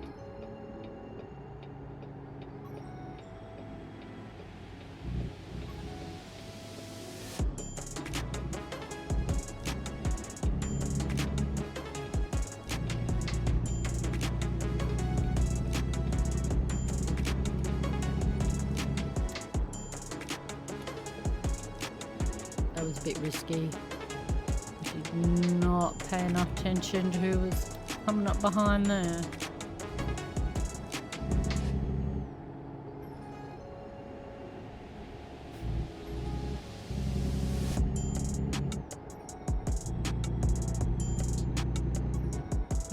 This service station seems a long way away.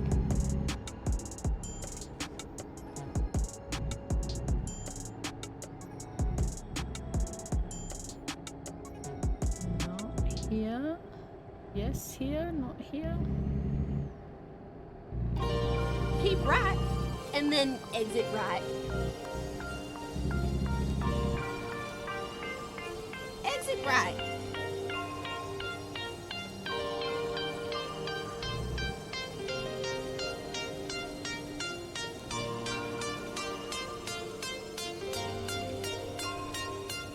Oh, get ready to turn left.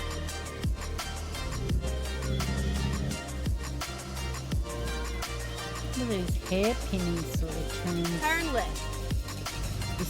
This street. Can I go? Oh my god, if I don't, I'm gonna get obliterated by trucks coming the other way. Okay, and left. back into here And then again. turn Oh left. my god, chaos on the road. Okay. Turn left.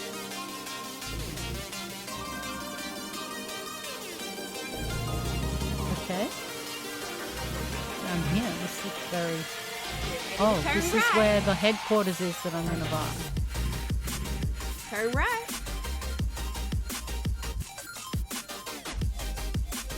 Let's go discover the Kenworth trucks first. Kenworth trucks, fix this truck, and then come back. Caution! Watch your speed! Oh, sorry, I'm excited. Here? Get ready to turn right. Here? Oh. Here. Turn right. I wonder where the road ahead goes. It's all over now.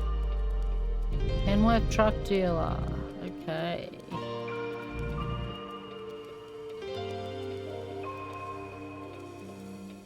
I don't know what that's about. Going over here. Fix this truck.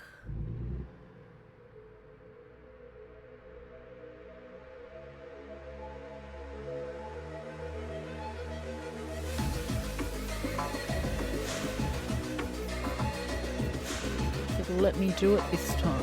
Yes, service recommendations confirmed. My tyres are still in pretty shocking condition.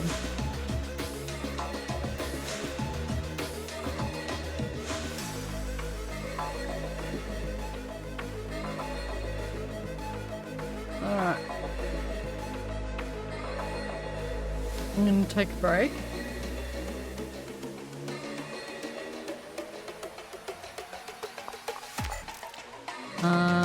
And I'll be back in about 5. I'll buy at the headquarters and stuff and do a couple more rounds.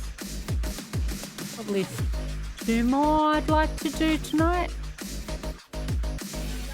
I know I've been streaming for a while, but I'm having fun just sitting here driving, so I'll switch to the pause scene and I'll be back in about 5.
date.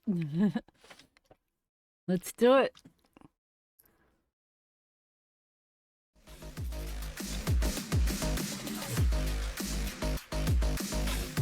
Okay.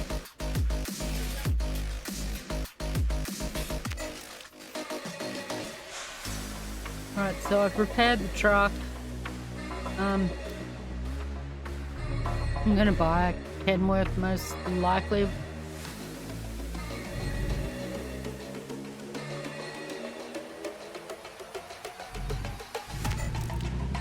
I'm gonna go out here. Yeah. The dealership would be closed right now because it's night time. We're going to go back to that headquarters, have a look, make a purchase, I think.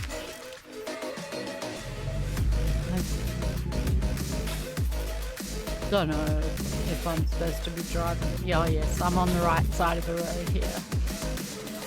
Okay.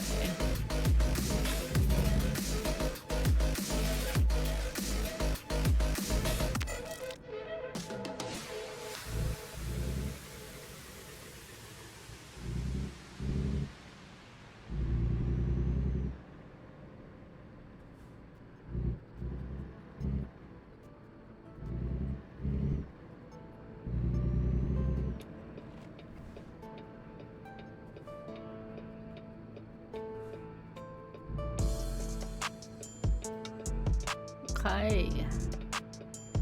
I may need to do a little reading of my book.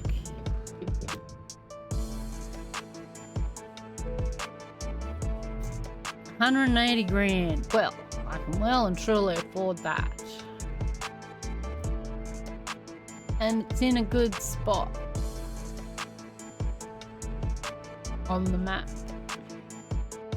Press key to buy. Enter. Well, yeah, okay. Do I really want to buy it? Yes, I do.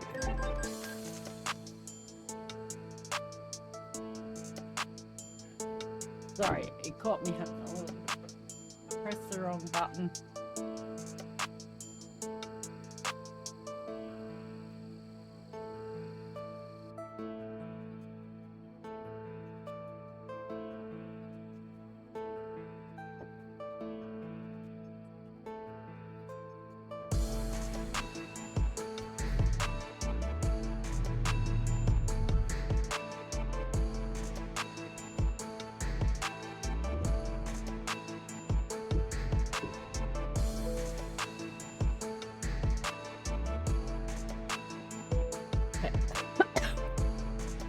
Press the following key to manage this garage. Okay, what we're gonna do is turn the engine off. We're gonna have a look at my trucks and everything like that.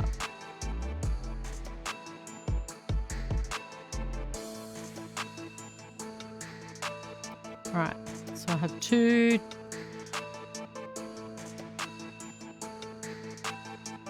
headquarters.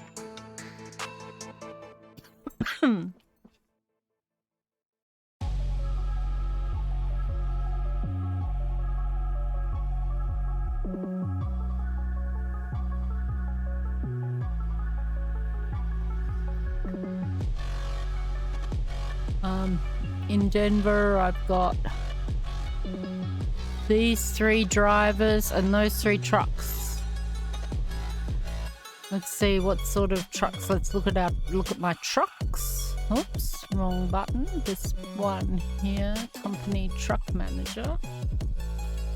Okay. Oh, so all right. So I have 2 Peterbilts. I'm driving one currently.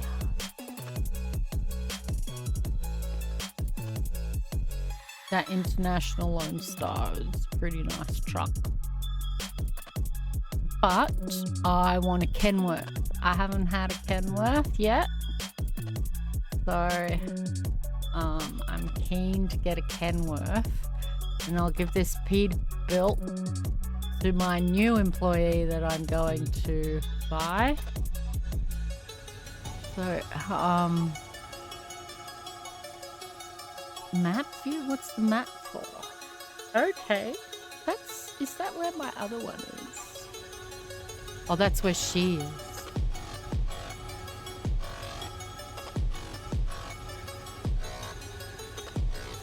That's the journey she's on. That's the journey he's on. Oh, that's cool. What about my other dude? Okay. And that's the journey he's on. I think they just travel from the headquarters to like forward and back from the headquarters, whereas I'm able to go all over. I'm not 100% sure on that, but I think that's how it works, which is why you're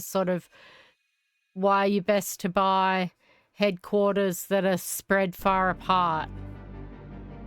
You know, and another one that would be good would be one over here on the coast, you know? Maybe up here on the coast. So I got this one because it was quite central to the entire country, I thought. And then I'll get something obviously over the other direction later.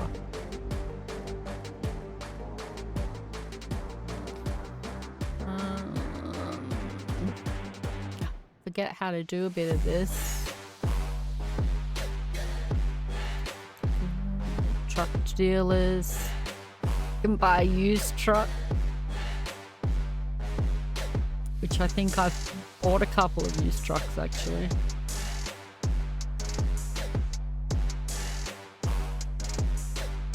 Driver manager. Okay, so I think I need another truck before I can put someone into this truck. Like, I need somewhere to be before it lets me get out of this truck.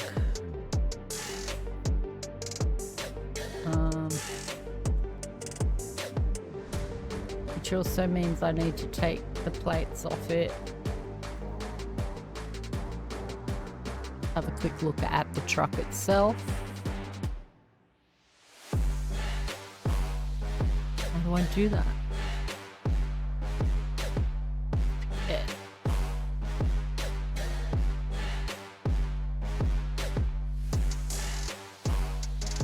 Truck. No, trucks.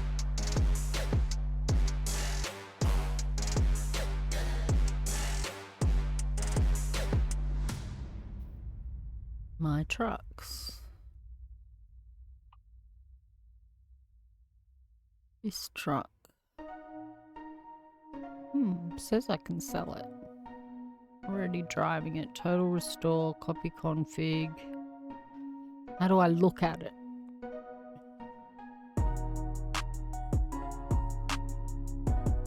Fix it. I have to go back to that service thing. But I'm at my garage.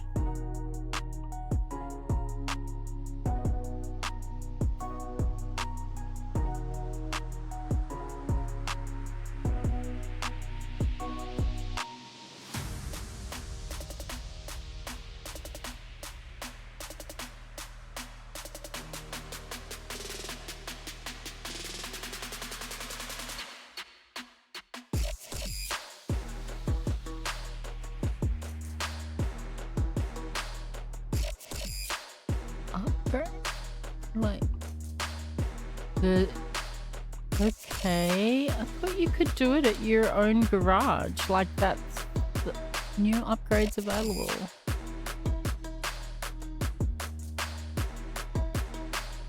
Have to go to. Alright, well, the service station's just up the road, I guess. And the Kenworth thing's there as well.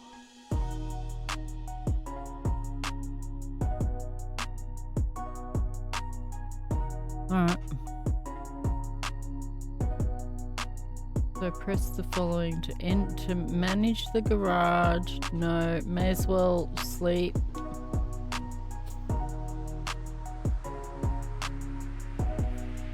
It's not letting me sleep at my garage.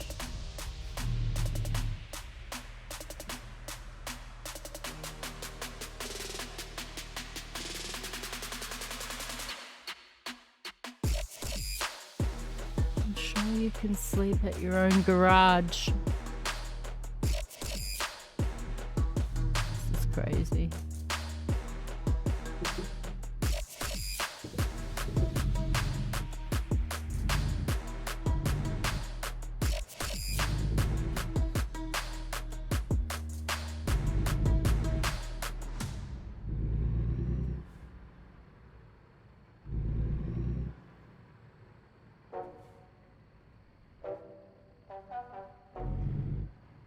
In the bit where it tells you to turn your engine off.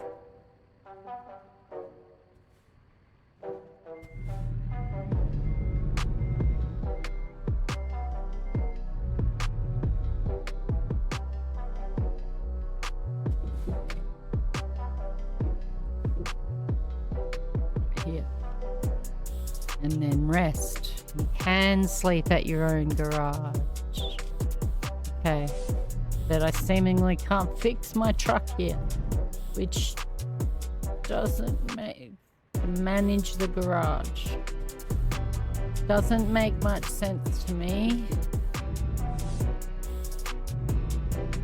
The service station is just down the road at the Kenworth dealer. That will be open now because it's daytime. We can take a daytime look at our new headquarters. Wish you could decorate your headquarters and put like a sign on it, like, you know, that could be rewards that you earn. Put signs and flags on your headquarters or whatever. That would be pretty cool.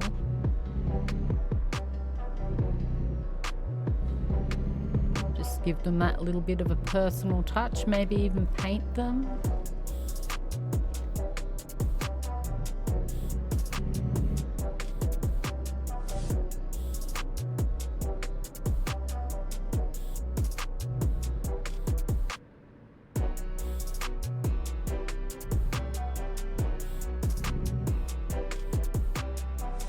Okie dokie. So, I'll go and take the plates off this first. I think they can keep the B. They can put by another B.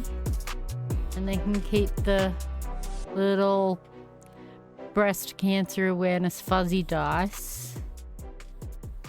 The phone, they can keep that.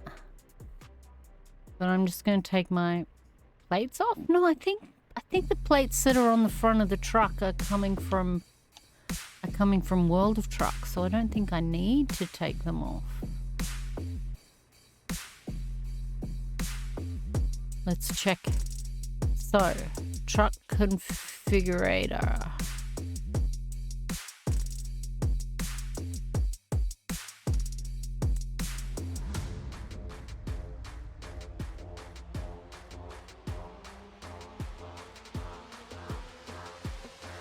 Choose. Maybe it is. Front banner. Toolbar. Let's have a look what is it? Oh. I haven't got one. I didn't want to necessarily buy that. Okay. Alright. Maybe I could make it a bit more powerful for my driver. But then I would have less to spend on my truck. So I think that I shall leave it be.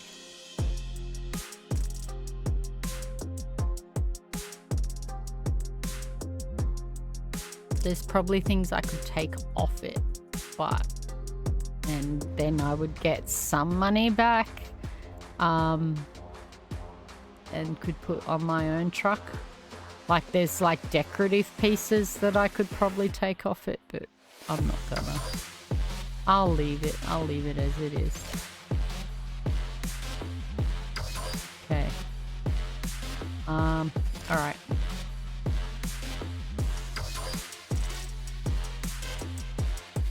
What is this? Toggle lights.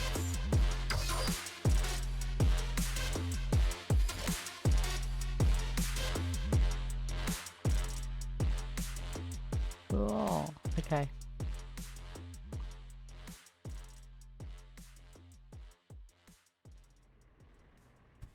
So let's buy a Kenworth then. Oh my god, I'm excited. I have no idea what Kenworth I should buy. I probably can't even afford one. I need to buy a used one. That'll make me a bit sad.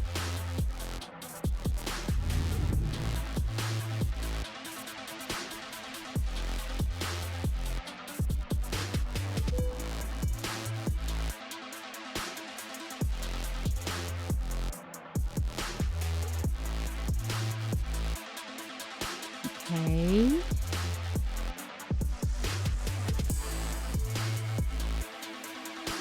That looks pretty. And 370 horsepower. $132,000. I will receive. Why? Am I trading in? Oh. I can trade in. No, I don't want to trade in. I can purchase trade-in value. Oh, I see. I would get 10 grand back if I traded. Okay, I see. But I want to keep the truck and give it to a new employee. So it's 121,000. Okay. Sleeper. 370 horsepower. I can upgrade all of that.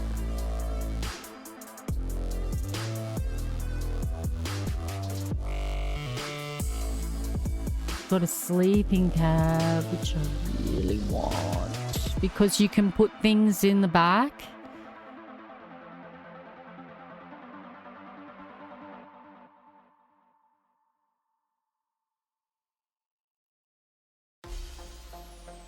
That is going to drive so differently to anything else. It's going to be so...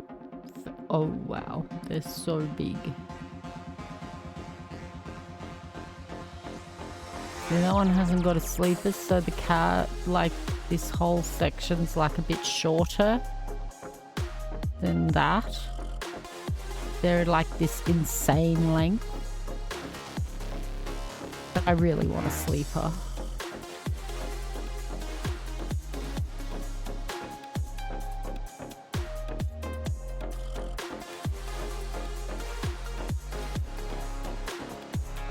Oh, that's nice though.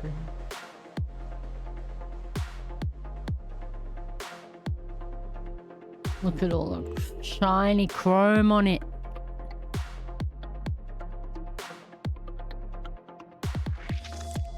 Is this a sleeper? Okay. T680 2014 mid-roof sleeper. It's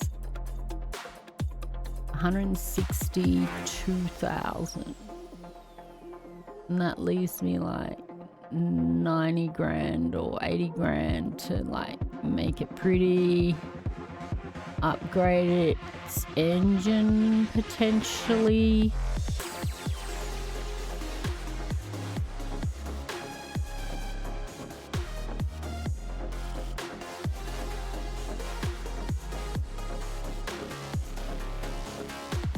Wow. That's big.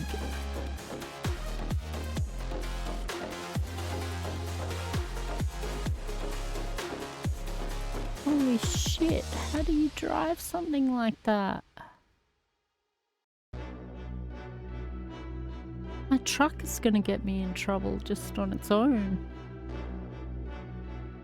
No trade-in on that one. Available from level 21, so I can't even buy that one yet. But I don't want to buy that. I mean, that's cool.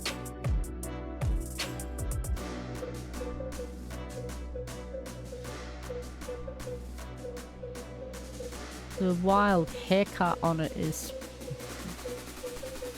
pretty amazing. Oh, those are nice.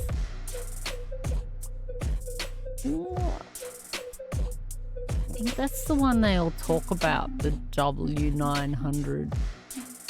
Well, I'm not getting that one anyway. Maybe at another time.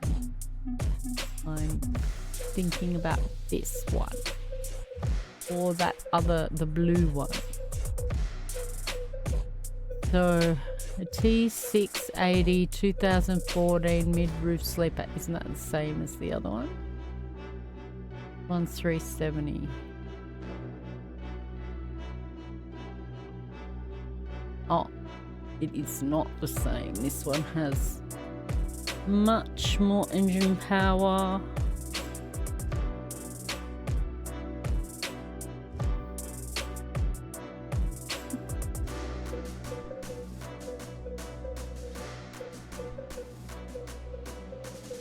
I'm scared this is going to be hard to drive.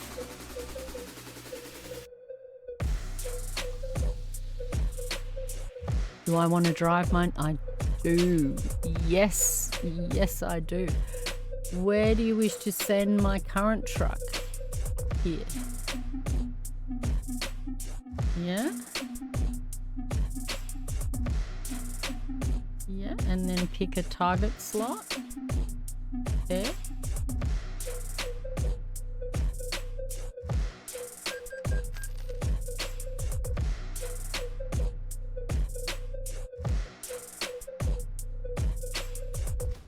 Oh, regular insurance paid already.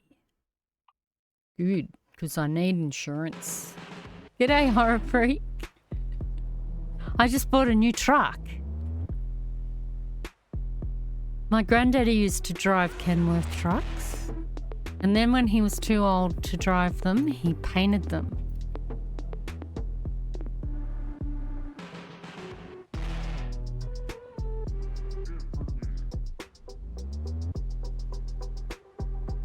I'm doing some runs through Arkansas still because the event, the community haven't finished the community miles yet. And that means that we'll miss out on the community prizes if we don't complete them. So I'm doing a couple of Arkansas runs. And I was getting bored of the other truck. And plus, you know, because of that challenge where you... How do I turn it on? Because of that challenge where you have to drive a different brand truck. It might be a Euro truck, actually, that challenge. But I'm sure they have it in this too. So I thought it's time to get a Kenworth. Now I want to upgrade it a little, hopefully. I don't know if it'll let me straight away. And it's really big. It's really big. It's got a sleeper in it, so it's even longer. So this could potentially get me in a lot of trouble just on its own. Just the cab part of the truck. I will see how I go. Okay, I want to paint it because it's blue. I gotta make it pink or something.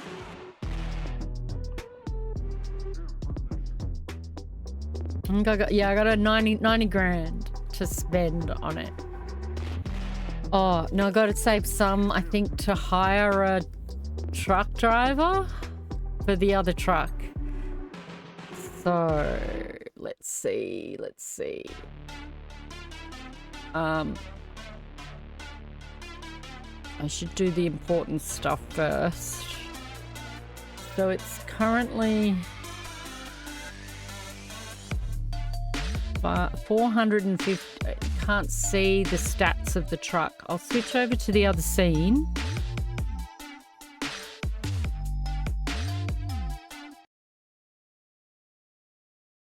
And remove that. Okay. That allows everyone to see the stats of the truck as it currently is.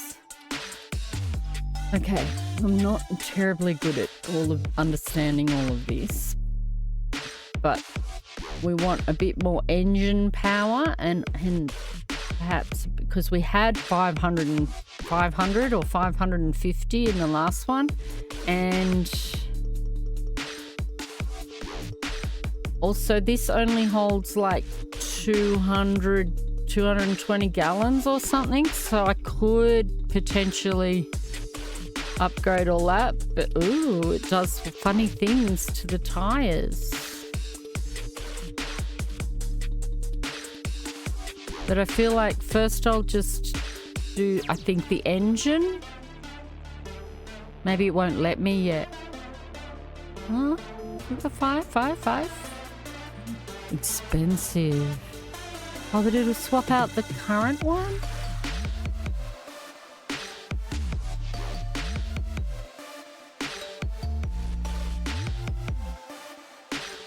So total to pay would be 25,000.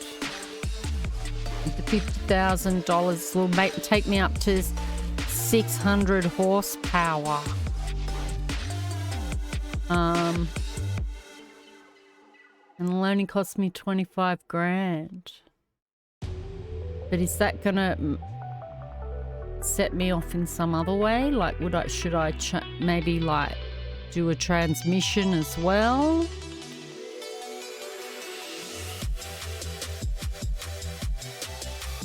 This one has a 7 speeds with a retarder, and I don't really understand the differential torque. It all looks good. Let's do that. 32 grand so far. And long 6x4, 220 gallons. Long 6x2, but that's going to change like the configuration of the truck. Like, I think that's like the tires or something.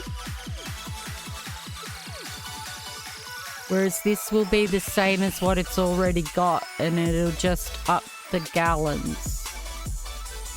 This one lifts the... I wonder what that's for, where it lifts the tire up in the middle. Yeah, the gallons is how much fuel, but see how it's got long 6x2, long 6x4, and I think that's like 6x2. No, that's a mid-lift. Wait a minute. 6x4. Something changed in the middle. Yeah?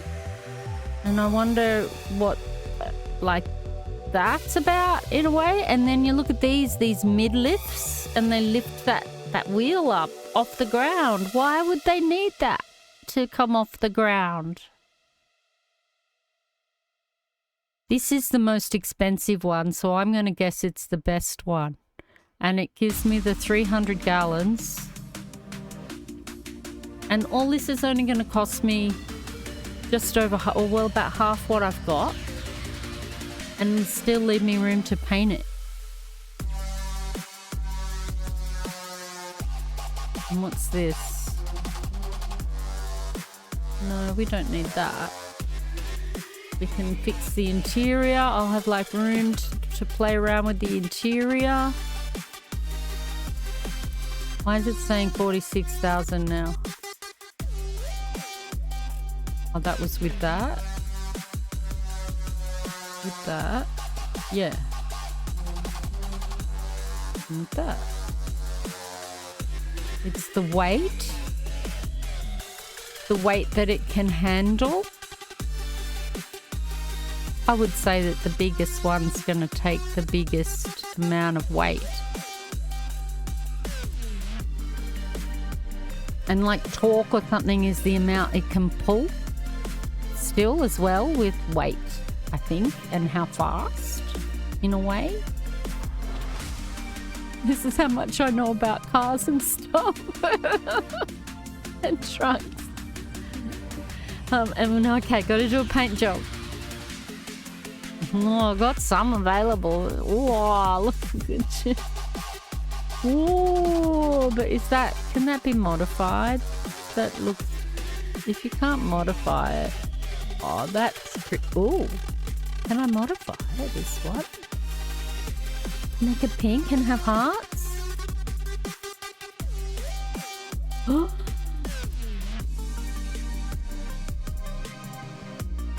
Oh my god. And can I change the colour of the hearts?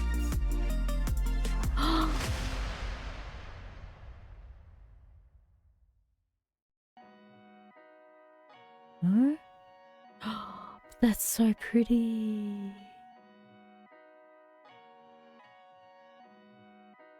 Oh my gosh, I'm in love. Oh, I'm so glad it lets me do one with some painting. 71,000.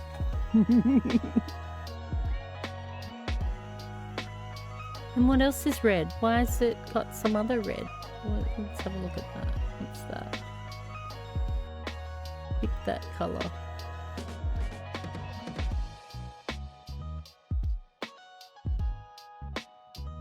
Can't see.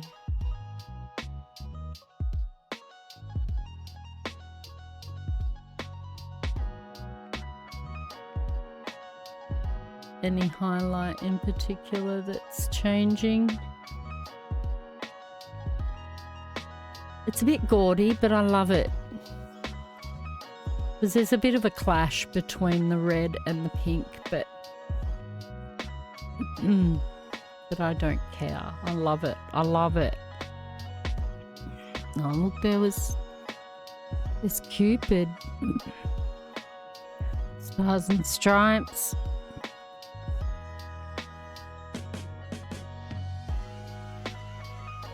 Calamity one. Wow.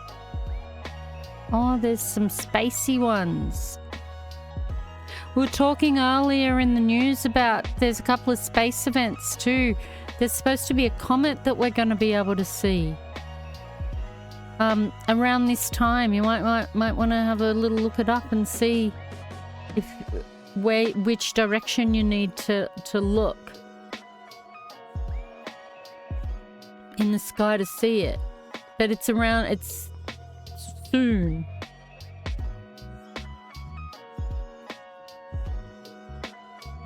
Yeah. And there's going to be a supermoon on the 17th. It won't be as big as the one as last month, but it'll still be a pretty big supermoon. Yeah, I love space stuff. And I wish I could see lots more.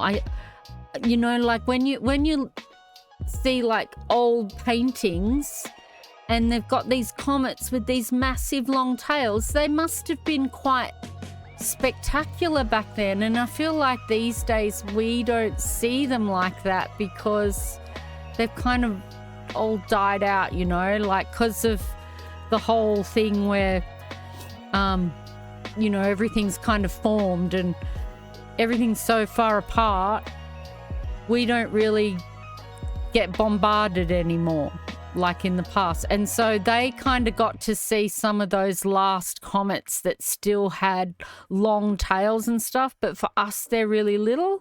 But apparently this one might get a tail, I'm hoping, because as I was saying earlier, I only got to see Halley's Comet, but it was just a fuzzy dot. I don't know if you got to see it, but it was just a fuzzy dot. And that was we went out into like rural New South Wales where there was hardly any light, like city lights or anything. And we needed binoculars and everything to see it. And it was just a fuzzy dot. And I want to see a comet with a tail. And apparently we're going to be able to at least see it with our naked eye, but whether it'll have a tail or not, that'll be another story, I guess. But I would love to see one with a tail like what they saw in ancient times. Okay, I'm going to buy this. This is going to cost me a lot. I haven't even got any decorations on the inside. I feel like I could make it look nicer, though.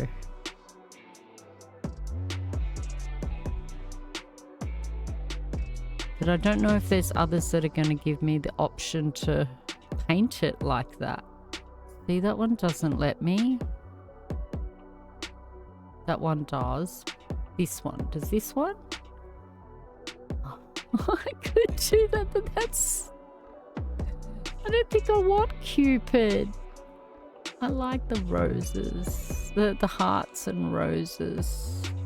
Drive didn't let me change it. No. That's classic hot rod.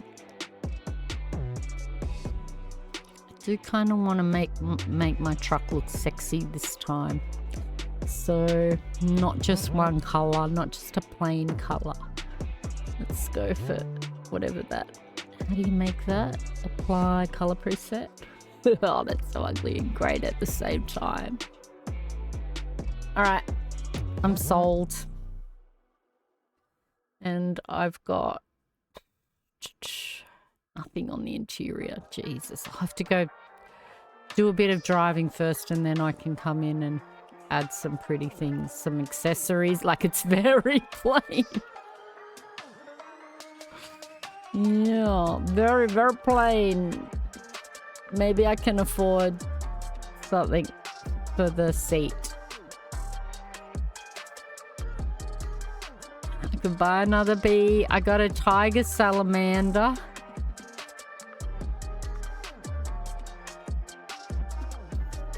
I've got a plush triceratops. Stachyburgus.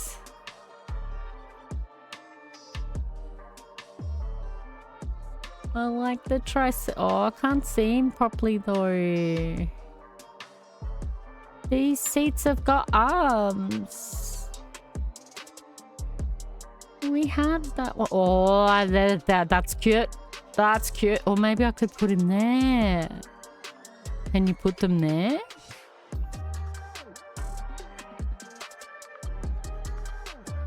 How sweet. How sweet. Okay, let's put something else on the seat. Like,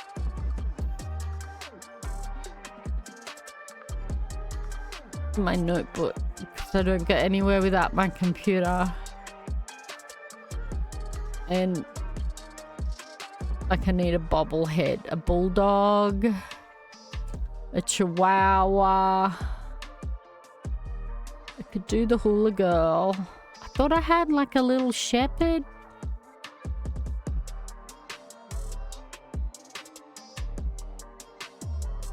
The bulldog's pretty cute.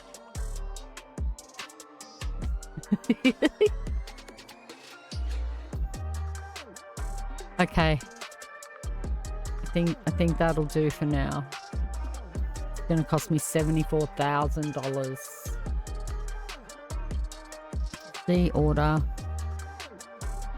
Alright, I've upgraded that. Upgraded everything. Oh my gosh. I don't know if I just made a huge mistake because I don't know how to drive a truck like this, but let's see. Alright.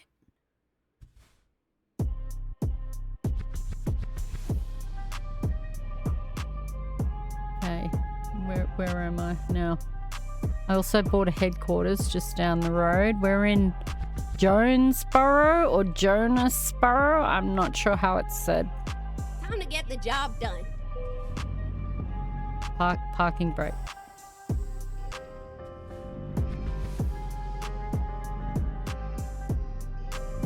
Because my other headquarters is in Denver, so I thought that was a good distance apart. And my other one's got like 4 slots, 4 out of 5 slots filled. Oh, that's if you include me. So, thought it was time to buy a new one. Oops, driving on the wrong side of the road. Okay. Hey, drives nice. The question is going to be when I go around like tight corners and stuff though. Oh, get ready to turn left. Oh, but it's nice to drive something that accelerates when I ask it to. Turn left. Alright. You have arrived to your destination. Your route guidance is now finished. Now, I don't know if it's going to make me go somewhere to recruit a driver. Might make me.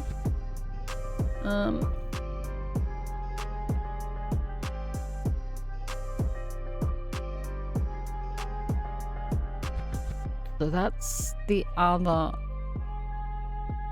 one.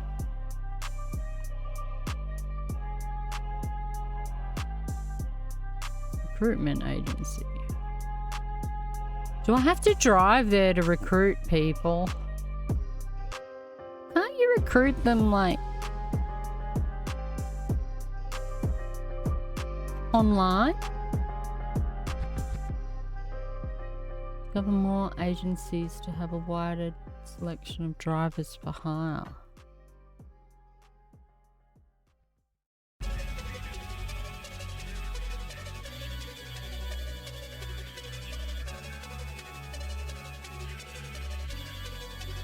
That's my drivers though.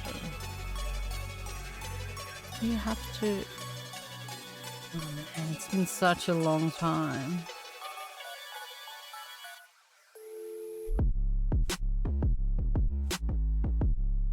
This is the right place to look for them, but I have to go there. Alright, so where's that? Click on the slot next to the truck. I haven't got it. I don't think I don't have any spare drivers. God. Right.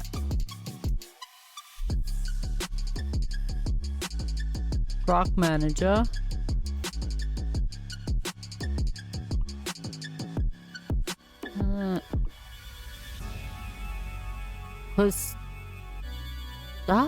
Thank you. There we go. Right.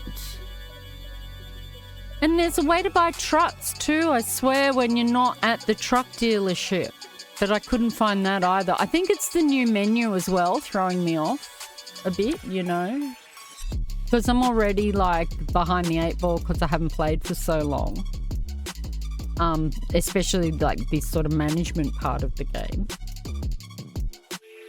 Okay, so we need someone that's got...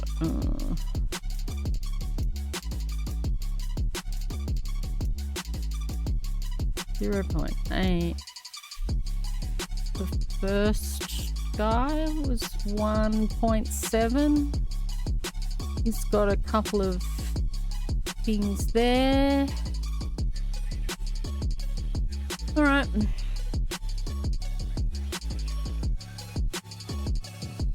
Let's get him. Do I wish to pay that? Yes. And I wish to put him in the truck and he can deal with it. He can deal with the fact that it doesn't speed up when you want it to. I built a bad truck over there. Okay, so now I go back to truck manager. Okay, it put it in there. It put him in there. Okay. So I just leave him to go now, I guess.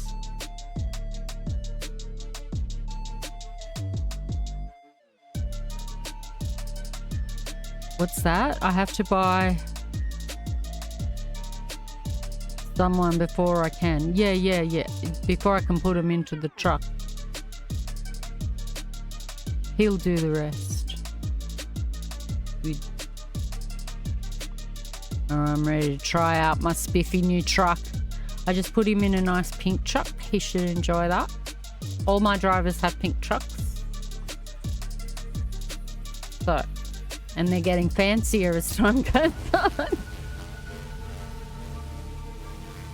I guess that's the idea of the game. All right, time to get a new job. Test out my new truck. Not well, no. There we go. External contracts. So yeah, we're about 40 million miles behind. And the event, I think it was the 17th of November that the event ends. So yeah, the community, I don't know if we're gonna make it. So I'm doing what I can to contribute some miles tonight. Have to to be over. Yep, that one's good. That's good. That one pays more than the other.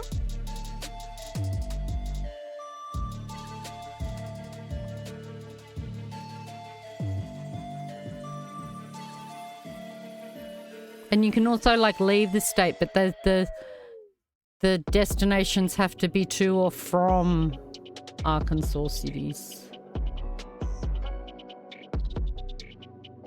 So like I could do that, but that's very long. That's 42. How far? Whoa. I want to be able to come back tonight.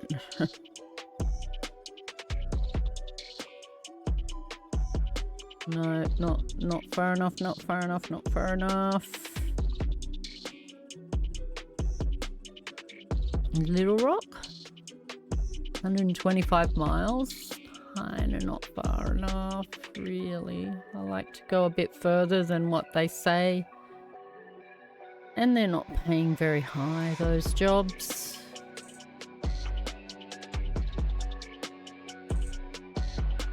I mean,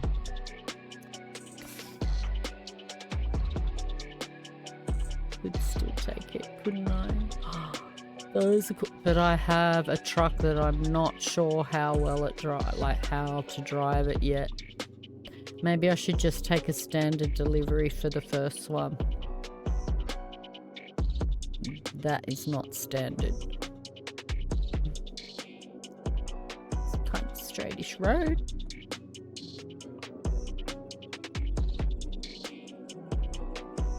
These are fun. I've enjoyed moving those in the past.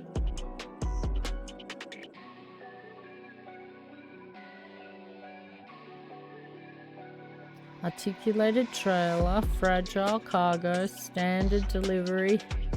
Doesn't look very standard. High value, heavy cargo.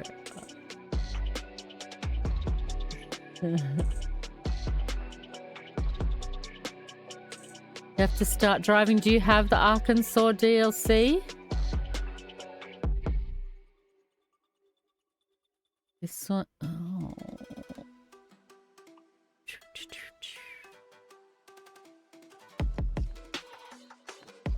There's some cattle.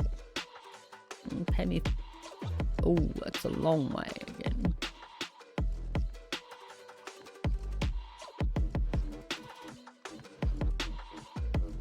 Yeah,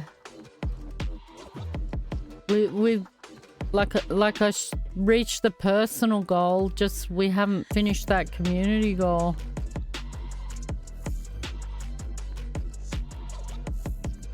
$34, $36 a mile.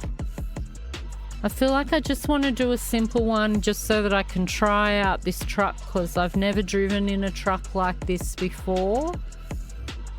So I'm going to take that one.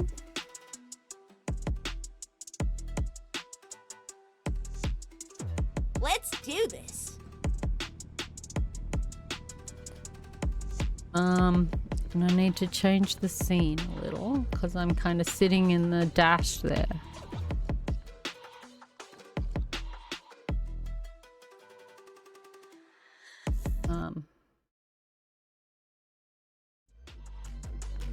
And it said to exit the game. Okay, we've all got some audio, beautiful.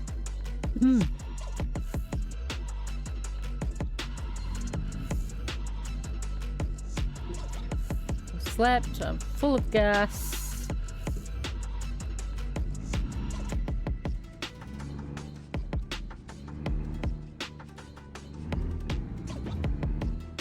Whoa. Whoa, it moves at pace. Turn left. Oh, I can't see very well. Oh, okay. Get ready to turn right. Maybe I need to fix my seat position in it. Turn right. I feel like I'm sitting really far away from the wheel. From the steering wheel.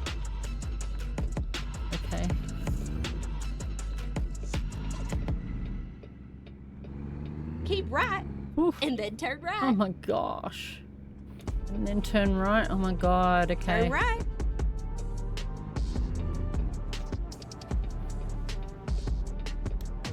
Yeah, everything has changed.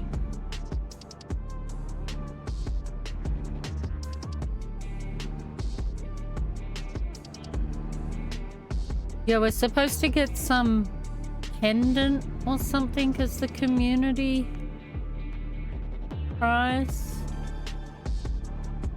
So I don't know. I wonder if the community's ever missed out before. I hope not. Oh, Jesus, take the wheel. Where in the goddamn hell you driving? You're speeding. Watch your speed. I'm just happy that it can speed for once properly. Alright. Wonder if this one has got to be able to go over for 65 kilometers an hour, this truck.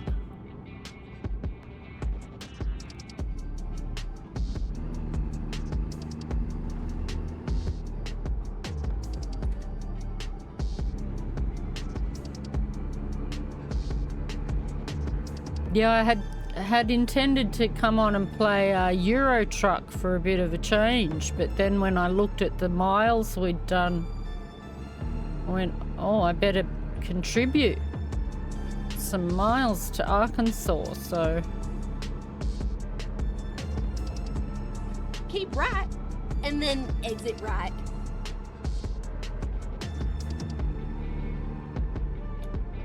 Exit right.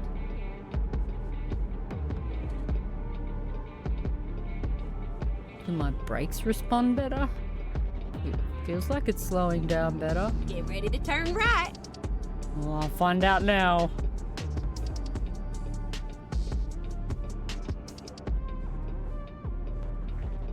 Okay. Turn right. That was smooth.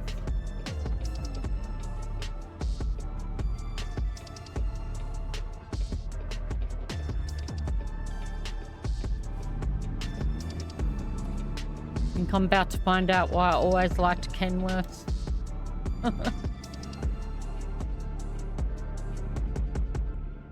They're a very pretty truck. Keep when right, you see them and on then the turn road. right.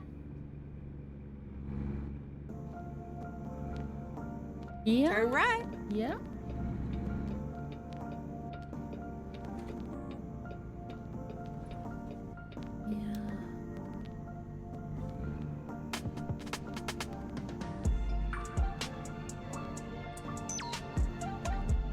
Time to hit the road. Ah, they extended.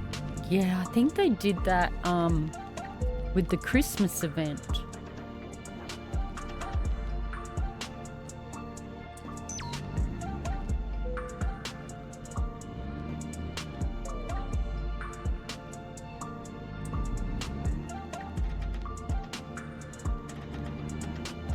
Oh, well, that's kind of them because I don't want to miss out on the community prize. Okay, where is it? Okay, I have to go round.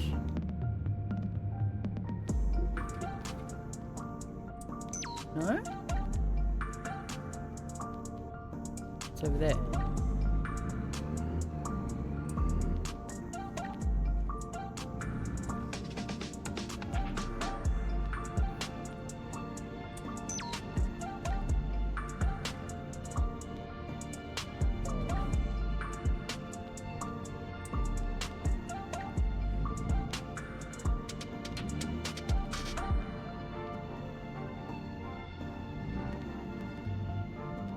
Alright, I'm just doing a standard delivery. Learn how to drive this truck, which I think I've learnt how to drive anyway. But how can it be better if it's so much longer?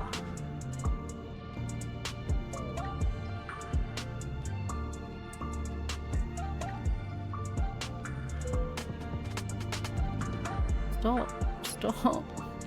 Now you drive safe, you hear? Nice. Okay. And out this way.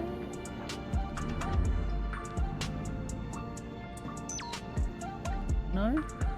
Yes? Need to go out that way.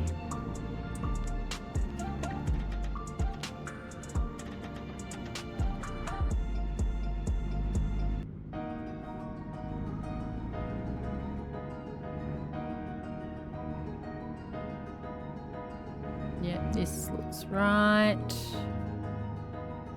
Never Right the mind, way. sugar. I'll find us a new route. What? What are you talking about? I'm going the right way, Granny.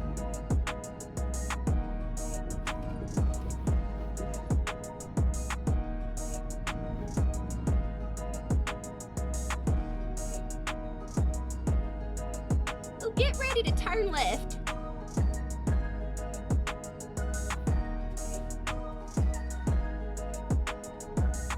Stop the truck.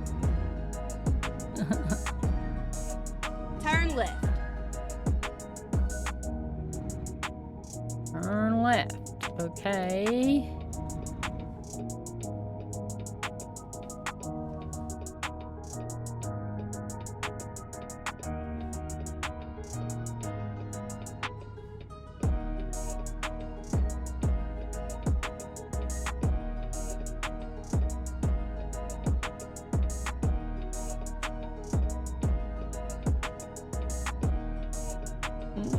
How brave am I?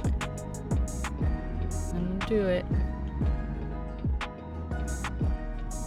Oh, that's a dream. Get ready to turn right.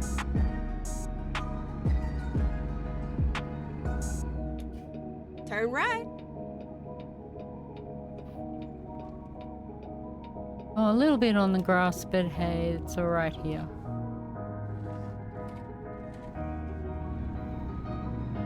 At least there was no poles.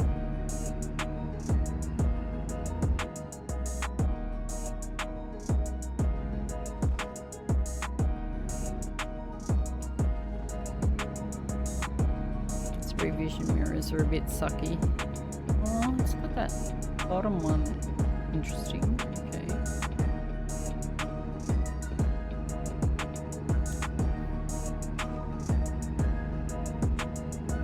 Right. Got some nice daytime driving. Don't need petrol, don't need sleep. Yes. I'm in a truck that actually feels like it's moving at a speed. Wait, it's not going to go fast. Keep left. Okay. And then turn left. Oh gosh. Okay, okay, okay, okay. That's not quite yet.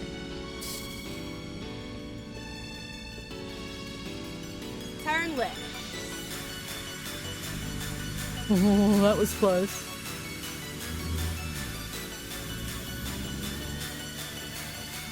That was so close. I nearly crashed into so many cars.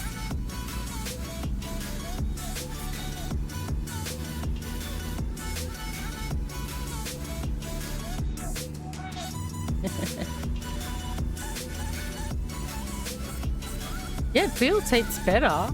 Like, I was a bit, I'm still a bit intimidated by the long length of the truck itself, like,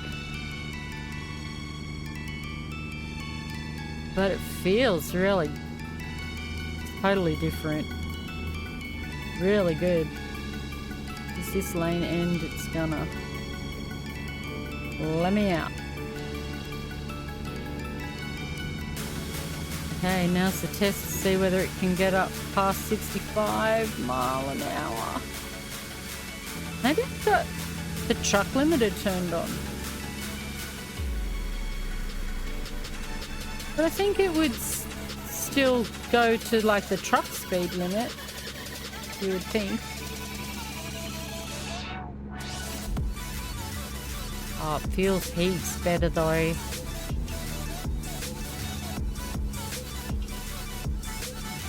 It's so much stronger.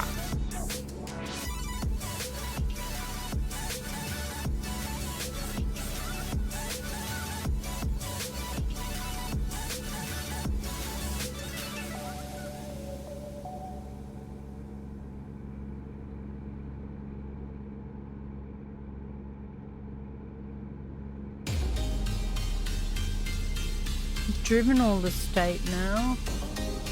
Yeah, I guess now's the time I go and check out like any potential secret roads and stuff.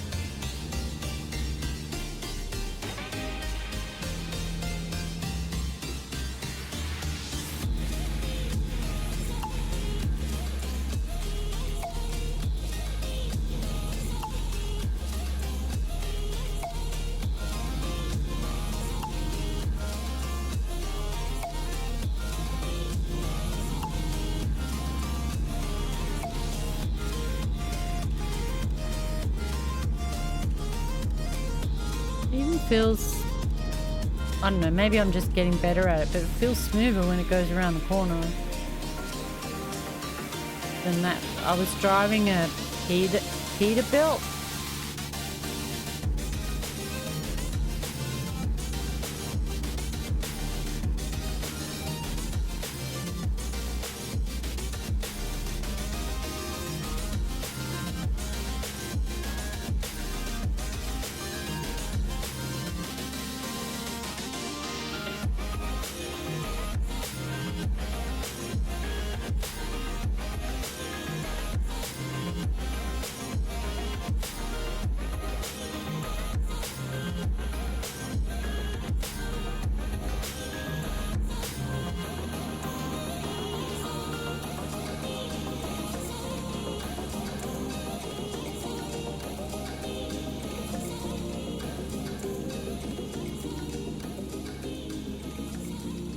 Wow, that is so much better. I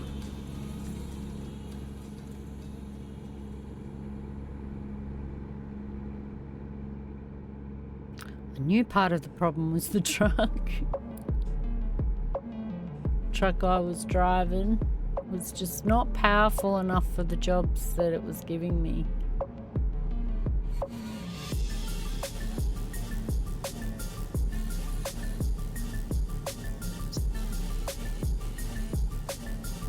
Keep left there.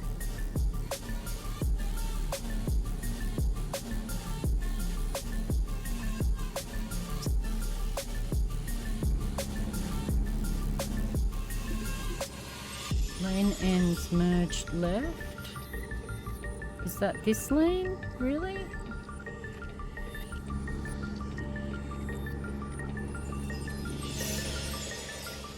I hate merges, they scare me. Okay, I don't think it's going to merge anymore. Keep right, and then turn right. I don't know how you would deal with it in real life. I think you just stop Turn if right. there's traffic where you're wanting to merge. But then aren't people expecting you to just keep moving when you merge?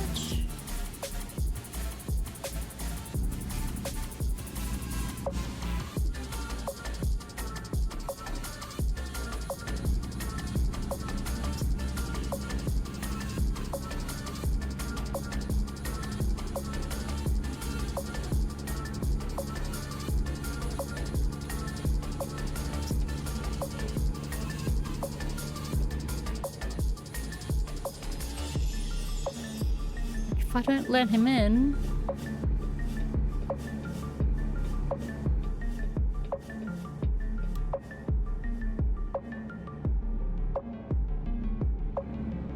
Oh my gosh, I'm overtaking for once.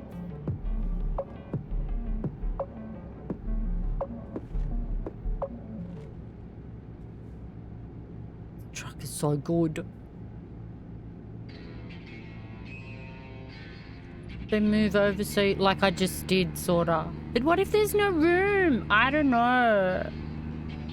That whole idea scares me in real life. How smooth it all goes. Because it doesn't go that smooth for me on here. Half the time I've had to stop before because I can't merge. There's this traffic there.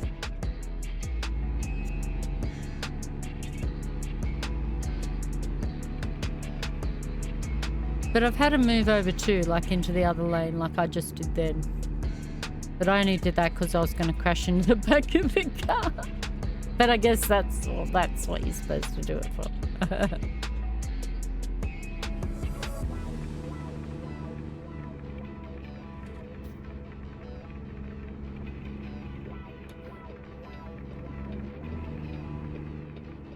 let me go in there. Yes. I don't feel like I need to be in the slow lane anymore, though.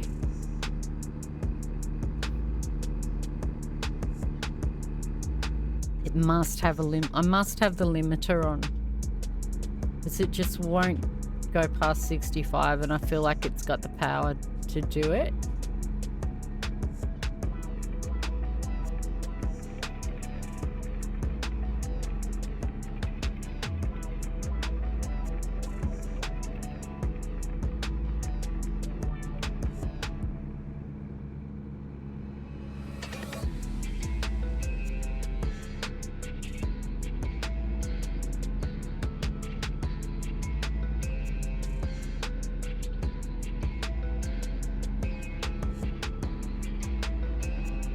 Took a big break this week.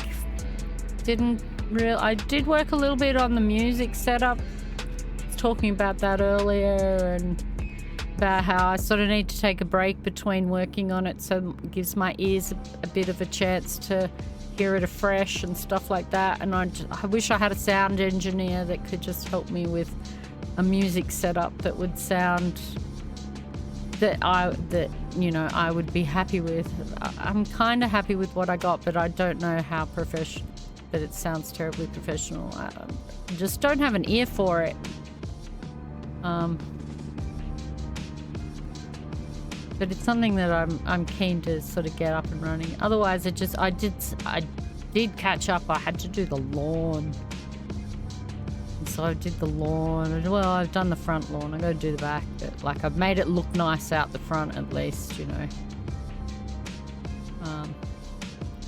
But it was really good. There's all this grass where we had this spot that was really patchy out the front, and there was no grass on it. It was 7 years I haven't been able to get grass grow there. And then I watched a show called Gardening Australia. About 2 years ago, I watched an episode, and they said you should mow your lawn high. Like a lot of people, they mow their lawn really, really short because they think then it will allow them. And then exit right. It will allow them to not have to mow their lawn again really soon. Exit right. But the problem is that allows weeds, that can allow introduction of weeds, and it doesn't allow the lawn to thrive.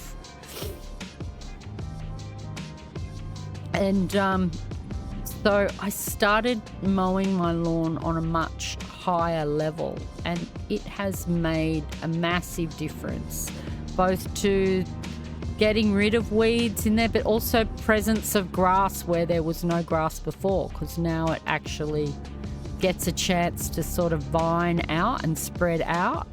And all this grass, so this was the first mow I did since winter, so it's been like a month and a half, and so it was quite long, but it wasn't unsightly, but it was long enough. We had some pretty flowers that were growing in the lawn, and I didn't want to cut those, but you know, it had to be done. And it has grown a whole lawn, a whole lot of grass where there was zero grass before. 2 spots, one's still a little bit patchy, but the other one, there is just like a whole heap of grass there now, and it just looks really good. I can't wait for the landlord to see that, because I have to call him back to fix our leaky shower again.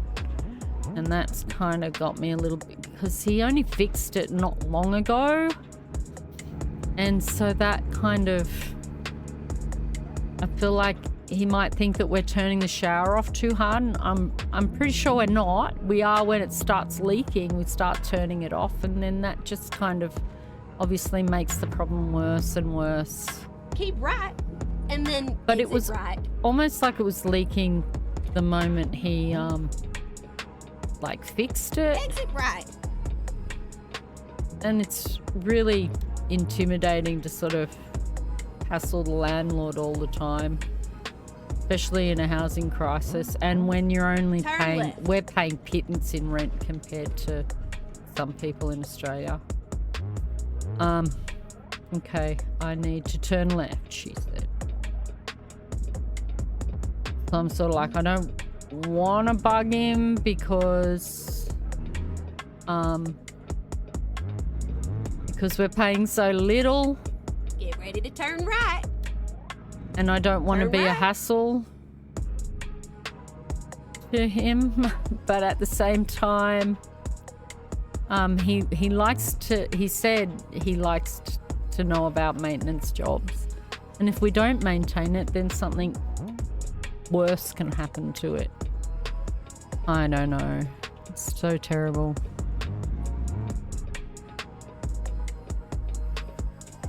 Because I'm doing World of Truck.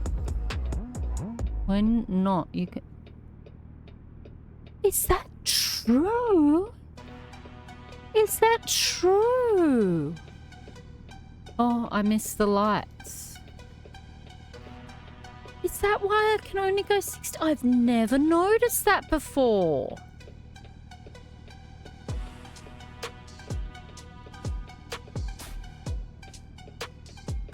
Oh my.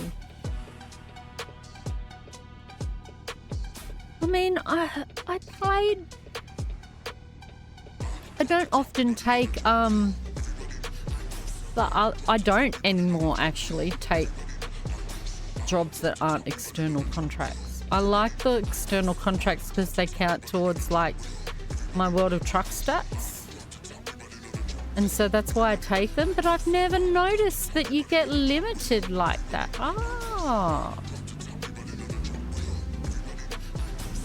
And like I took them initially until I like the in-game ones initially, but then I stopped when I sort of joined the World Trucks thing and started doing that, and it has achievements in it as well, like driving achievements and stuff outside of the DLC that I was wanting to, and outside of Steam, like different achievements to that. So I was like, okay, so I do always World of Trucks now. Contracts. Go straight on. That's right. So it all counts towards that. Oh, even stopping smoother. Oh, I love this truck.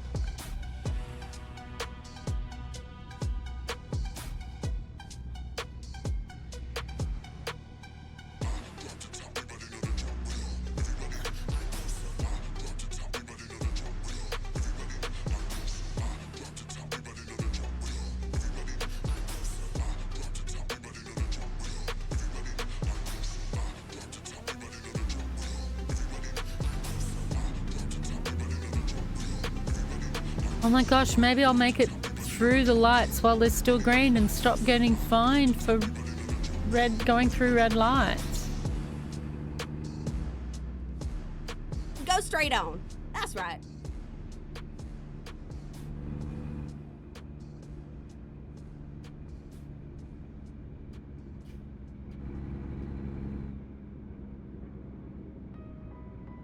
Hey.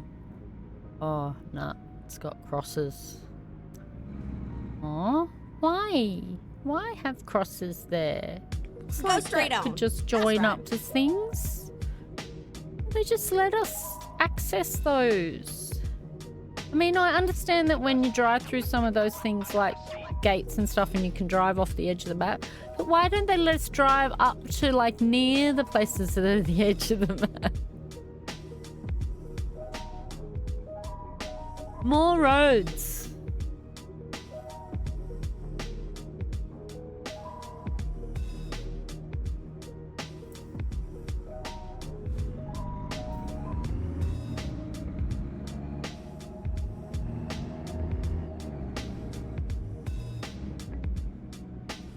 Wow. Keep right and then turn right. I don't feel like I can see more out Turn right. front. I don't know. That's a visual illusion. That's not true.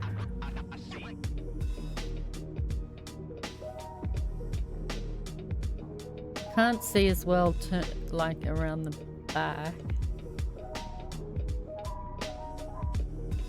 Wow, I wonder if I can put things up there.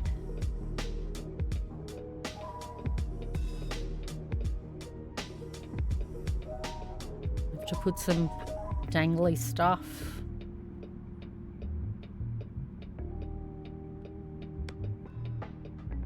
big, maybe not big, because if I make big revision mirrors, then we can't see the scenery as much. So maybe little shitty ones like that is enough. I mean, that does the job.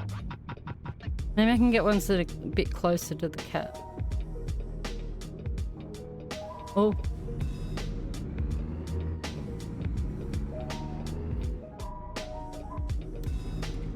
Oh. Nearly stuffed up the trailer there. Keep left, and We then did turn okay. left. I made it. Turn left. Oh.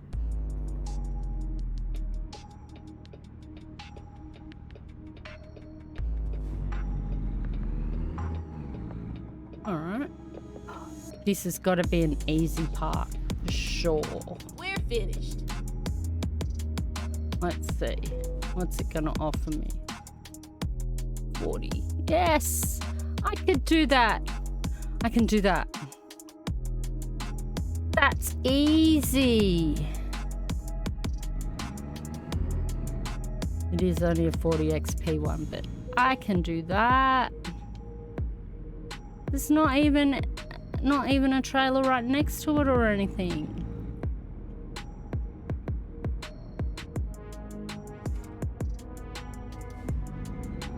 No, wait a minute. Okay.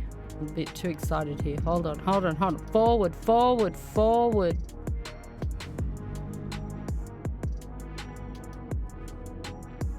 A bit more forward. Alright. Now let's look at the situation. Okay, I think I gotta turn the wheel that way.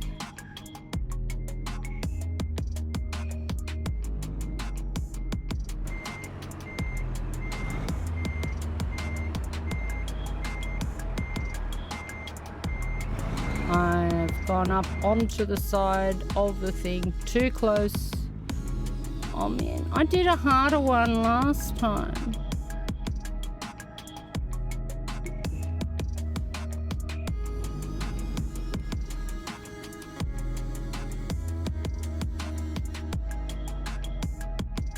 Ah, big truck, that's right. I have to remember I'm in a totally different truck. Okay.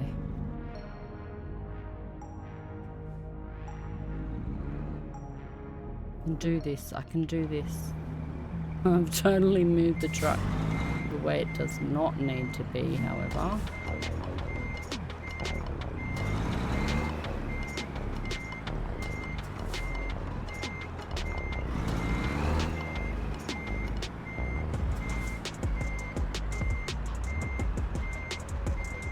Might be better off going all the way back again. I wonder if it'll let me go around this. No.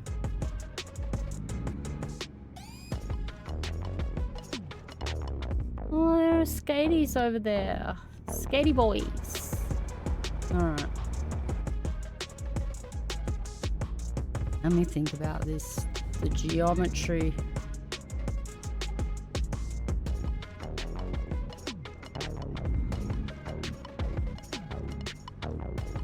I want to straighten up a bit first.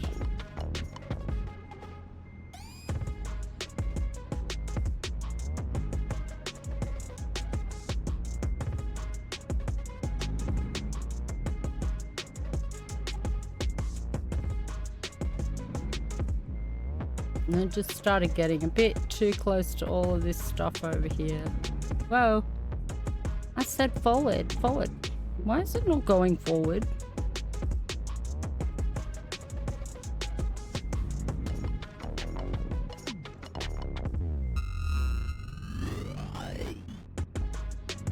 I'm having some really weird response things with my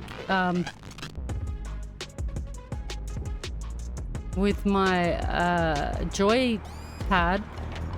It wasn't like lighting my lights up earlier. I mean, this is mostly me. What's going on now? sometimes it doesn't respond to me going forward, that I want to go forward. Okay. Now that I'm out here, I can bring it in at an angle that I'm a little bit happier with.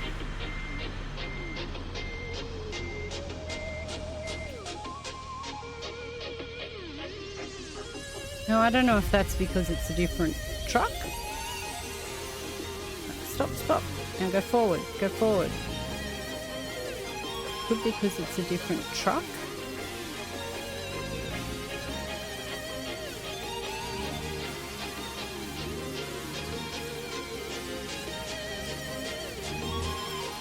Alright. Now I'm focused.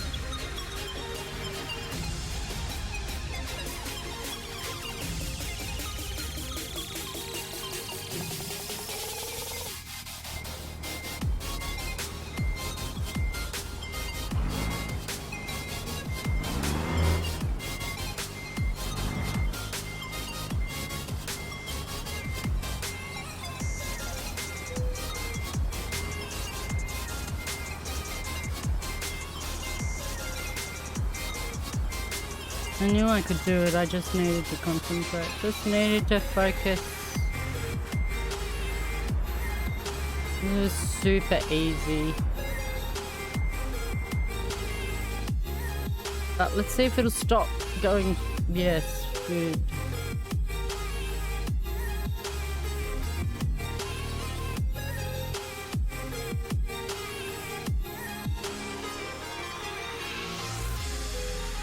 Nice.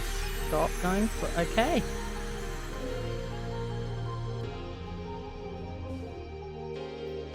And did it. I knew I could. That one's easy. 40s are easy. 40 XP ones. They're easy. It's the 90s. But I did park a 90 today. Well, was it a 90? I can't remember now. Pretty sure I did a hard one.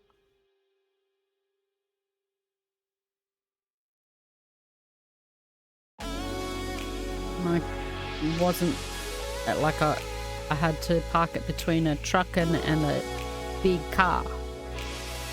Okay. Where are we? I'm trying to get to a... Oh, well, I didn't even go anywhere near a recruiting agency, did I? Oh, I didn't need to recruit someone. Because we did it. I just got to drive around. I'm going to go visit that and set that one off. I wonder, I'm sure I set that one off already. Yeah. Marks them off when you do them. I'm going to go and do that. That is a garage, so you can't sleep there. I don't know if I need to sleep. Probably do. If I could sleep over there and get fuel over there if I need to. Okay. I can go and have a look at that viewpoint. Make sure you put your seatbelt on now.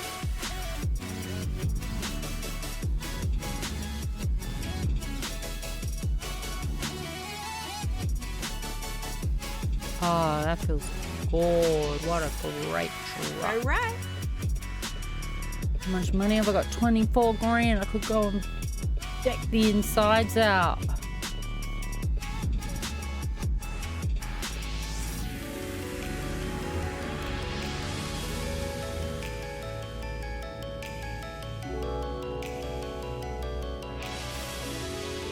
I don't know if I want to sit closer to the... That's right. Closer to the steering wheel now. I mean, if I change the rear vision mirror and make it closer to the cab, which I don't even know if I'll be able to, I might want to sit closer to the steering wheel.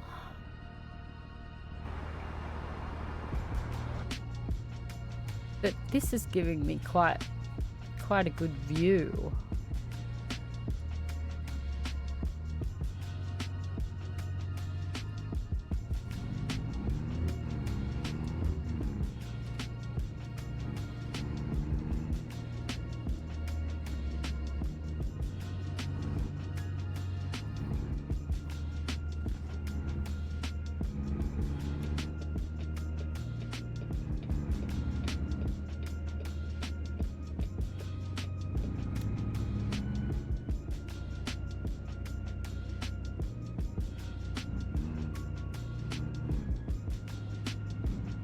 Where are we? Fayetteville?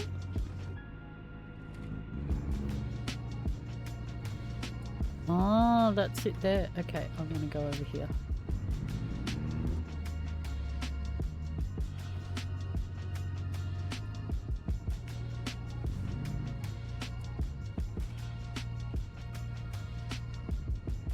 I don't know if it's that building or that building over there. Seems like it's this building. That's just a hotel. Finally, we're here. You took your damn time. Is it that? Let's have a look. Alright. Photo mode.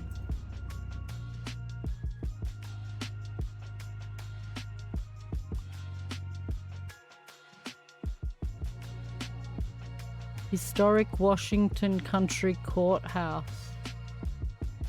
Wonder if I should move down a bit. Not a very good view of it.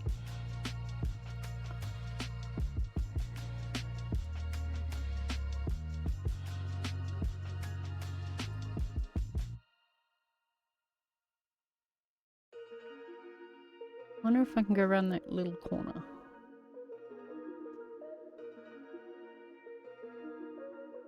No, don't want to look at that. Just let me go around this little corner here. Maybe I can't, but I can sort of sit myself in perhaps a more appealing photographic position. Why are we on the world map? Yeah, like that.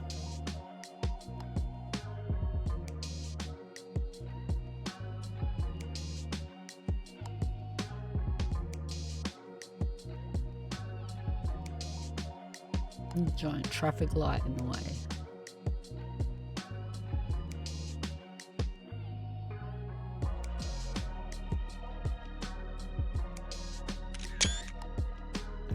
Cool, okay. Photo trophy. Okay. Escape. Okay.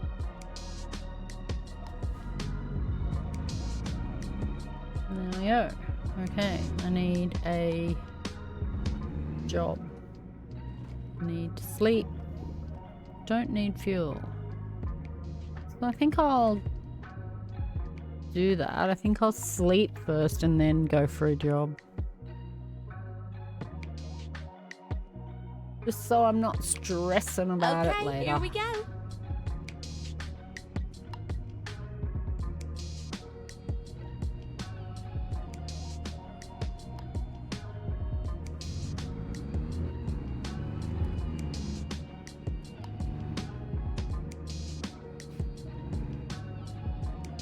Go straight on. That's right.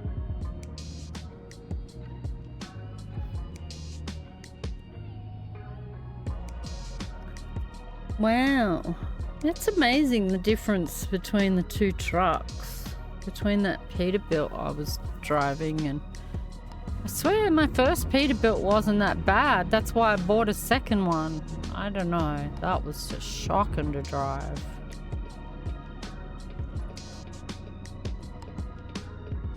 This thing's a dream in Go straight comparison. on. That's Mind right. you, I did upgrade it with all the top things I could access, I guess. But still, I think it's only 50 horsepower more than the Peterbilt I had.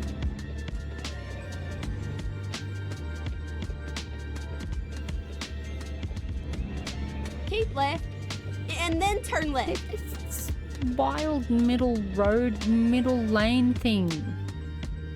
A shared middle lane. Turn left.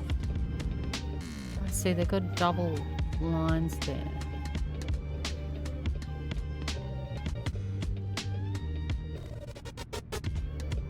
Ooh, the music's been a bit what?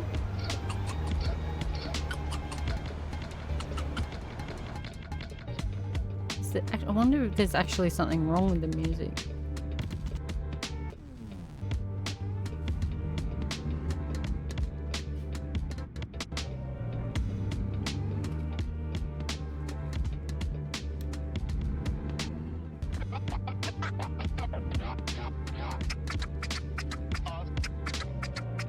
you can drive in there. The university? Go straight on. That's right. Bro!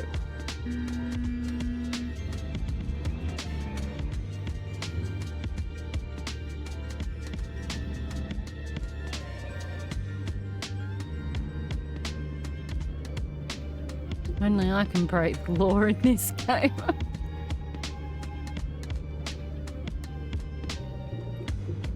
Go straight on. That's right. No, okay, alright. I won't try and race the lights. I was gonna.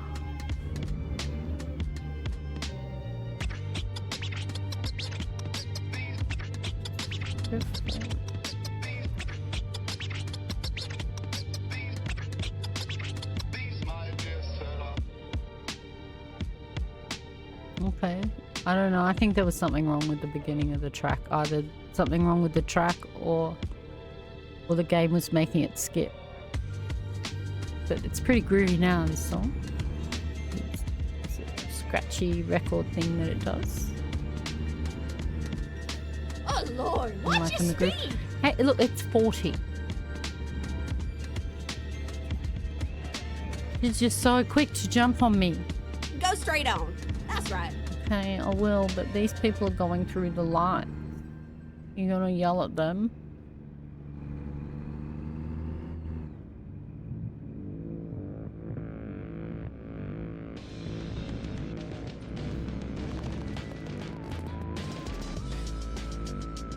Oh my gosh, I wonder if that's like student housing or something. That is so real looking.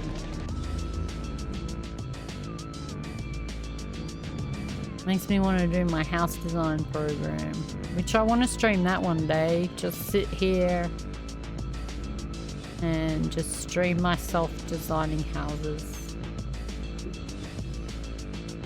Go straight on. That's right. I don't need a sound engineer to do that. Keep right and then turn right.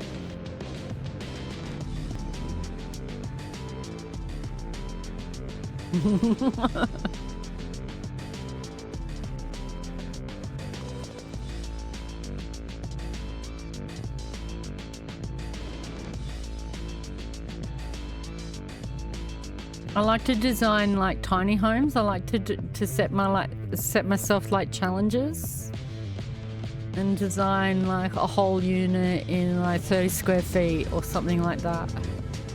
Or I love designing shipping container homes. I like doing big like actual houses and flats and stuff. I like designing apartment buildings and stuff. But tiny homes are fun. Like, I like the challenge. Keep right and then exit right.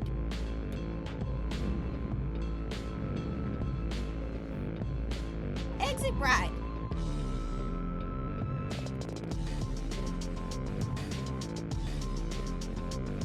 Yeah, tiny homes are Keep fun. left and then turn left. I've always liked tiny home things. I think even before they were a thing, I liked them. Before that, like, yeah. I was into them before they were fashionable.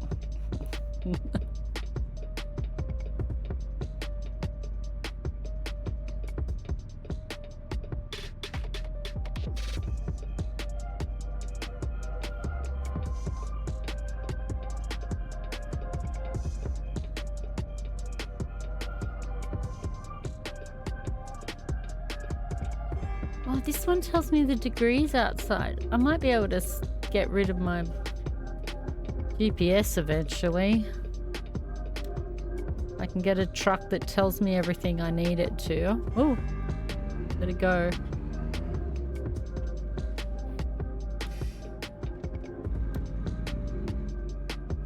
I used to play it without the big GPS, like big square GPS thing that they put there. I used to just play it with just like authentic with the truck. telling you what Keep you right, need to do. and then turn right. Can't be in there. It's up here. Where's the electricity station? Turn right. I think I commented on the electricity station last time.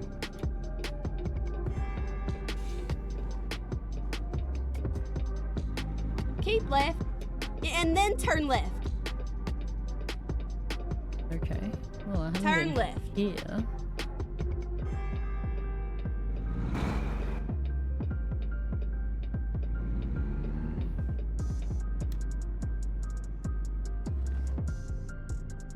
Alright. Gonna go and sleep.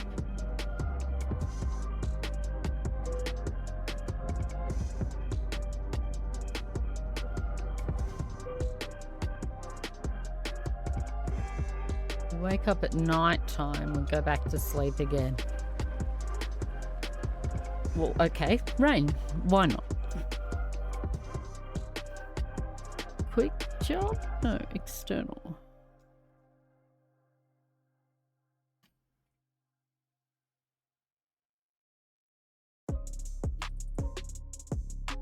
I'm in Springdale. Okay. Wow, that's a long journey. Not very, doesn't pay very much. Oh, that one goes a long way, but wow. I like doing ones like that, but not tonight. I've done, this will be my 4th one tonight, so I'm not gonna go for a massive one. They can take like 2 hours real time to drive, some of them. Which I love. I love doing that. You get right into the zone.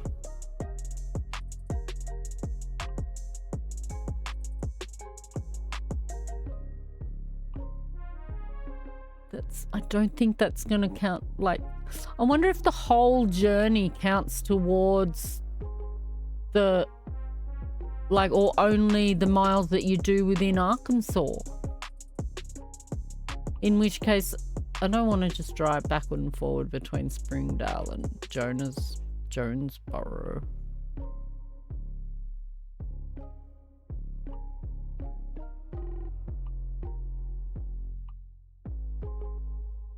Could do that. And that with that horrible trailer. It's not that bad. Just got to pay attention when I turn corners. $10,061 a mile to go to Little Rock.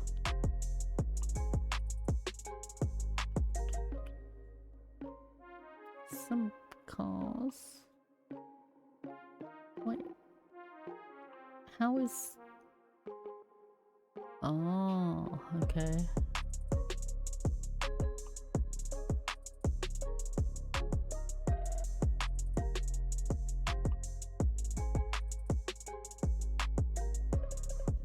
Yeah, I know. This is what I use. Minimal route advisor, bottom, and small mirrors. It's on the workshop in Steam. Yeah, I mean, I don't really use mods because when the game updates and the mods don't update in time, then that can sort of throw the game off. So I like to play vanilla on a lot of things. Minimal route advisor, I mean, there's sort of, in a way, like it probably does it, makes it quicker and easier. I used to, and I haven't done it in this sort of recent round yet. That's the only one that you use, yeah. And I can't imagine that one would really require much updating, like outside of an update, because of what it is. Like it's, I guess, minimal route advisor for new states. But like small mirrors and stuff, it wouldn't really need to update much. But I used to play it, like I said, I'd have the GPS, that big thing turned off, and I'd just use the truck GPS and the signs on the road and everything to direct where you had to go, like trying to do it as real as possible. But I haven't played it like that for a long time. And so as part of that, I would also work out my route as minimal or where I wanted to go, you know, and I'd work out, like, so many times you've been watching and I've got like caught out because I need to sleep or whatever, because I'm not planning. And I used to plan. I used to really plan out my routes and do the whole bit. I haven't been doing that to my detriment. So yeah, no, well, I understand that you can travel outside the state and to the state. So I'm guessing then the whole trip, say I had a thing that went from there to Tulsa, I'm guessing the whole trip would count even though that whole trip isn't in Arkansas. That's what I was wondering, whether it only counts the miles in Arkansas. The whole trip? Yeah. So that'd be all right. And then as long as they're not too far away, then I can just drive back into like Fort Smith or wherever that's close.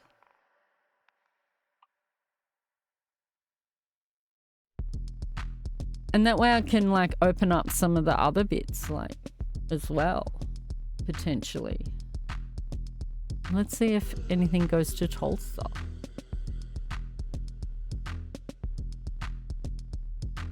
Okay, $61 a mile, and that's that truck thing that we're looking at. That one looks like the best deal. $64. Oh, and it's got some Western Star trucks that I can drive there with my Kenworth.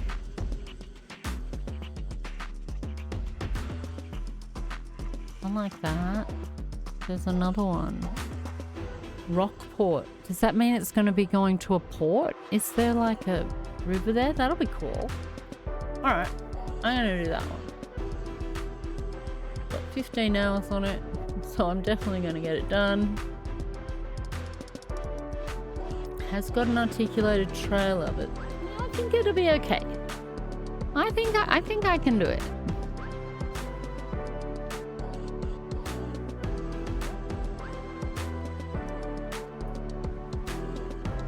Oh, in the rain. Okay. Ready to rock and roll. Now, lights. I just don't know whether they're turning on or not. Oh, look. I got that, but I haven't got actual lights.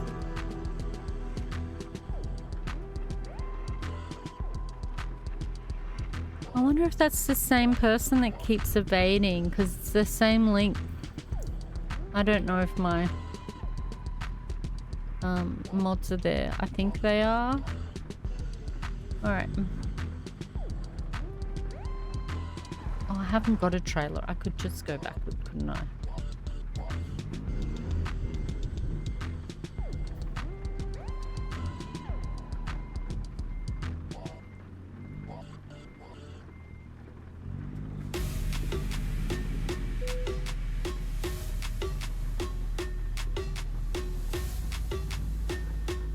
Whoa, that was very close. Oh my god, I hope I didn't just scratch the paintwork. I feel like I heard it. Lightly tap it.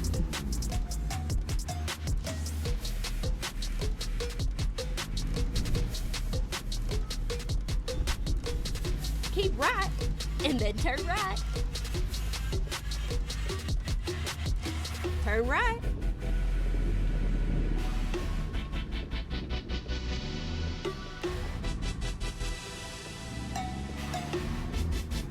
Keep left, and then turn left. Left. Okay. Turn left. Oh. Wipers! Haven't had to use the wipers for ages. Stop.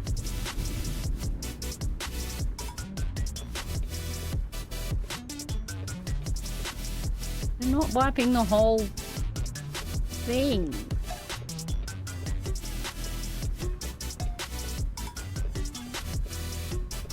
I feel like it needs bigger wipers. Oh.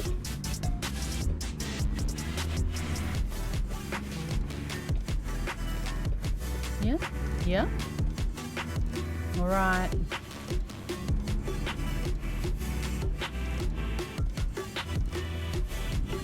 Get those kilometers up for, well, miles up for the event. Come on, let's make it through. Yes. Oh man, this is such a good shot. Go straight on. That's right. We can't race these lights, but we can stop at them without getting whiplash. Yes. Okay. Now, sorry everyone, I'm not sure my mods are here, so I'm just gonna do a bit of modding.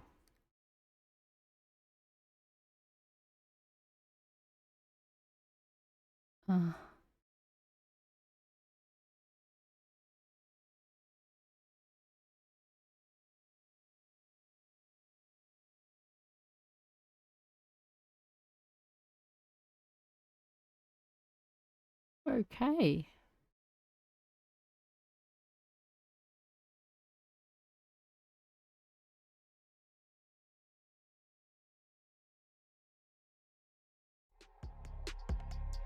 Alright, I'm not as good at it as my mods.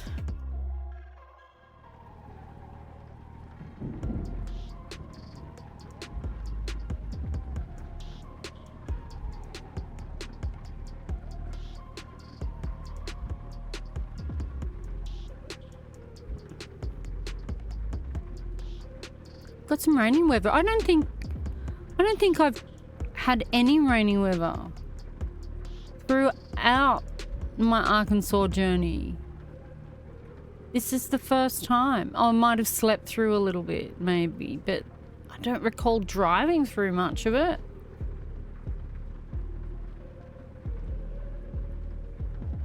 I wonder if that's true of like Arkansas in general. Don't they kind of like try to emulate the weather, I think?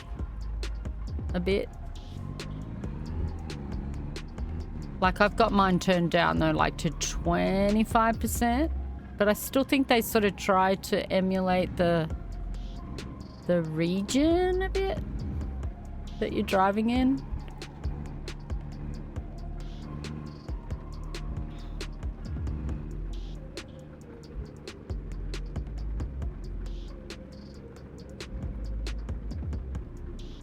Go straight on. That's right. Oh yeah, I can't turn there. Okay. Wow, those brakes. So smooth.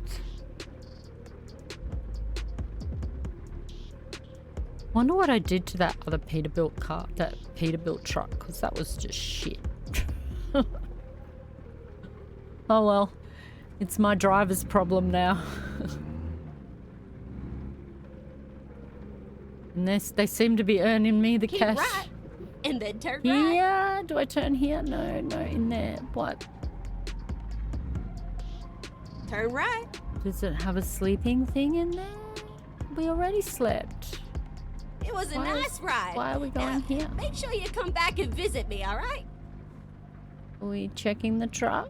Alright, I'll check the truck and see if it's needs a service. I don't think I damaged it. Look at that. It's in perfect condition. Let's see if we can add some gaudy stuff on the inside.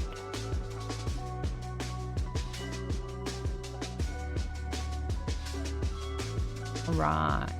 Oh, and we've got to put some pink wheels, like pink bits on the middle. I think I had ones that had like pink writing on them. So I didn't upgrade the wheels. How do we do that? Wheels aren't accessories. Are they? Ah. Well, I guess the most expensive wheels. Do I have to do them on all four? On all of them? Surely it's gonna like change them all.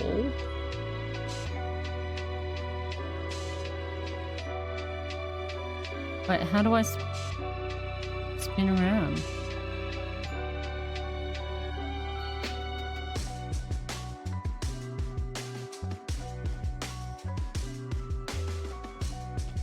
Why am I not using my mouse?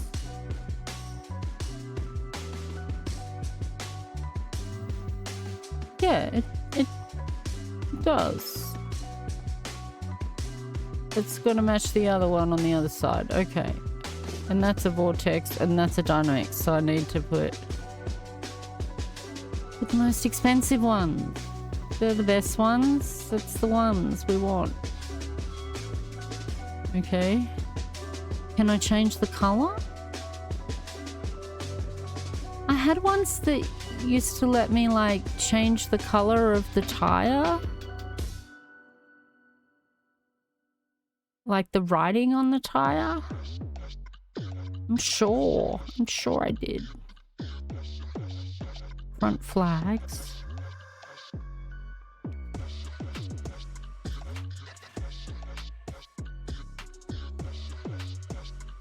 I don't think I want red. And these are just...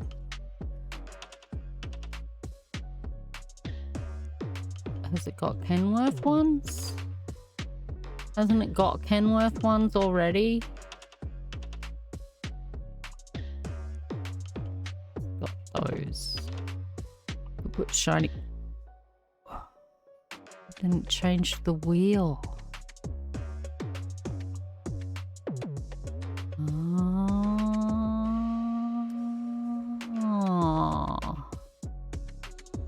Okay.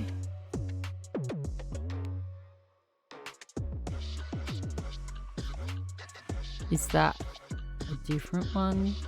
The one I had? Is it better? It looks different.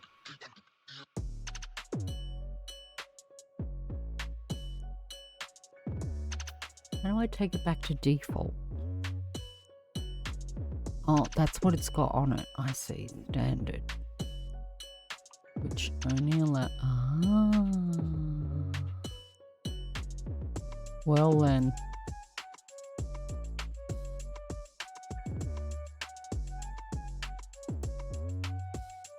Wonder if this will change the feel again. Hub cover? Hub? Nuts?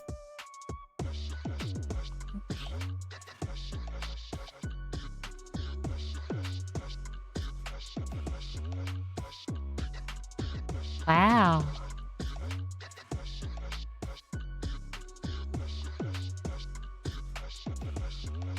Ooh, that looks sexy. It's reflective.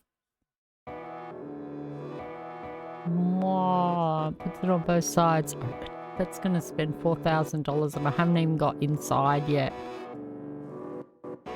And did it... Okay, they must be alright wheels, those Dynamix things.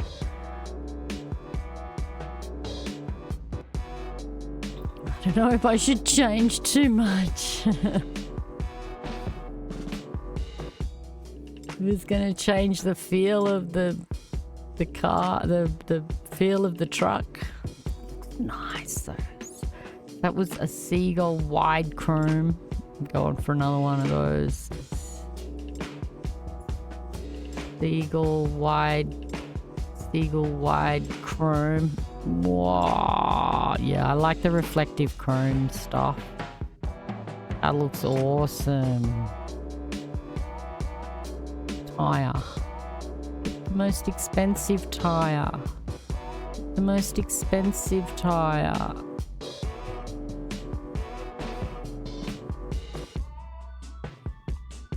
Yep. Put the only tire that fits. Okay, rim. That's what we just looked at, was the rims, was it not?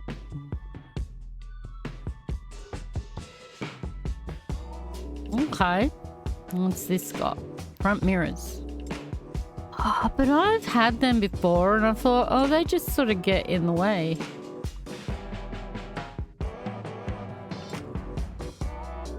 They just like fill more of the view. Well, obviously the more expensive one looks sexier. What do we got? A bumper. We haven't put a bumper.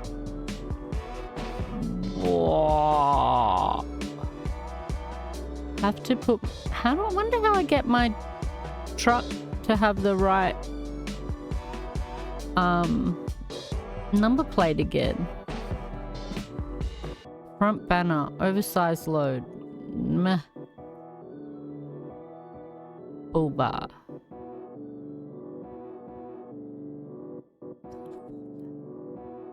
Like, I could get that for now, and then later, because I want to do some inside. Wait, I haven't got anything on the top. Awesome. What's this? Oh, a sun visor. Oh, then it's gonna cut off the view. No. I'll put some dangles on the inside. I could put a plate. No. Main mirrors. Let's see. Okay, so that it doesn't allow me to choose ones that are closer. They're nice though. Chrome. Go with the rest of the shiny chrome that I got happening. What's happening here? Door handles. It's already got chrome door handles. Cab panel. I like the little ones. I like the little ones. Wait, I can't even see this thing. Where? Oh, is that here?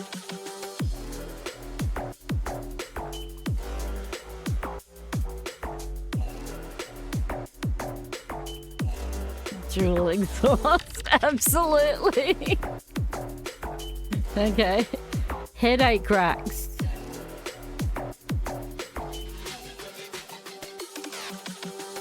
No, let's not. Let's not put any headache racks just yet. What's that button for? Because that's gonna bring the price up extensively. I think I'm already at 21,000. What are these? Mud flap. Low below. Exclusive mud flap. I'm gonna wait. I'm gonna have to earn a bit more money. I'm not gonna want to spend everything I've got. Side skirts. Is that what I've already got? I've already got. Okay. I haven't even done the inside yet.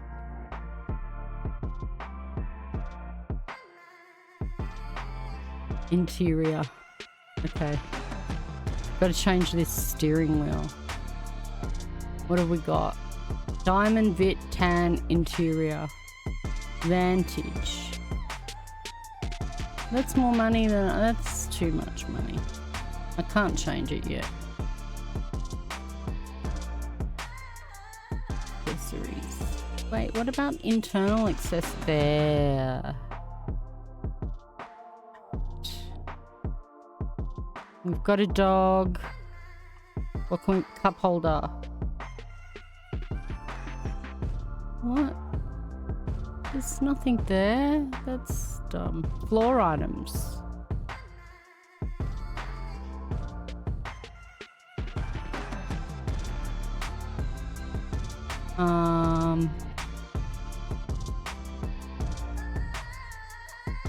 I feel like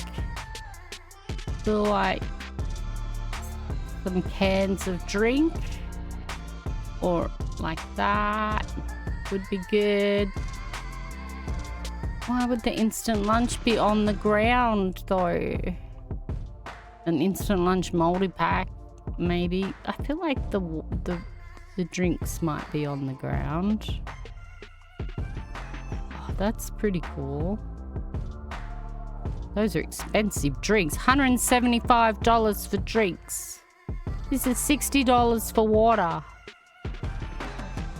Let's go with the cola. Oh, that's not that cola. The other cola. That looks better. Yeah. And then in the back, Oh, a pillow. Oh, kiss me. I'm a trucker. I'm not a trucker, but like, yes. Okay. I am in this game. A guitar. I mean, that is definitely. We don't need it. We don't need an overnight bag. We need a guitar, a pillow, a salamander, a laptop, some cola. It's looking good, looking good. Let's confirm that $22,000. I gotta get out there, earn some money. All right. Did I pick up a job yet? Oh, I see. That's safe, okay? What's here. It's the job that I bought, that I needed.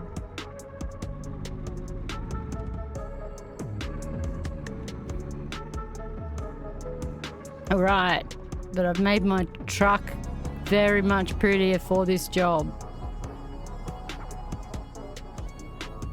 All right, time to turn around.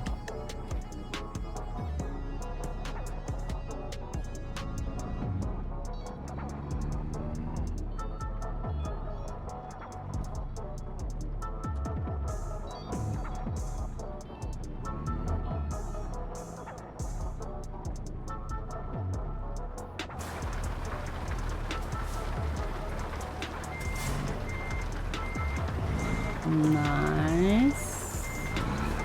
Okay, easing into it. Turn there. Yeah. Okay.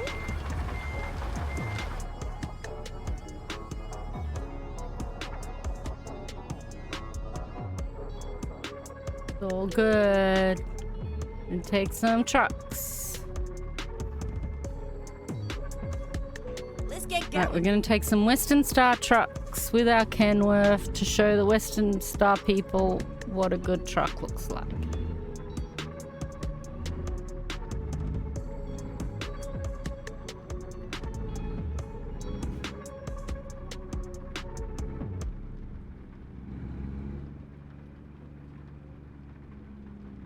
I don't know, those Western Stars look pretty cool too. I like the look of the International Lone Star, I think it's called. That's a pretty nice looking truck.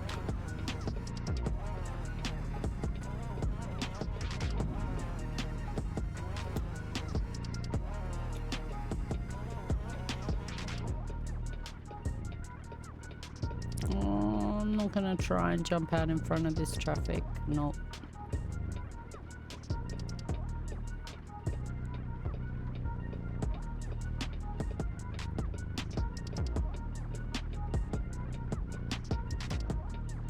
Okay. All right. Oh, I'm so tempted to go and chuck donuts in some of those parking lots over there, but I don't think that would be possible with 3 giant cabs on the front. On the back of my Go straight on. truck. That's right. Alright. We are back on the road.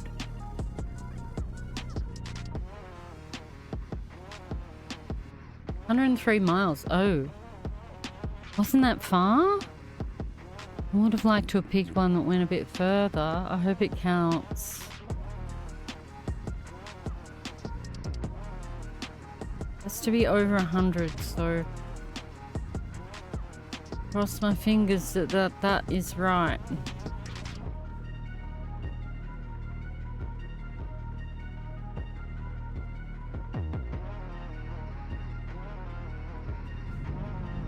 There is a light on my dashboard. I do not know what it means.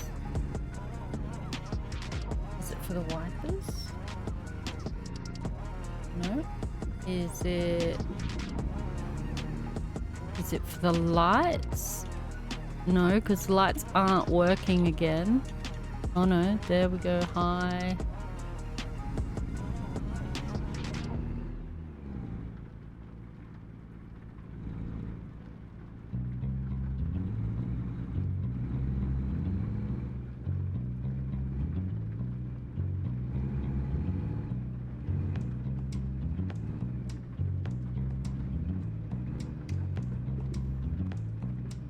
Does anyone know what that red light means? That's right. It's right in the middle of my dash down there. Under the fuel economy. Okay, I can't tell. Even if I get, maybe if I get a magnifying glass. I went to the glasses person. They told me not to change my glasses yet, but I can't see anything.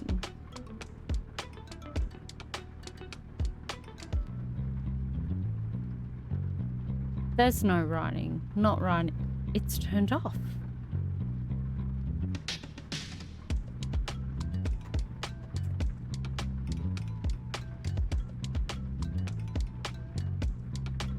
I don't know what that would mean.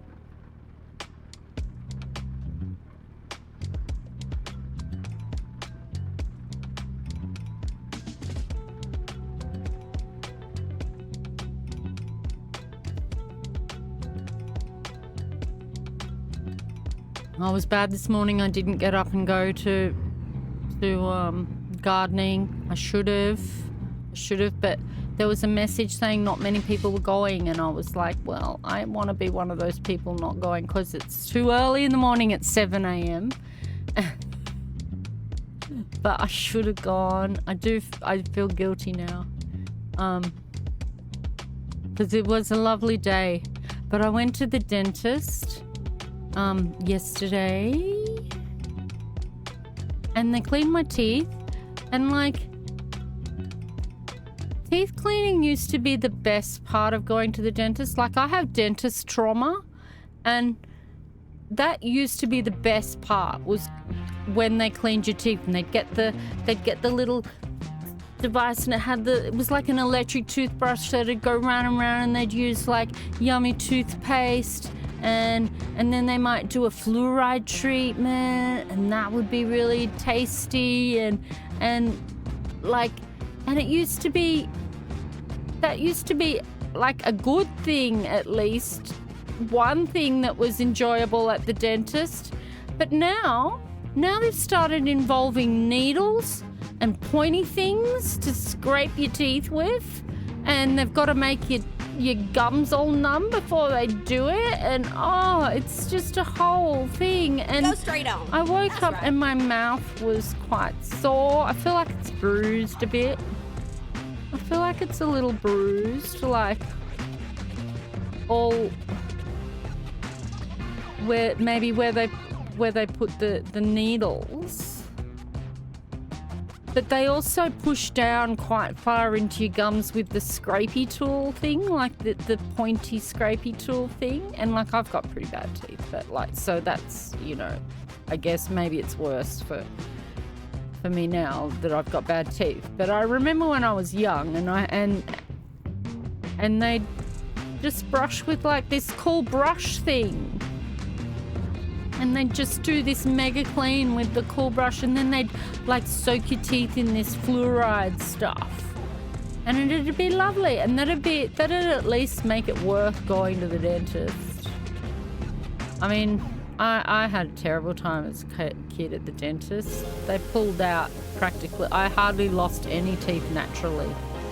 They pulled all my baby teeth to make room for teeth. It was just, and so it was quite traumatic in the end, and I didn't go to the dentist at all then as an adult for a long time, because then I wasn't forced to go, so I was like, I'm staying away from that shit. But it gets to the point where you, as an adult, you gotta go, and yeah, now modern dentistry, they pull out all the needles and things, and I'm traumatized. Please, just get a brush, an electric toothbrush, and some nice strawberry flavored toothpaste or whatever it is that y'all used to use. What happened to all of that?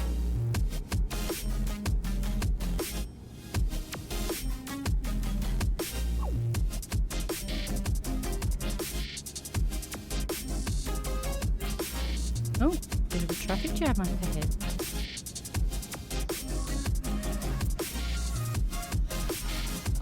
not a traffic jam. Just some traffic.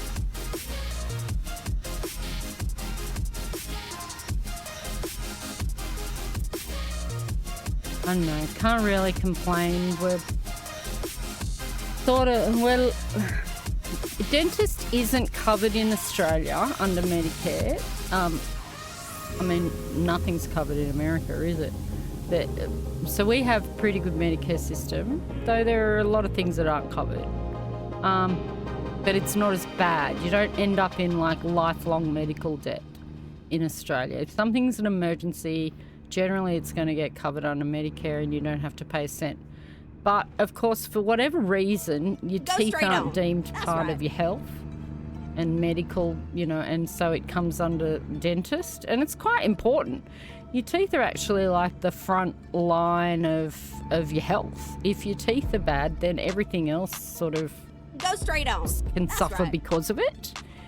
And so we don't, but unfortunately we still don't cover dentists under Medicare. There's a lot of push in Australian politics on the left, like from the Greens, to include dentists because it's logical, you know, but not yet. However, if you're poor like me, if you're low income, there's certain things available for low income. So that's whether you're on a benefit, like a welfare benefit, or whether you don't earn enough. So you work part-time or you work low-paid job and you don't earn over a certain threshold, as long as you don't earn over a certain threshold, you can get a healthcare card, and that can give you access to sort of government dentists and dentistry schools and things like that, and you might have to pay $30 a visit or something. But if you need something more complex like braces or like other work like that, you can get dentures and stuff for free. Well, you know, free compared to what it would be under the private market. So you might pay $150 or something for dentures. But it's about $30 a visit for the dentist if you're low income, and you go, but you have to go on a wait list, and the wait list can be like 3 years. I was on the wait list for 3 years. So I've just been to the dentist. I've done my whole round. They've done as much as they can do this time. I'm going to go back. I'll go back on the wait list. The dentist told me you should come back and see me in 6 months, but I can't, like, he's going to be $170 just to see him, and then it costs extra for any work to be done, which I can't afford. So I'm going to just go straight back on the wait list, and it'll be 3 years, and then I'll get either to see the dental clinic, which is kind of the government dental clinic, and that one, and that'll be, I think that's completely free, or they'll send me to a private one with a voucher, and the government will cover most of the costs, and I pay like $30 a visit. And so that's kind of how it works here. So you still have some access, and if it's an emergency, if it's an absolute emergency, you can see them for free, and straight away. So there is some coverage in Australia. They don't just leave you totally without anything, you know, without any options. Which, you know, I just don't understand how people in the US survive under their medical system. By the way, how did you fare in this? The last hurricane wouldn't have hit you, I don't think, huh? Just maybe a little bit of rain again.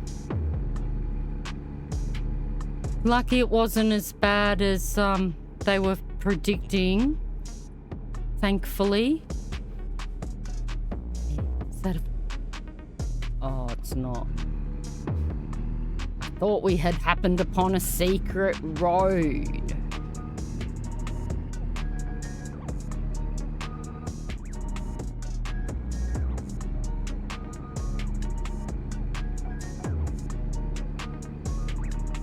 I haven't got any aid links or anything for the Milton hurricane. But it seems they evacuated a lot of people, and it might have been like unnecessary in the end, but it also might have been necessary. You know, that storm just was doing crazy things. Yeah, it was more down south from you. I thought so. Keep right, and then turn right. But that storm was quite unpredictable, and the fact that it even dropped like it did was even unpredictable, you know? So it was right for them to get everybody out of there. Right, and then exit right. Even though it wasn't as bad. Exit right. Thing is, it creates that problem where people won't listen next time. Oh, last time they said it was really bad, and then it wasn't really bad. And it's like, just be sensible. You can't predict the weather to that. Oh my God! To that extent. You didn't get anything at all from it, though. That's good.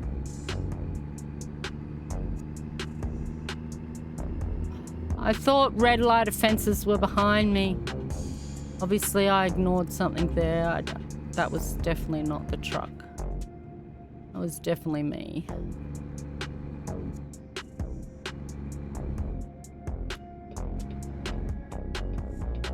Just let me in, bro. You can go in the fast lane.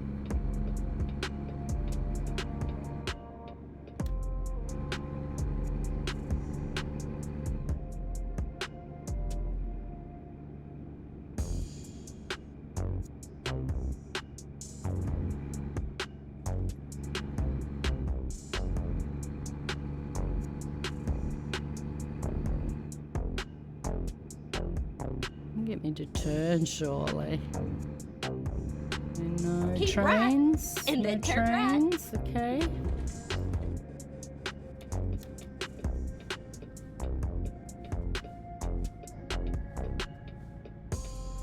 Turn right.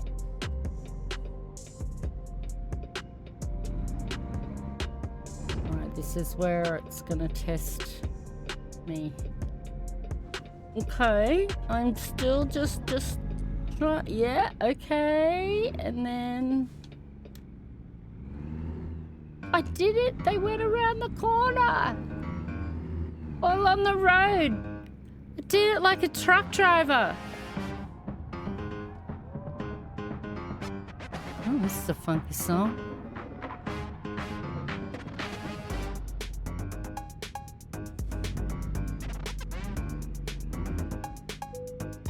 Okay, start security check.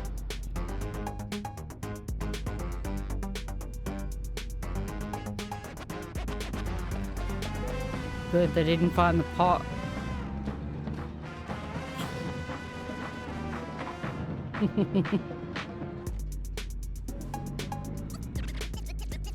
All right.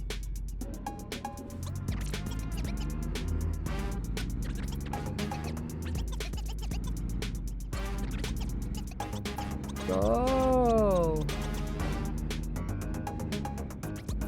Oh, this is a good journey, actually. Rockport. Go straight on. That's okay. right. So I wonder if it is going to be like a boat port.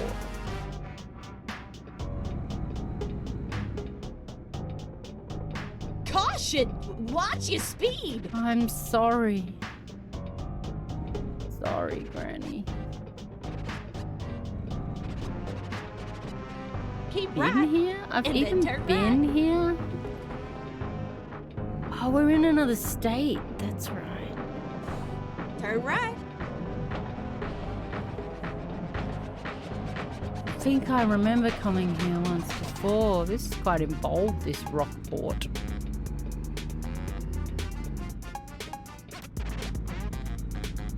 Okay.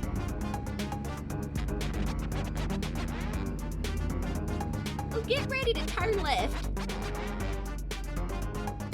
I don't know that I'm going to be able to do a tricky parking with these Turn three trucks on the back. Here we are. In Safe fact, and I sound, know snug as I a can't bug. do tricky parking. In fact, it's not going to let me do tricky parking. Probably not up to it yet. I'm probably not like proficient enough in its opinion. I can do that. I can do that.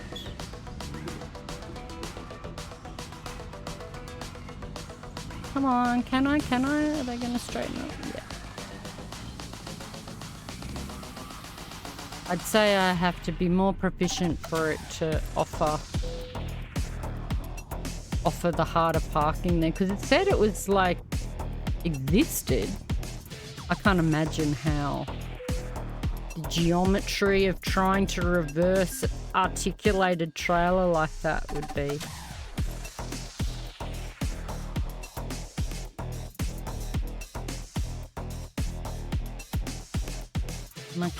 My cat is talking. Hey, buddy. Has anyone fed you dinner? What's the time? Someone must have fed you. You would have been annoying me ages ago. I think he's looking for treats. I want to ride again. I'm going to ride again. It is late. Here it's 11:30. Where did I drive to? Tulsa. Yeah, up here. Yeah, okay. So I need to drive back into here somewhere. Hot Springs, Fort Smith. Both of those will uncover road that I've never been on. Especially if I was to come down this way. And go like to Hot Springs or something, I'd be able to come in through all of this and open up a whole lot of road that I've never seen.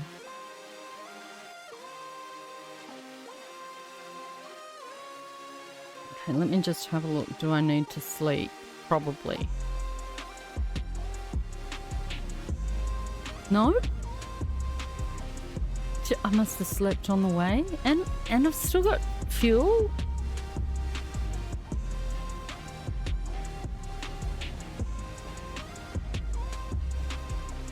Okay.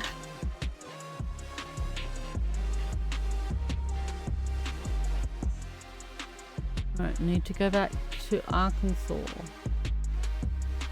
So, where Hot Springs interested me and Fort's.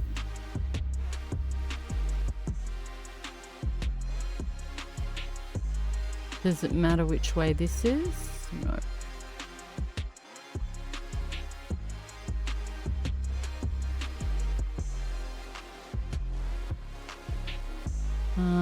Fort Smith. I don't think it would be far enough. Oh my.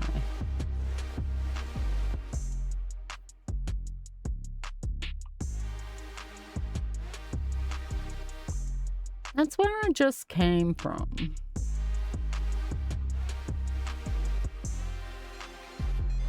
Here's one for Little Rock. Didn't it come up?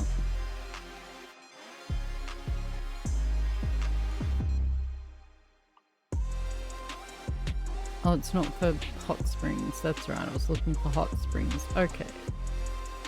Well.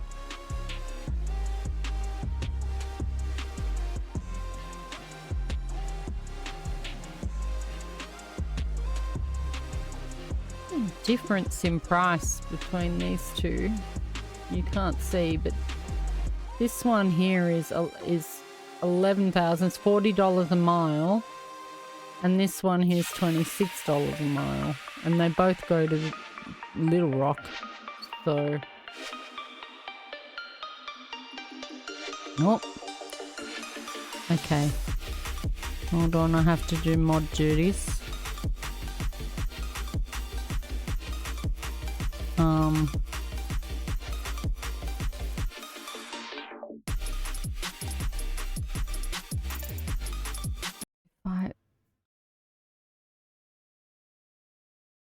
Oh, I see what it does. Whereas that just goes ban. But does it delete the message? It doesn't seem to delete their message.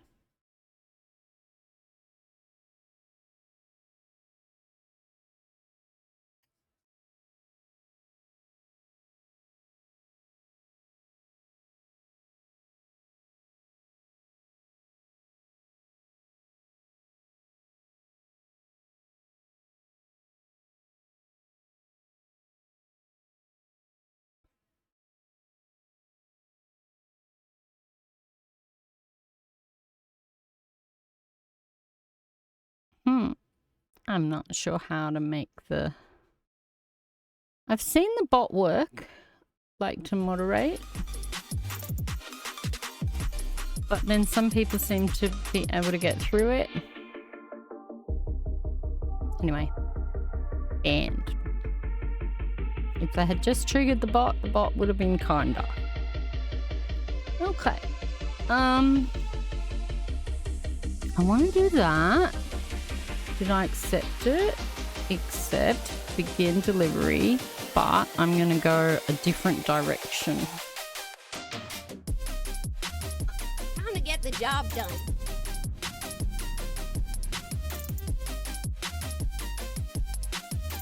So, where am I? I'm here. I have to go to Little Rock. I'm going to go through Fort Smith.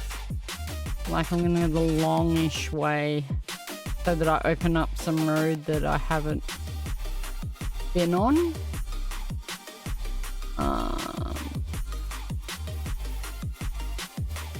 That's interesting. Right in the middle of a field or something. Right, let's see if there's any sightseeing places up here. Nope.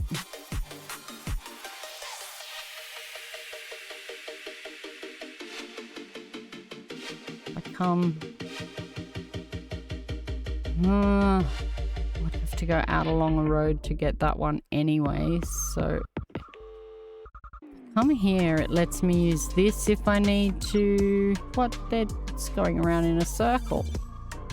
Reset navigation.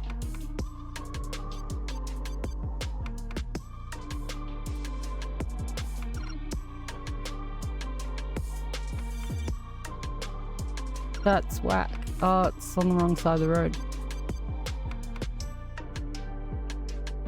Try the other side.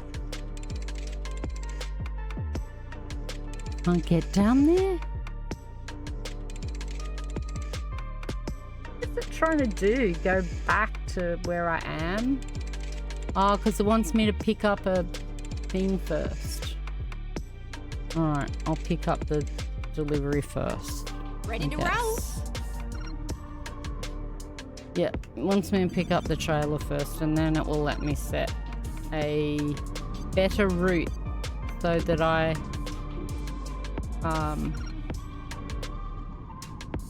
can go on the road that I haven't been on. I think I can go out here. This is a bit dodgy.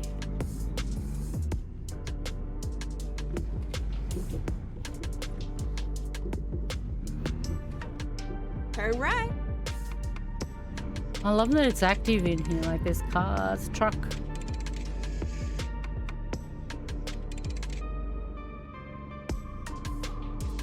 Ugh, everything's all a bit weird. Get feeling. ready to turn left.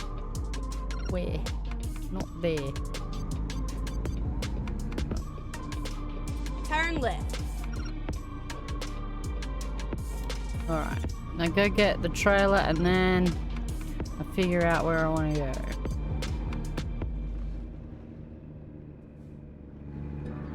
I get through here, yep.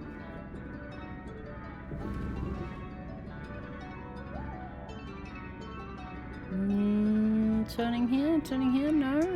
Okay. A little further. Keep left. And then turn left. Turn left.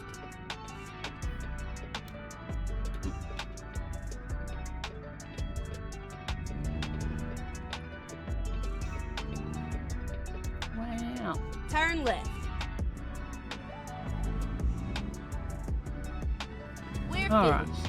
This is just a pretty standard trailer, but it's a bit of a journey.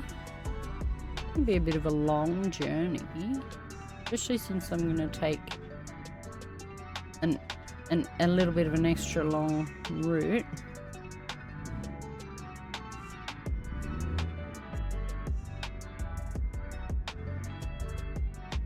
And then I might leave it at that for tonight, but I haven't played any Fortnite, and I would like to play a little bit of ranked, because I haven't played any ranked for a while, and I'd still have that goal. I still would like to reach Diamond. I don't know about whether I would be able to, but I'd like to try.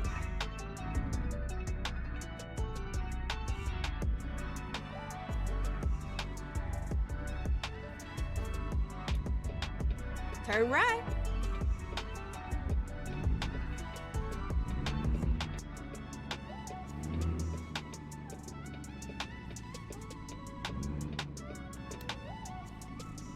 Oh, Turn left. doing better with the trucks on the back.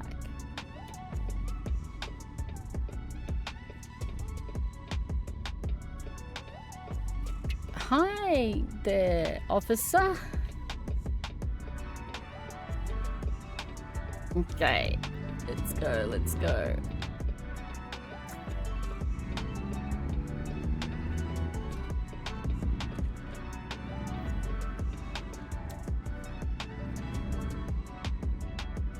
Go straight on. That's right. Oh, I've done a long stream today, but that's alright. I'm enjoying driving.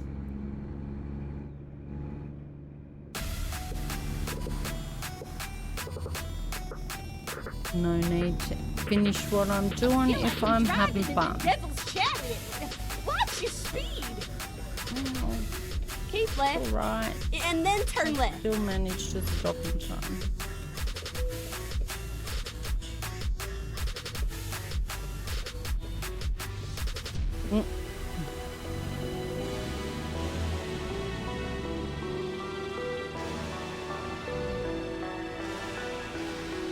Turn left.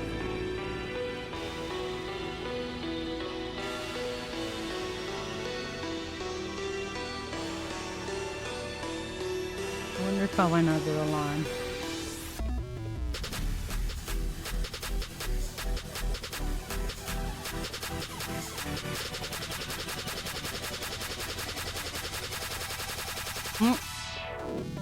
Here I am, doing my makeup at the light, making the traffic wait for me.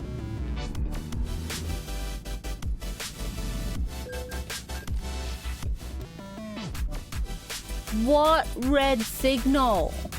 It was green.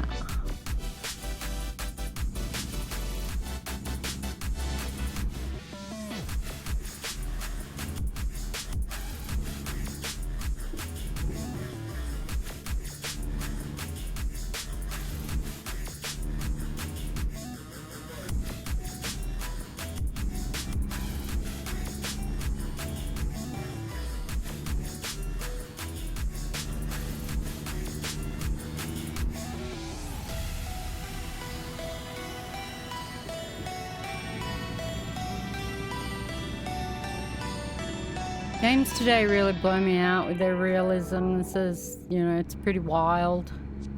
I was watching Boy stream earlier. They're Australian streamers. They do YouTube stuff. They're pretty popular, and you may have heard of them. I Did a Thing and Boy. Anyway, they were playing like games from their childhood. They're millennials, late millennial or early millennials, and so they were like, yeah, playing like those, so like retro flash games and stuff like that, and it was still like way more graphics than what was in my childhood. Keep but, left. And then turn the left. good old flash games, yeah. Like, I think I was talking about some of my early games once before in a stream, like the text, this sort of text adventure, and it'd describe where you are, and the little map was like basically a 9x9 square that had sort of, I ended up drawing the map on a big sheet of paper, but it'd have like a 9x9 square, and it'd show you sort of basically a T, so you know, so you could see where there were exits in the room or where the road sort of went. And that was kind of like my early games, and things like Pong and stuff like that, you know. I guess before I had a computer, I had a Mr. Challenger, like a Speak and Spell. You might know Speak and Spell. You know, what was the first video game you ever played? Like I played so Speak and Spell and things like that. My cousin had a Speak and Spell. I had a thing called Mr. Challenger. I've still got it actually. I'll show you. And it still works. And my dad also bought, like my dad used to work for Xerox, right? And this was in the early 80s, and he brought home a Game & Watch, so by Nintendo. So it was like, pretty sure it was the first thing Nintendo made. Left there. These Game & Watches, and they were LCD screen, and I had keep left, she says keep left. And the first one that he brought back for me was Popeye, and it was a single screen LCD, like, but it's LCD as in like actual just black crystal, like liquid crystal on a grey screen at the background. And so I had Popeye was the first one. I think that came out in 1984, so I would have been like 11. And then they had, then I got a Donkey Kong. Everyone had Donkey Kong. Donkey Kong was the one that sort of got it famous. And they had Donkey Kong on the Nintendo 64, but that was way after, like, and on those sort of, but that was way after the Game & Watch. So I don't know if you remember the Game & Watch. It was like a double screen. And I still remember, I reckon I could still clock that thing. Nah, I wouldn't be able to, but I played it enough. I had it like set in my memory. And Now keep left there. because we'd go on big long road trips, and I'd sit there and play my Donkey Kong and try and clock it. And I had a greenhouse, double screen as well, Game & Watch. My cousin had Oil Panic.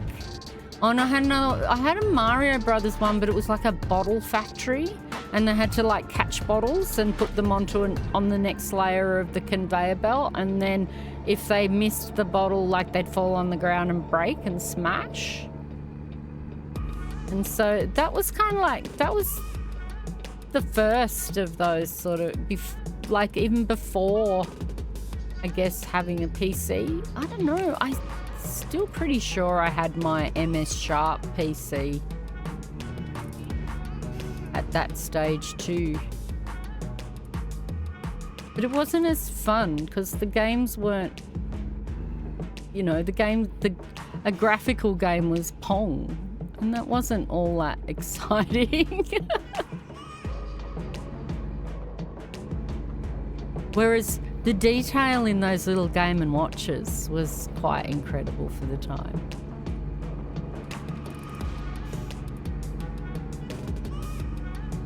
And now look what we've got. You can hardly tell, like, it's almost like reality, you know?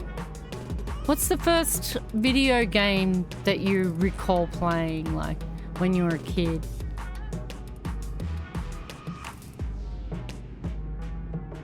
Oh, Jesus, take the wheel. Where in the goddamn hell you driving?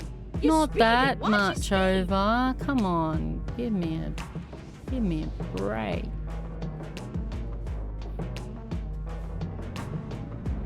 I don't even know if you'd class like a game and watches a video game or computer game. I kind of do. Go straight on.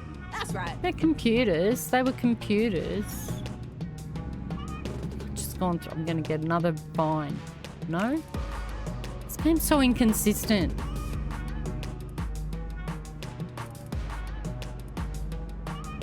Welcome to Arkansas. We're back, baby. We're back. Wait, did I already pick up? I've already picked up my thing. I need to stop somewhere so I can see. I really, really would have liked to have gone to Fort Smith, but I missed that turn off, didn't I? Do like an extra long one. Come through Fort Smith this way.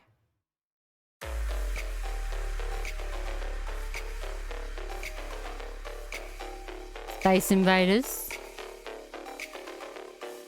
Yeah, I didn't play much Space Invaders. I remember I at the airport, my dad put me onto a Space Invaders once, I remember.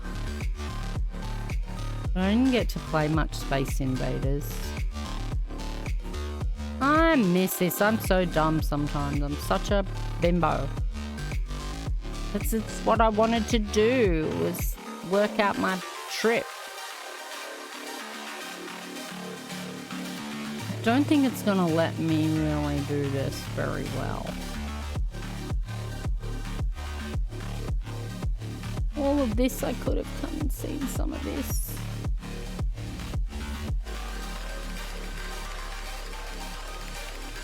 Not really any sights to see even. I haven't seen that one, but I would have to go way out of my way to get there.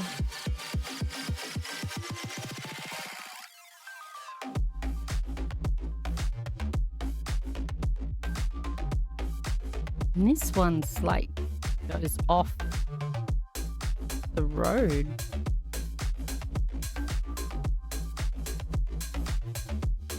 Centipede.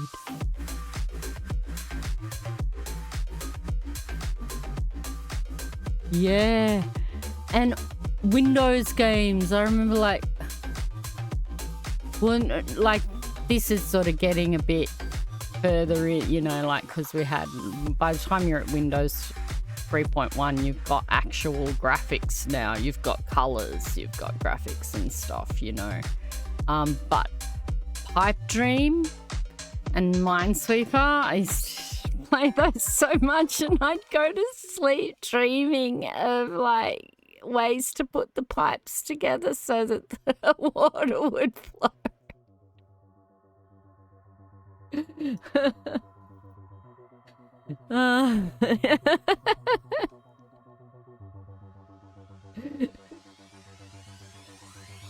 I'm just gonna do it the way it tells me to, because I'm silly and should have worked out my route when I picked up the trailer. Go straight on. That's right.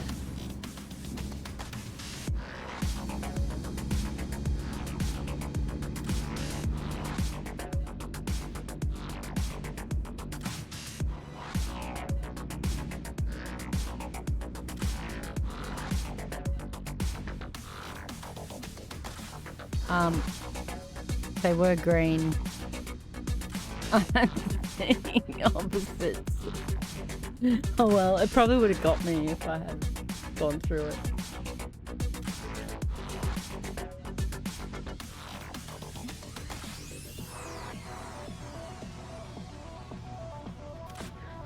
Oh wow, another person that...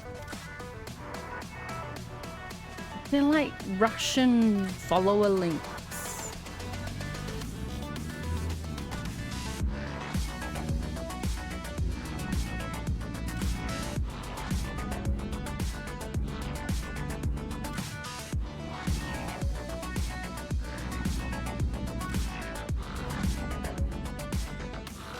Which would make sense if I was like doing Euro Truck or something.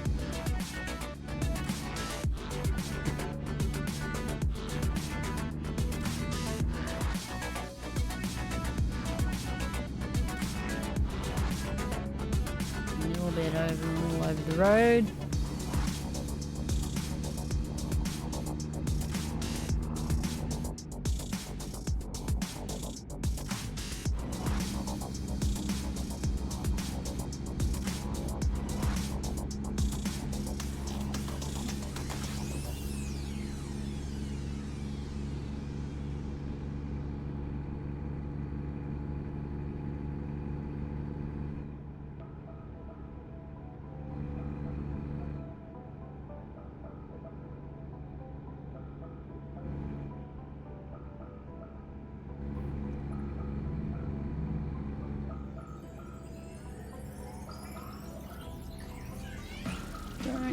need to sleep, so I'm not gonna, but what if I have to and there's nowhere to sleep? I'm gonna make it there. No, I'll make it there. I don't need to sleep. I think you get like 2 hours in-game time once like they start yawning and stuff, or once it turns red. Once the little bed turns red.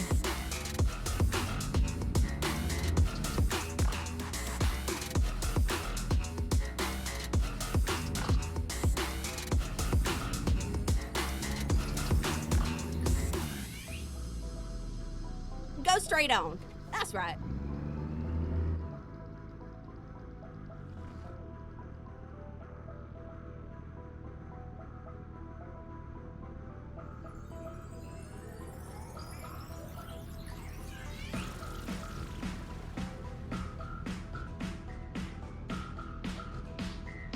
No, I don't know. Would you class a handheld game as a console?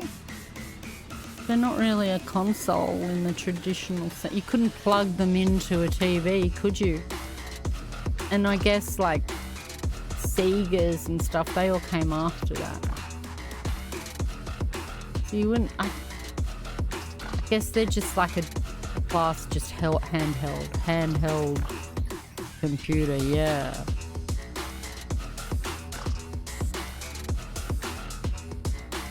What was your first console? I had an unknown thing that my dad gave, that I don't know, he bought from like the Dick Smith or something, which is a kind of like a Radio Shack. I think you have Radio Shack. And then turn right. Yeah, Atari. At least you got an Atari, hey. Turn My right. dad, the Atari was good.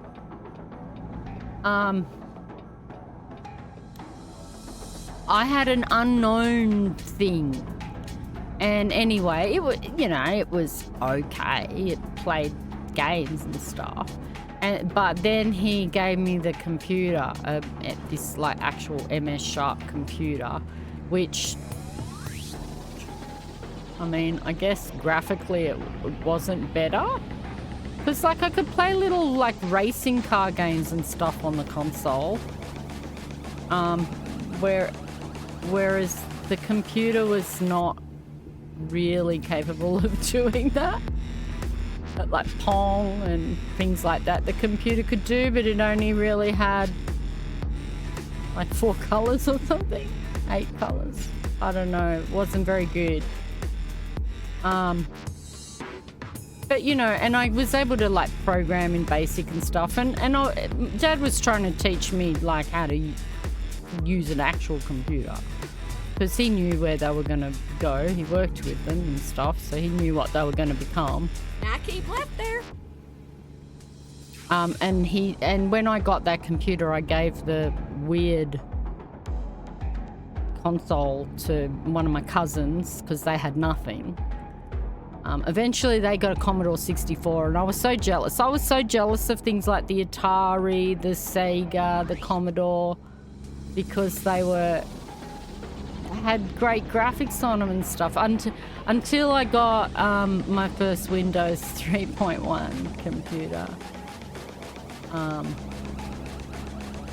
and actually had 256 colors and stuff like that. Then I much preferred PC forever after that. But also my dad was very much like IBM, so you know, in the whole IBM versus Mac thing, I'm an IBM sort of person, PC versus Mac. I'm on the PC side of things, so with all of that. And that compatibility thing, you know, that you get with the PC is important to me. And there was so many games available, like, and it was just really cool. And yeah, you had the 256 colors, and I had, I don't know if you'd probably remember the movie Willow. That was an awesome movie. And I had the game of it. I don't remember very much of it though.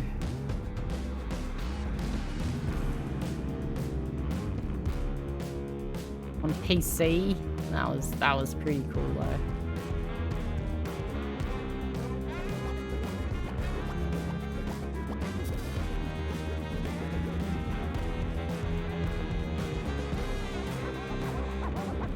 I keep left there. Your Atari. Keep left, keep left. Oh Lord, watch your speed. Because they had awesome games on them, like Atari and this Commodore 64 and the Sega. All good games. And they're popular, and I kind of wasn't in on that crowd. I had the nerdy thing going, but I didn't have the popular nerdy thing. No, I always had these niche tech items,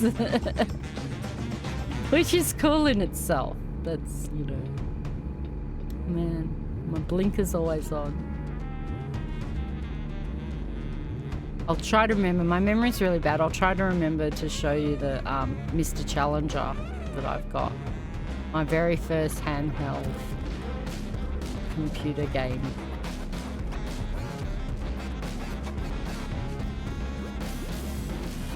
Made by Texas Instruments, same people that made Speak and Spell.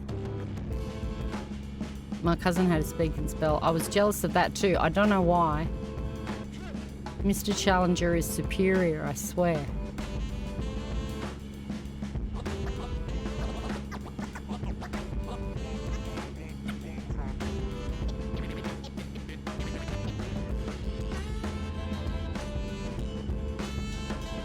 I think I was jealous again because it was the popular device and Speak and Spell was advertised on television and I didn't have it. I had a Mr. Challenger.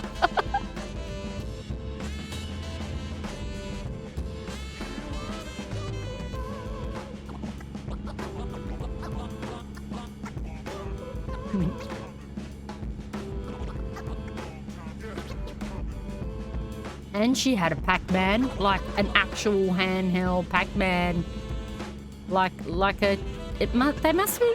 I wonder if they're made by Texas Instruments because it's the same sort of handheld thing as her Speak and Spell.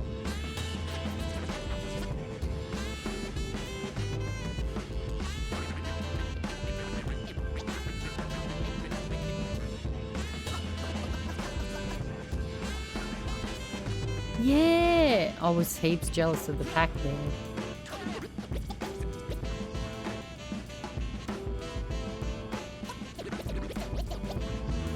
Oh, I'm either not driving fast enough or going careening over the speed limit. This crazy guy behind me, switching lanes. Oh, he's probably pissed off because I started speeding up.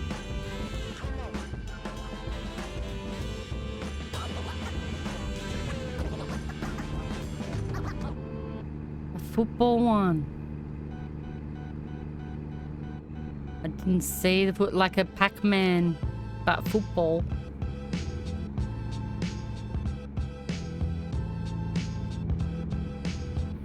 She had another one too. I don't know what it was. I can't remember.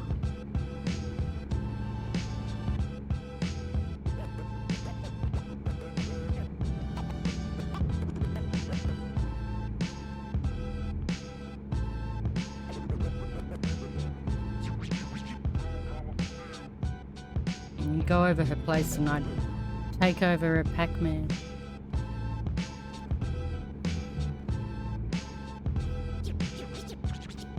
Thing is, I had more tech stuff because my dad worked in tech. You saved just spending money for it. That's so good.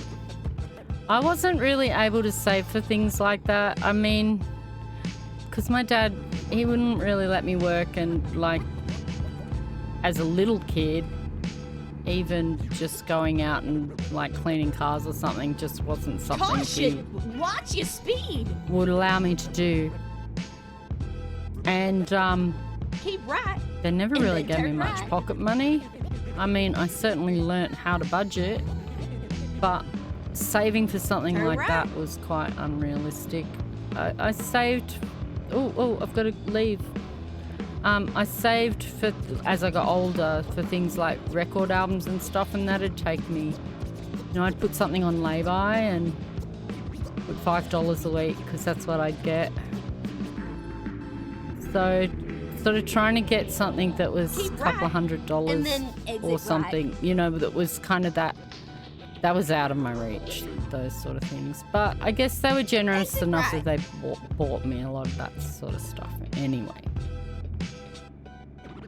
But I didn't have much, Keep I guess, left, independent and then turn control over what I would have liked to have bought or saved for. And I think that teaches kids can teach Turn kids left. valuable lessons too. And also give them ownership over the choices that they make with their money. I always paid my kids their age. They get their age in pocket money until they get to about 15, 16, and then I was giving them $20 and $30 and stuff.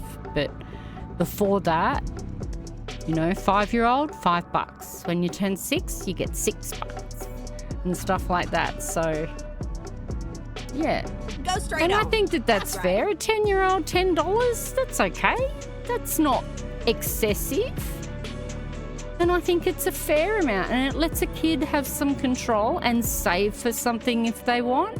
You know, thanks. Yeah, I think I thought of it when I was young, you know, because I was so deprived of pocket money. Like I got $5 a week till I was 18 years old, getting $5 a Get week. ready to turn left. You know, I'd always thought, I'll just give my kids Turn their left. age. And you would think that inflation would have kind of like made that obsolete. But I think even today, that kind of still works. Like when they're 16, I think that like $16 is not really. That's where I bump them up and I start giving adult amounts. You know, I start going, oh, well, $20. Because they're going to have more adult expenses at that age. But when they're little and learning about money, their age in pocket money is perfect, I think. Okay? Oh, right, yeah.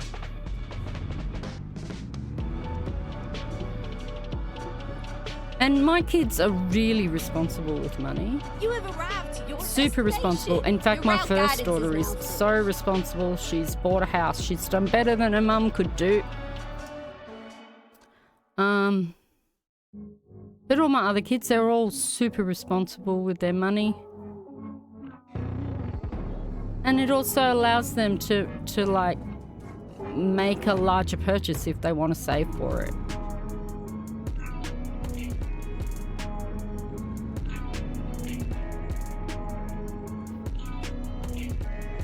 I might straighten it up a little bit more than that.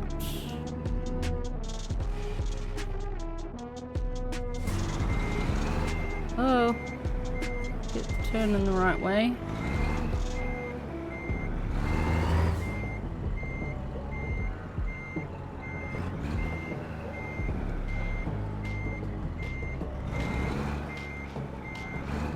Haha. Got this going good. I got it going good. I'm getting as I say it. Start swinging wildly off course. Alright. Turn it a little bit more.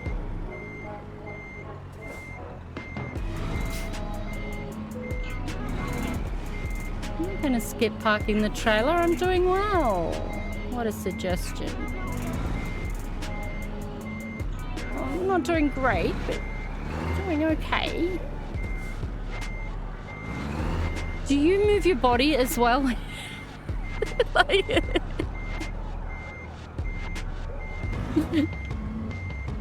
Come on, trigger. Oh, it's so close. Yes. Stop. Do you move your body from side to side like you're trying to like sometimes? Thanks. I'll show you Mr. Challenger. We'll be right back.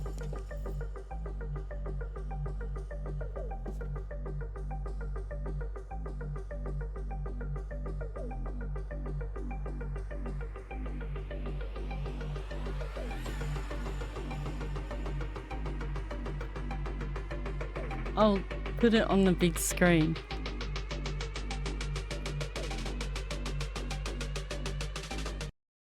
Okay. Mr. Challenger. So I think it came out before Speak and Spell. Wait a minute. If we go out of the game.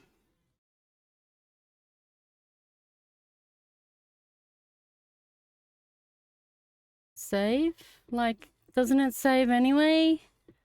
Yeah, no, whatever. Quit. Here we go. Yeah. We finished. It should be fine. Okay. So I'll look him up. I think it's 1970 something. Mr. Challenger, Texas Instruments. 1980. And check this out. It still works. It still works. Now, I don't know. Let's check out Spelling Bee. Speak and Spell.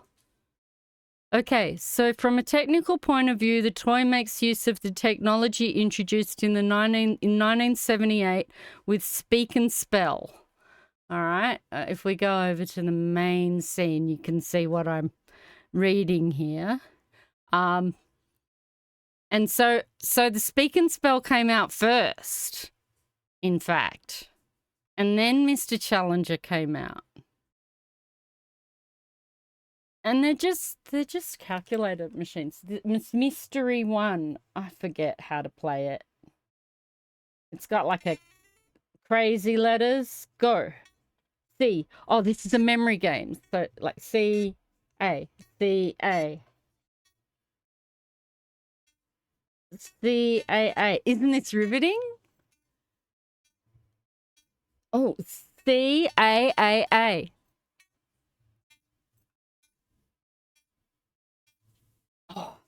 C, A, A, A, A.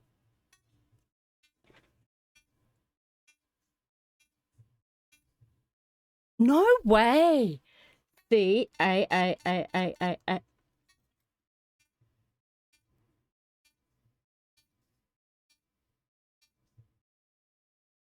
It's just giving me C, A, A, A, A, A, A, A over and over again. Maybe it can't do any other letters. C, A, A, A, A, A, A, A.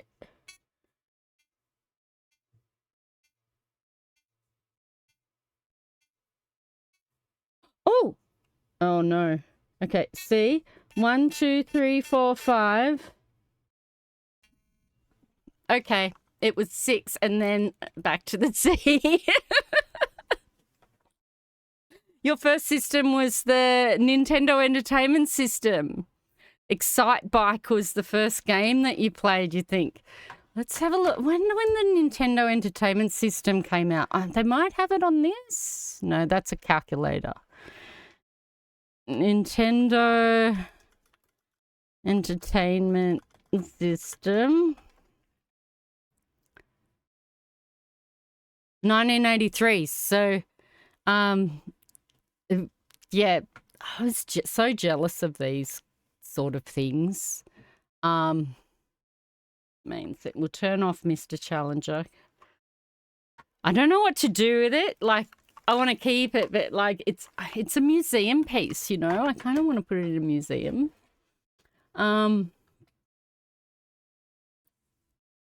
1983 for Nintendo. Horror Freak mentioned the Atari. Oh my God.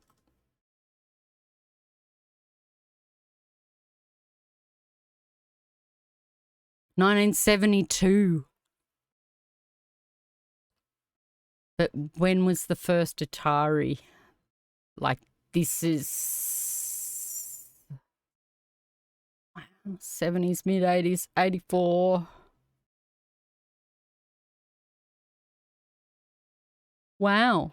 They had a video game crash in 1983. Known in Japan as the Atari shock, a large-scale recession in video game industry that occurred from 1983 to 1985. Here's a good old classic Atari. I was so jealous of these. Because they had cool, like, joysticks too. Mine was not like that. I don't know what mine was like. I'll show you my first computer. It was the MZ700 I don't know if it appears here. There is like a page that that's what it looked like. Not shopping, images. This was my very first computer. See, it's got like a tape. Oh, you can't see the picture. Hold on. I'll make it like this. You can see it, obviously, but on the bigger picture here, that's the tape deck. Had the cool different color. Look, I've even gone for that aesthetic now. Like the different color keys. You had a 2600 Atari? Which one is that? Was that before or after the video game crash of 1983? This one. That's an Atari 2600. I think the most popular one. Prior to the crash. That's unbelievable. I was like 10. I wouldn't have noticed.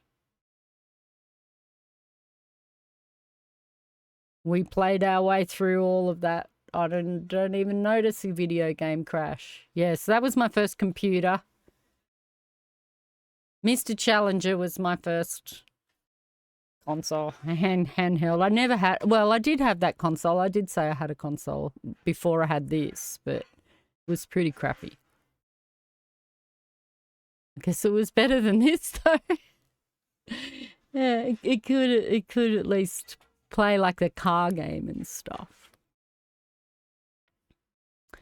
Nintendos were good. Yeah, 1983. I'll show you the first Game & Watch. I had Popeye Game & Watch. And I think I might have had like the first one in Australia because they hadn't really been out like at all. And my dad went overseas to some computer conference thing with work and he brought this home from like Japan or something, right?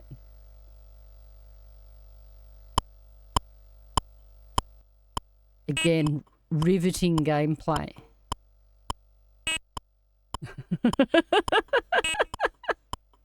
$1981. I loved it.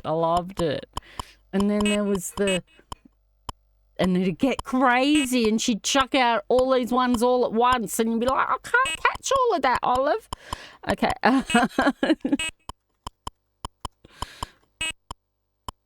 Donkey Kong, the Game & Watch. Oh, look, it's there. I have it there.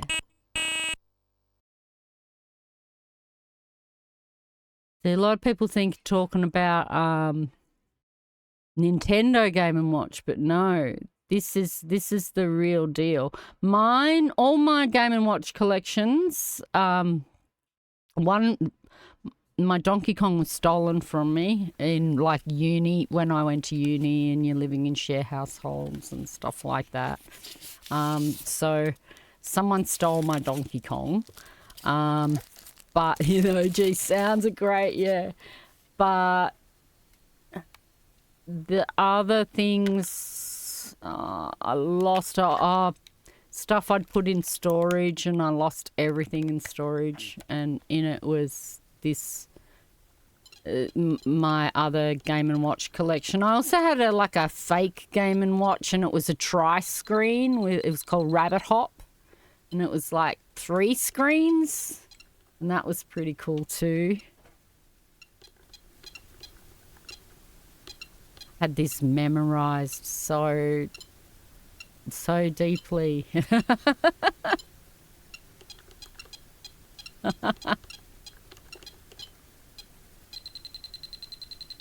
Yes, save the princess, or whatever she is. So yeah. Wow, let's throw back to down memory lane. Yeah. Now and this is why I'm so fascinated by like Fortnite and stuff, because the graphics, like compared to what we had, which I finished me little traveling around. I've done a lot of traveling around today. I'm gonna try and do a couple of Fortnites. Put it back on this scene. I want to play a little bit of ranked. See if I can move up a little bit of the level. I don't know that I want to set a goal today, because it's pretty late and I've streamed 7.5 hours. I mean, I'm feeling all right. I'm just playing games, but I don't know if I set a goal and I don't make it before I get like deadly tired, then that might be a bit disappointing for me. So I think I'll just play and see how I go.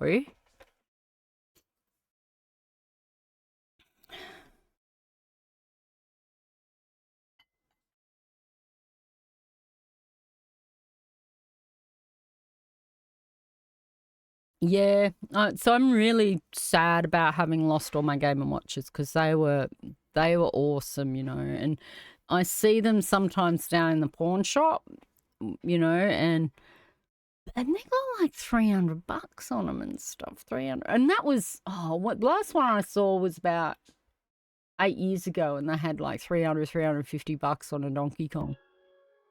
Oh, so pissed. Oh, I played a bit of Lego Fortnite. Wait, I got the next prize? I got the next 2 prizes? Wow. Oh, I think because... Okay, so I was playing Lego Fortnite, and I was having trouble with some of the, like, challenges, and it wasn't working. So it looks like they've figured that out, and they've given everyone a prize. You can't play anymore. So select it. What happened? I don't want to go in there. Okay, yeah, because that's over. They have like Fortnite's turned into such a huge game now. It's not just Battle Royale, if you're unaware.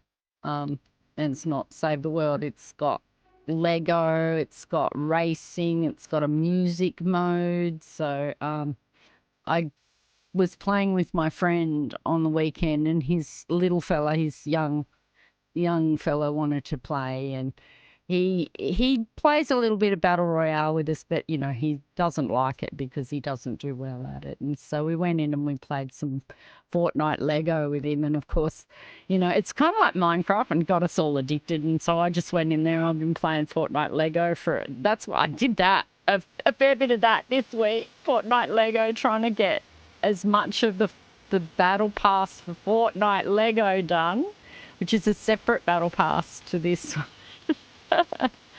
I didn't get the paid one, but like, yeah, and it's so cute. It's very, very cute. And they've made Lego characters of almost all of the Fortnite skins that you can buy. They have like Lego versions. So, and that's very cute, you know. But it's good. It's a good game that we can play with the young kid and also enjoy it ourselves. But I'm not gonna play that today. Ranked reload. No, we just want ranked battle royale. Okay.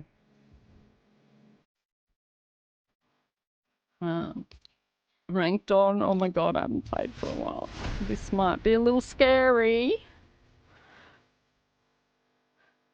You know, we went from those sort of games, like what we were just looking at, and good old Mr. Challenger. Mr. Challenger, I was complaining before about 16 colours. Mr. Challenger had one colour. Turn off. And now look what we have. How beautiful they look. And then and then we're gonna go in. You gave the Lego a shot and you liked it. You played Minecraft on a server with some friends. Yeah, I enjoy Minecraft. I've played. Oh, it's been a while since I played Minecraft because my family and we play it together, and so we have like a world that's belonged to my older daughter, and we all play on that. But it's been a long time since we played, probably a year. But yeah, so Lego Fortnite sort of gives me those vibes, but it's very cute. It is very cute. And yeah, it's one of those games where, like, I could play it all week. You know, just building and creating. It's one of those games where you go, I'll just do this. Just fix this over here. And then you spend 4 hours trying to make the floor flat or something. You know? And yeah. So I could spend all week in Lego Fortnite, I reckon.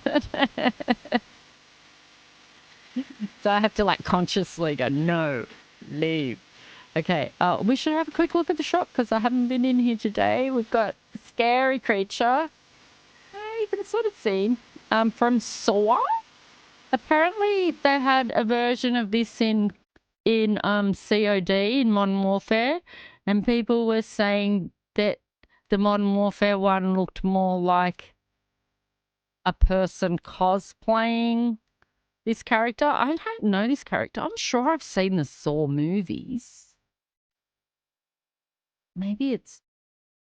But I don't recall. It's a long time ago.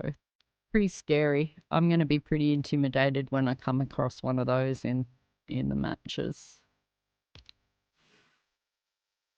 So, but I did buy the bicycle. Thought the bicycle was pretty creepy. But also quite universal, you know. I don't think I've got a little trike thing like a bike, so I bought that one. Well, we've got Captain America. I don't really get the boy skins. More hip than in the movies.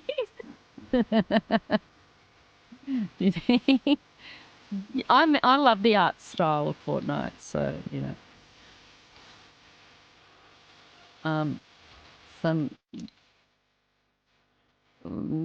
She's in.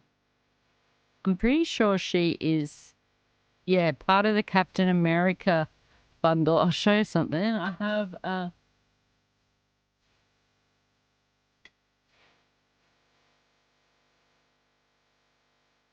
they made actual comic books of Marvel and Fortnite, like, because there's a whole story which I never followed the lore. I have no, and I've never read the comic, but I have it.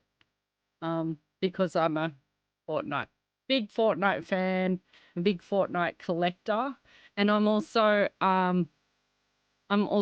a graphic novel collector. I have heaps and heaps of graphic novels, and so it was kind of like logical. So I have both this one and the DC one. So this is Fortnite Cross Marvel, and we're in the Marvel season right now. So, and it came with some skins, but they were skins that I didn't really want, so I gave them to my friend's little boy, because every boy should have a Spider-Man, and so it came with a free Spider-Man, like Zero or something. He was called Spider-Man Zero, and so I gave it to him.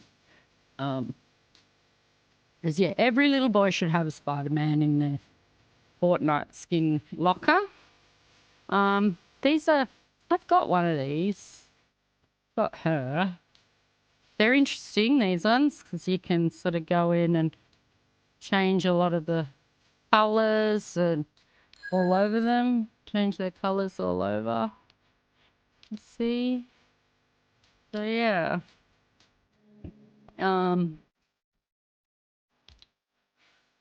Thanks for following. I really appreciate it, Hatchback. Got Shaq's in the shop. Shaquille O'Neal. And remember I said like the other day that there was a whole lot of, like, you can go onto the Fortnite YouTube channel and they do like little trailers for some of these crossover skins and stuff. So there's one for him. I haven't watched it yet, actually. This is a little disappointing because it makes no sound. Like, wait. It must have been broken. It never had music before. At least I couldn't hear the music. Oh, that makes it a bit more appealing. I like a DJ table. But I got his shimmy.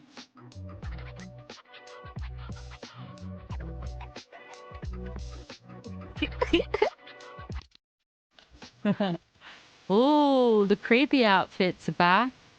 That's a cool skin. For people that like that sort of thing. That's really interesting design, you know, unique design. I love their unique design ideas that they come up with. A lot of them are community designs, like things that people come up with, fans, like players that submit their designs, I don't know, through Reddit or whatever. These ones are classic. Back in the shop. What's this guy? Oh, some Star Wars or like Star Wars spin-off? I don't know. He's the guy from Breaking Bad.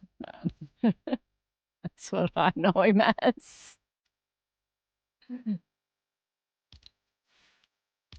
There.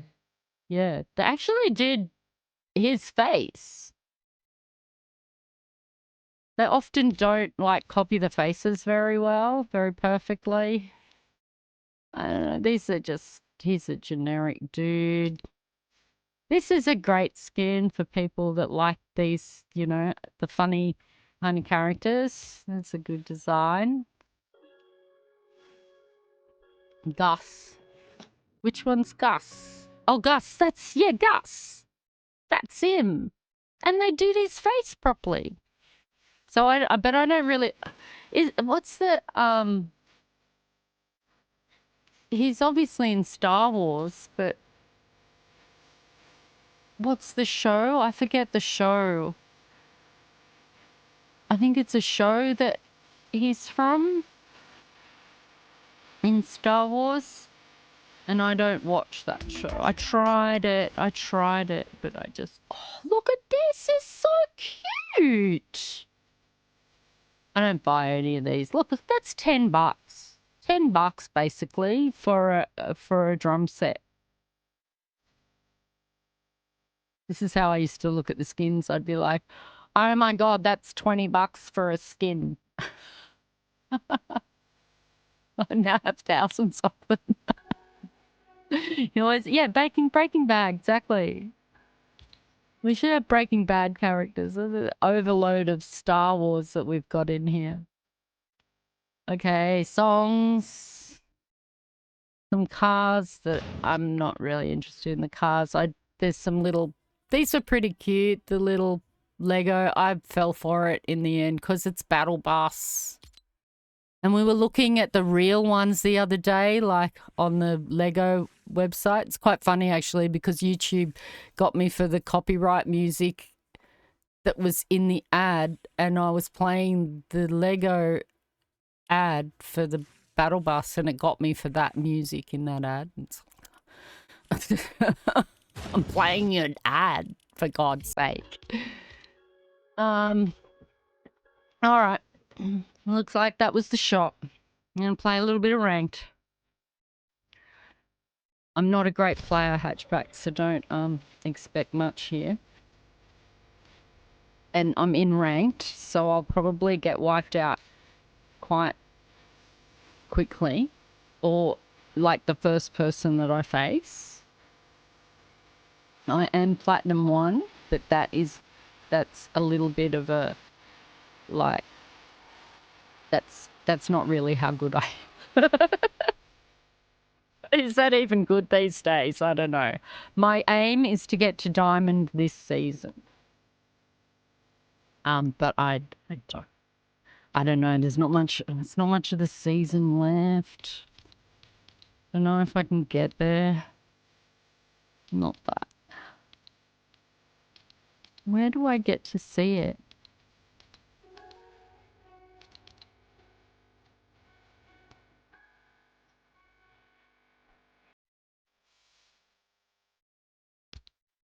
Ten players with 5. Is there even anyone playing? 79,000 people. Surely it's going to let me in. You came for the trucking because you called. Thank you very much, Hashback. Thank you very much. I appreciate it.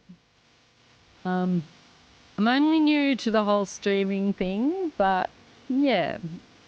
I've been doing it for, I'd say this is week 3 now. But I'm trying to also approach it a bit like the way I used to do uni radio. And just like, that's why I just babble. I just keep babbling on like I used to on the radio.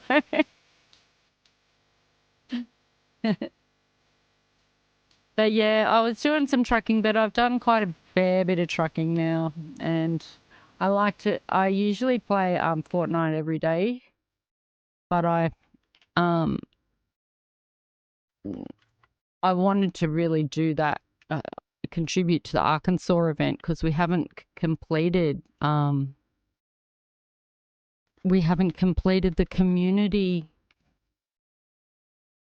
miles yet in American Truck Simulator. So I did a few. I did quite a few of them, but I've done it now. I'm gonna have a little. I'll play again probably next time.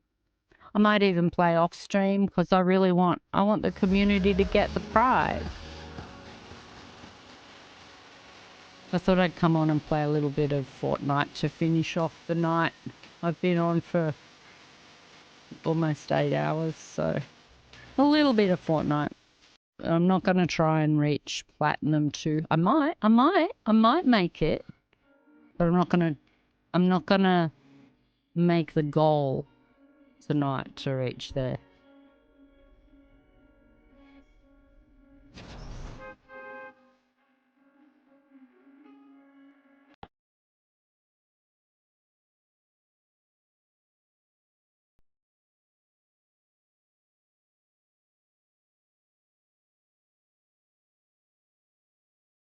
And Hatchback, you said you had a Nintendo Entertainment System, so you're up there with myself. I'm a Gen X, so I would say you're pretty close, or millennial, at least there, with those retro games.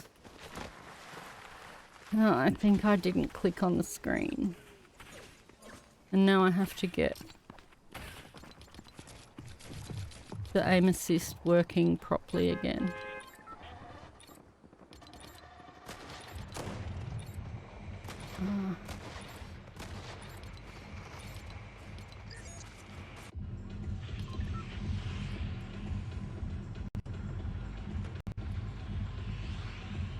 That's better. Okay.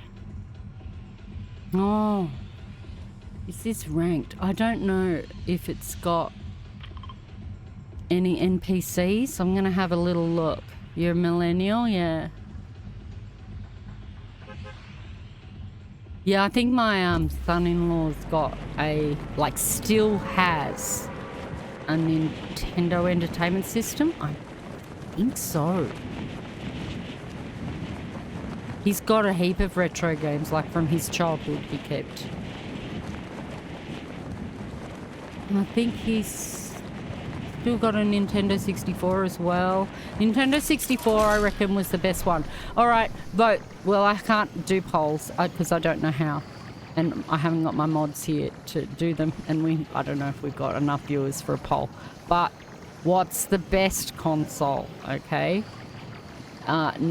Ever, I guess. But Nintendo 64 is kind of on that list. You know, Xboxes, the first Xboxes or an Xbox. What do you think is the best console? It was it. You know, we mentioned before Commodore. I said Commodore 64 was more of a PC though, wasn't it? Wasn't really a console. And you've got Sega. The Atari, of course, the Atari was really good, and for a couple of reasons. You could do video editing with an Atari, apparently.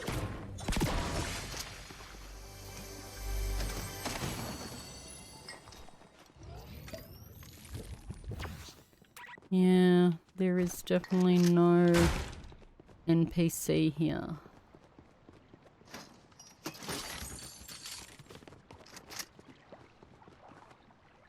Had to sell your old one to get new ones. Yeah, I lost all mine. Other than Mr. Challenger. I don't know how I managed to keep Mr. Challenger along all the path I've been on. And the loss of things over the years.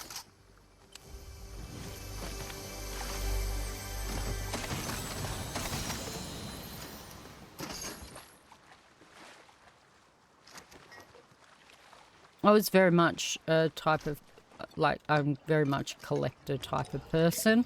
And I always want to collect all these things and save them for my kids. And I just had situations which, that did not happen. That didn't come to fruition for me, and I couldn't save everything, and I lost so much stuff in storage over the years, or stolen, things like that. So unfortunately, I couldn't keep a lot of my collections. And I had awesome stuff, like on vinyl.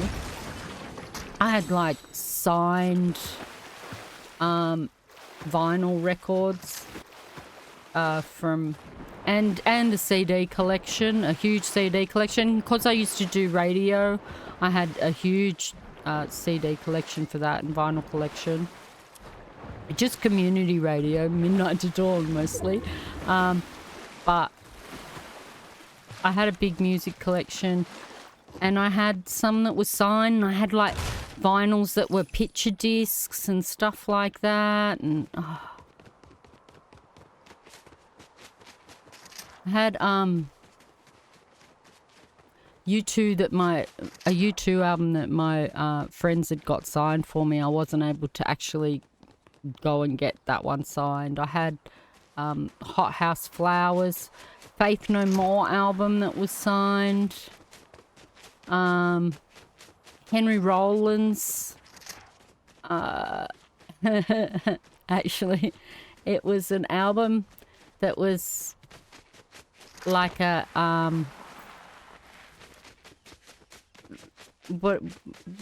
mashup, but it was Henry Rollins, an Australian hard rock band called the Hard-Ons.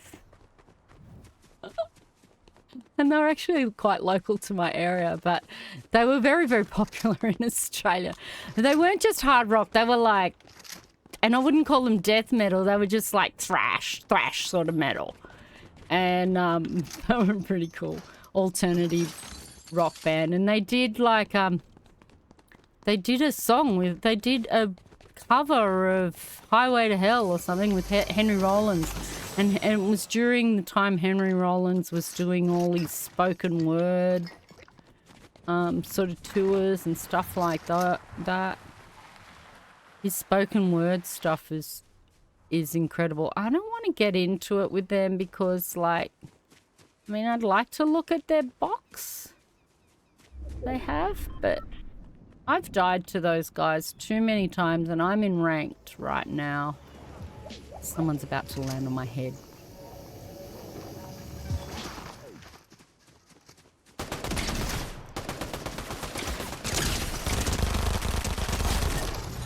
Okay. All right. We survived our first encounter. I can hear a car.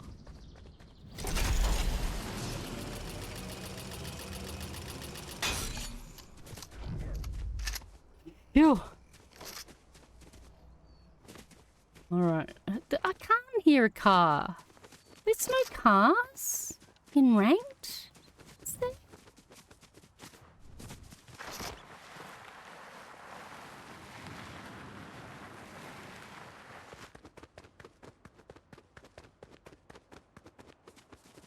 I don't like this. I feel like it's a long way away. And try to track to the edge. I can try to keep to the back of the storm there.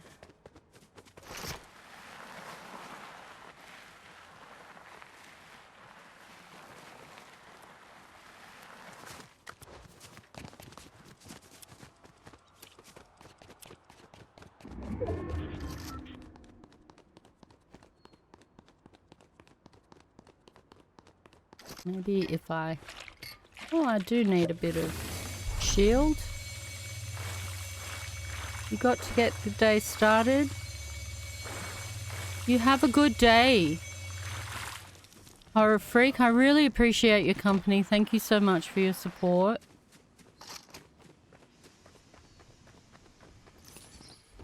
We had some great conversation tonight. Some fun retro computer stuff. Very nerdy. Because, like, honestly, if you know that stuff from that time, then you're the nerdy people, yeah. Because that was so kind of daggy in those days. Well, I guess not really playing the computer games, but like, yeah, to the level that we were talking about and speaking spells and stuff. They're pretty nerdy. Was pretty nerdy. Time.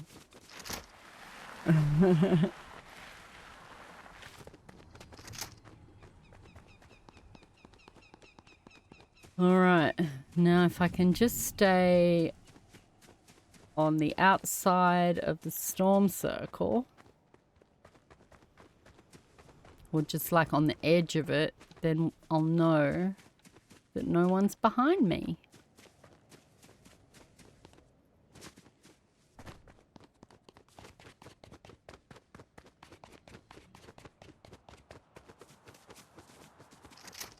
Okay.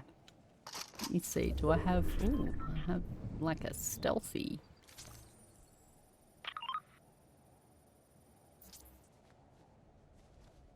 That's nearly a kilometer away. That's too far. Wow. The circle is quite a distance, so I should get moving anyway. What about that one? Is that the same one?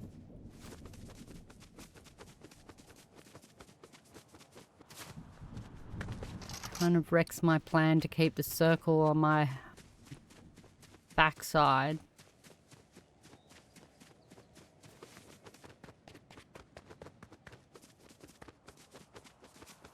So, I don't think there's going to be too much behind me here.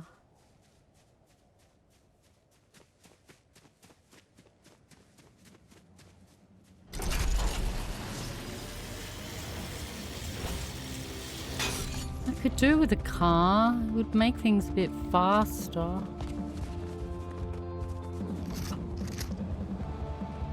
Okay, this might be the greatest mistake ever, but right, that's what we'll keep this one.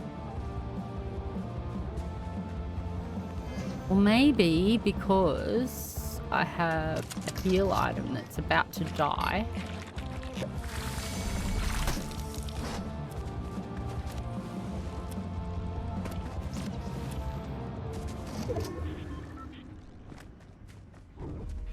Picked up the wrong one? No, I didn't. Thank God.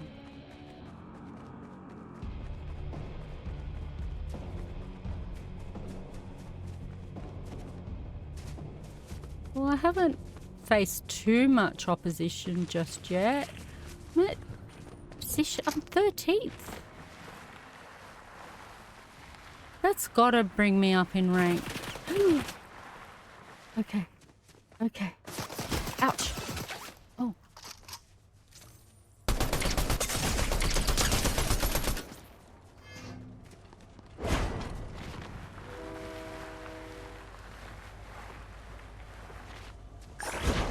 Oh. Ooh. Whoa. He's got... Oh. Well. Okay. At least I killed one person. 12. I'm still in the ATS category.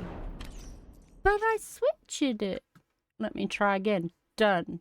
No, it says it again. Okay. That's weird. So I'm picking it here. Done. Now it switched it. And I should probably change some of my tags. Thanks for letting me know. As I said, I'm still a bit new to it. Also my mods, I think, have gone to bed or are watching telly or something. So, I mean, there was a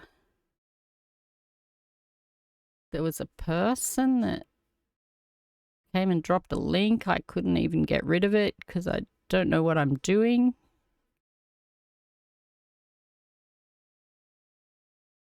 I'll get my mods to deal with them later. Platinum 1 and I got 37% of the way there. Hey, maybe I can get to Platinum 2 today. Mind you, Fortnite does this thing. Well, I don't know about in ranked, but it does this thing where it gives you a good match first and then it obliterates you in the following matches. It gives you a good one to suck you in.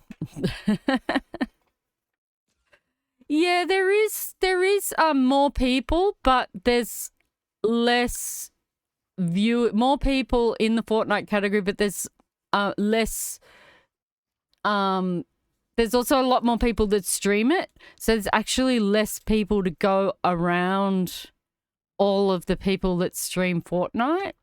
So, yeah, but I don't really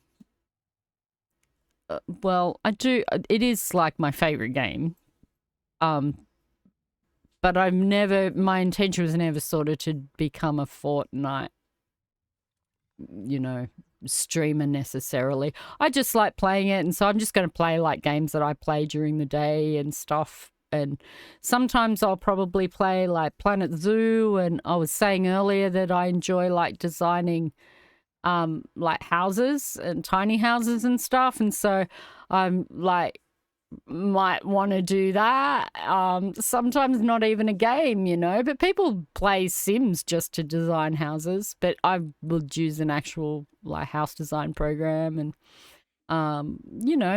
do a variety of stuff because I got into it just wanting to like hang out with people, like because I used to do MSN chat, and I've only really discovered Twitch 6 months ago. I knew about, like, I kind of knew it existed, but I never sort of looked at it or anything. And then I discovered a couple of streamers through it, and I was like, gee, this reminds me, other than the video aspect of it, it reminded me of MSN chat, the whole chat thing. And I really liked that, and I sort of thought, oh, I could get back into that, doing that. And I like broadcasting. And it's also something that doing video and stuff is something that I've wanted to do since I was a kid. And all of a sudden, here everybody can do it. Anyone, the internet is a horrible place and an amazing place. And the technology that we have at our hands now makes something like broadcasting to the world, and anyone can do these days, even if you've just got a phone. A bigger pool, but the viewers still go to whoever has more viewers. I mean, sure, exactly. Plus so many that do stream it thins out the pool. Yeah, Twitch shows me sort of the average viewers for each game, and it says that Fortnite is like only one viewer or something per, like that's the average. Because yeah, there's so many people that are streaming it. And yeah, and that's the same thing. I go and I watch people that are the bigger streamers. I watch Loser Fruit. I watch, I just watch Loser Fruit and Laserbeam. I would if he was on, but he hardly ever streams because they're Australian. I don't really watch Cypher or any of them. I mean, I follow him, but I don't really watch his content.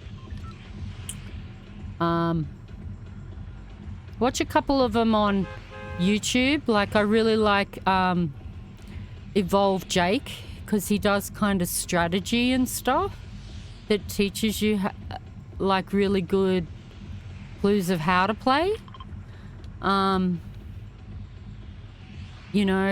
Things like that. They're the sort of people that I like to sort of get strategy hints and stuff. And there's a really good player on YouTube called Zay.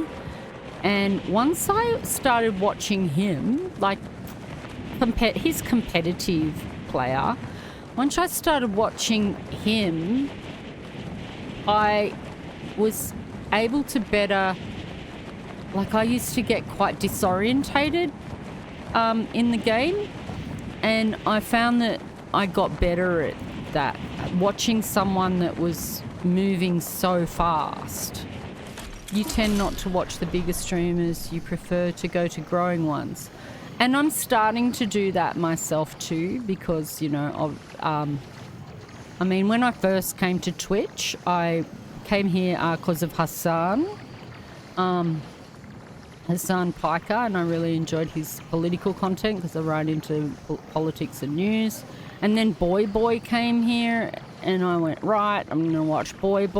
And then they did September, and I ended up finding all these new streamers that I really enjoyed, and smaller streamers, some Australian, some, I'm trying to look for smaller Australian streamers and stuff to support.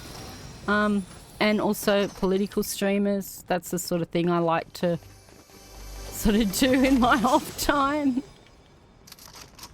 But for games, I generally don't watch games. That's the thing.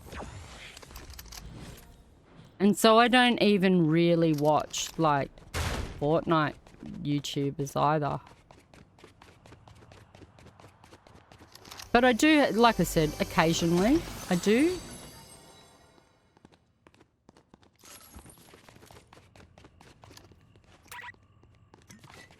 And I got more into it as my kids sort of did the similar thing, and I'd be sitting with them and I might go, oh yeah. And I started watching like story or horror ones, because I'm bad with horror and I don't mind watching it, but I can't play it myself.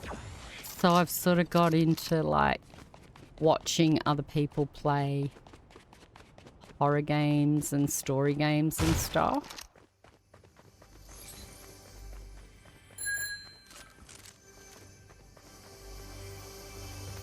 Thanks for following, Lyndon.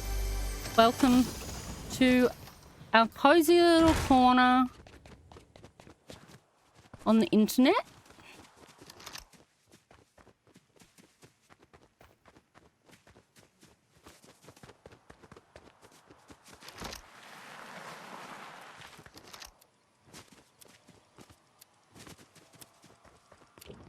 Okay. And I started watching Lufu a little bit because, like, I don't know, people had sort of lost interest in Fortnite there for a little bit, and she started putting in a mighty effort into sort of her content and promoting Fortnite again and getting people excited about it again. And she's doing really well, and so that's when I started following her, and so I've only really been following Lufu for maybe 12 months. That's sort of when I started getting into following any of the Fortnite streamers, really. And like I said, I was watching this kid, I don't know how old he is, he might not be a kid, but XAY, Zay, and he just blew me away with how well he played. Amazing gameplay, and it helped me not to get so disorientated. And I improved by watching somebody else playing, which is really weird, I think. Plus watching the strategy stuff from Evolve Jake. You got to get your day started too? Yeah, thanks. Gonna try and catch some more streams? I'd love to have you. Love to have you here. Yeah, it's starting to be early morning over there in the US.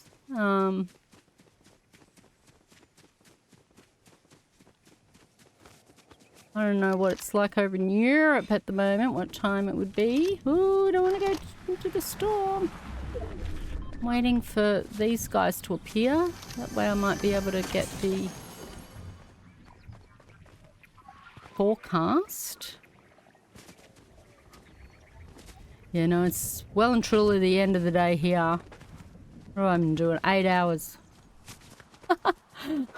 That's all right. I drove a truck for about 6 hours. Ooh, there's battle over there. But this is supposed to... Yeah, here it goes.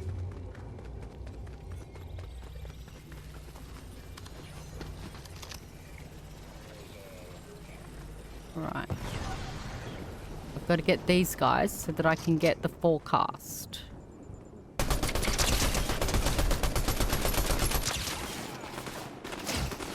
Ouch.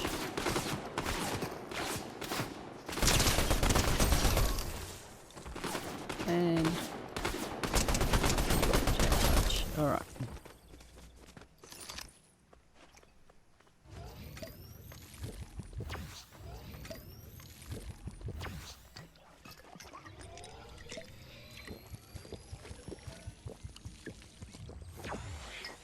And this is gonna give me the map. No, it's gonna tell me where the circle is. The future circle.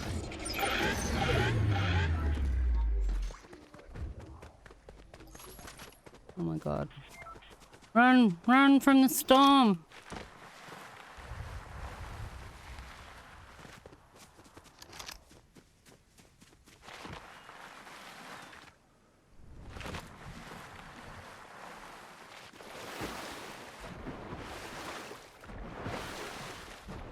I hope all my watches were safe from the hurricane. The second hurricane in 2 weeks. Thankfully, it was not as bad as it was predicted to be. But I hope that doesn't stop people from heeding warnings in the future. I find that in Australia, sometimes that can happen. People sort of get a bit... nonchalant about it. They're like, oh, they told us to evacuate and then nothing happened, and then people don't care the next time. And that, you know, it could go really wrong. So I'm glad they got out a lot of people. Plus, the services must be pretty shoddy there right at the moment after 2 hurricanes. I can't imagine that, you know, the power and plumbing and stuff is all going well. Okay, there is a battle over there. No? Yes? I'm sure there was a battle over there.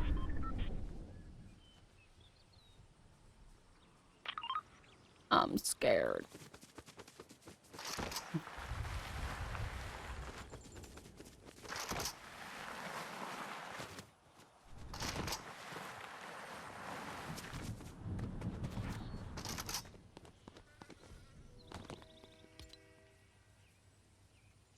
Look at the back of the storm is way over there. It's just pointless. I am just going to face people no matter what. Someone over there with... I think those are medallions. I don't know if they mark crowns anymore. Like they used to mark crowns, I believe, with a little circle. Oh my god. There are build masters in here.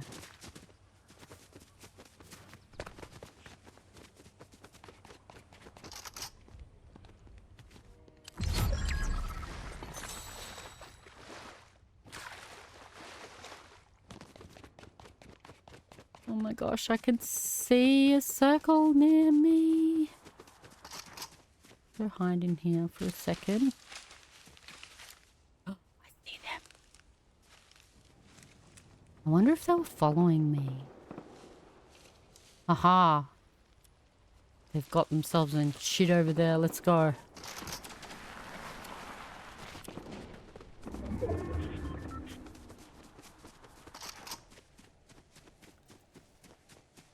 More they have the smaller yellow circle, the crown.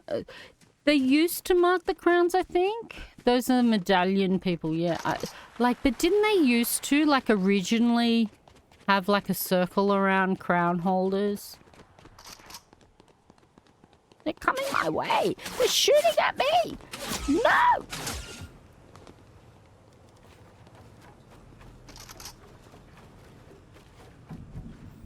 I see you. I know where you are. Shit. Run! No, I have no special weapons. I have nothing on my side here.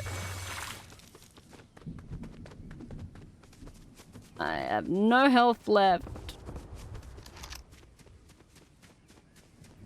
Let me find some health. There's nowhere to go.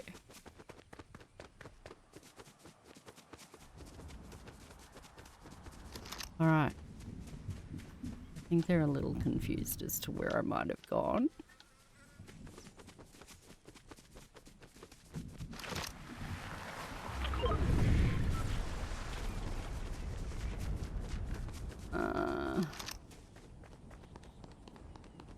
I'm just trying to find some shelter and maybe with some luck some meds.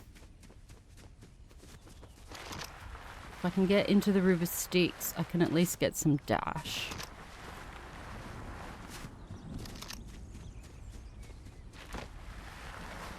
Look at it, I'm between two people with medallions. I have terrible weapons.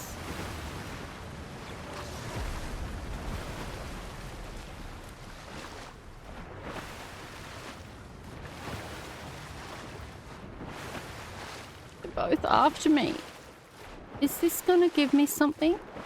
It's not. Oh my god, there's somebody there. I'm gonna die.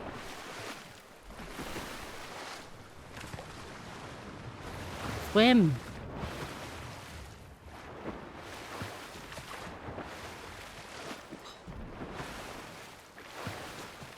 I hope they come up against each other, those two, while I seek out some meds. That.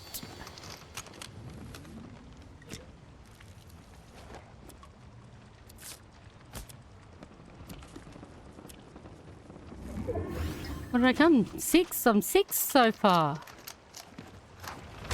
Hey, I might actually make it to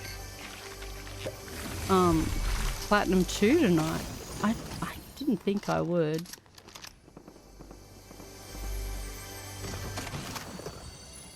Hey.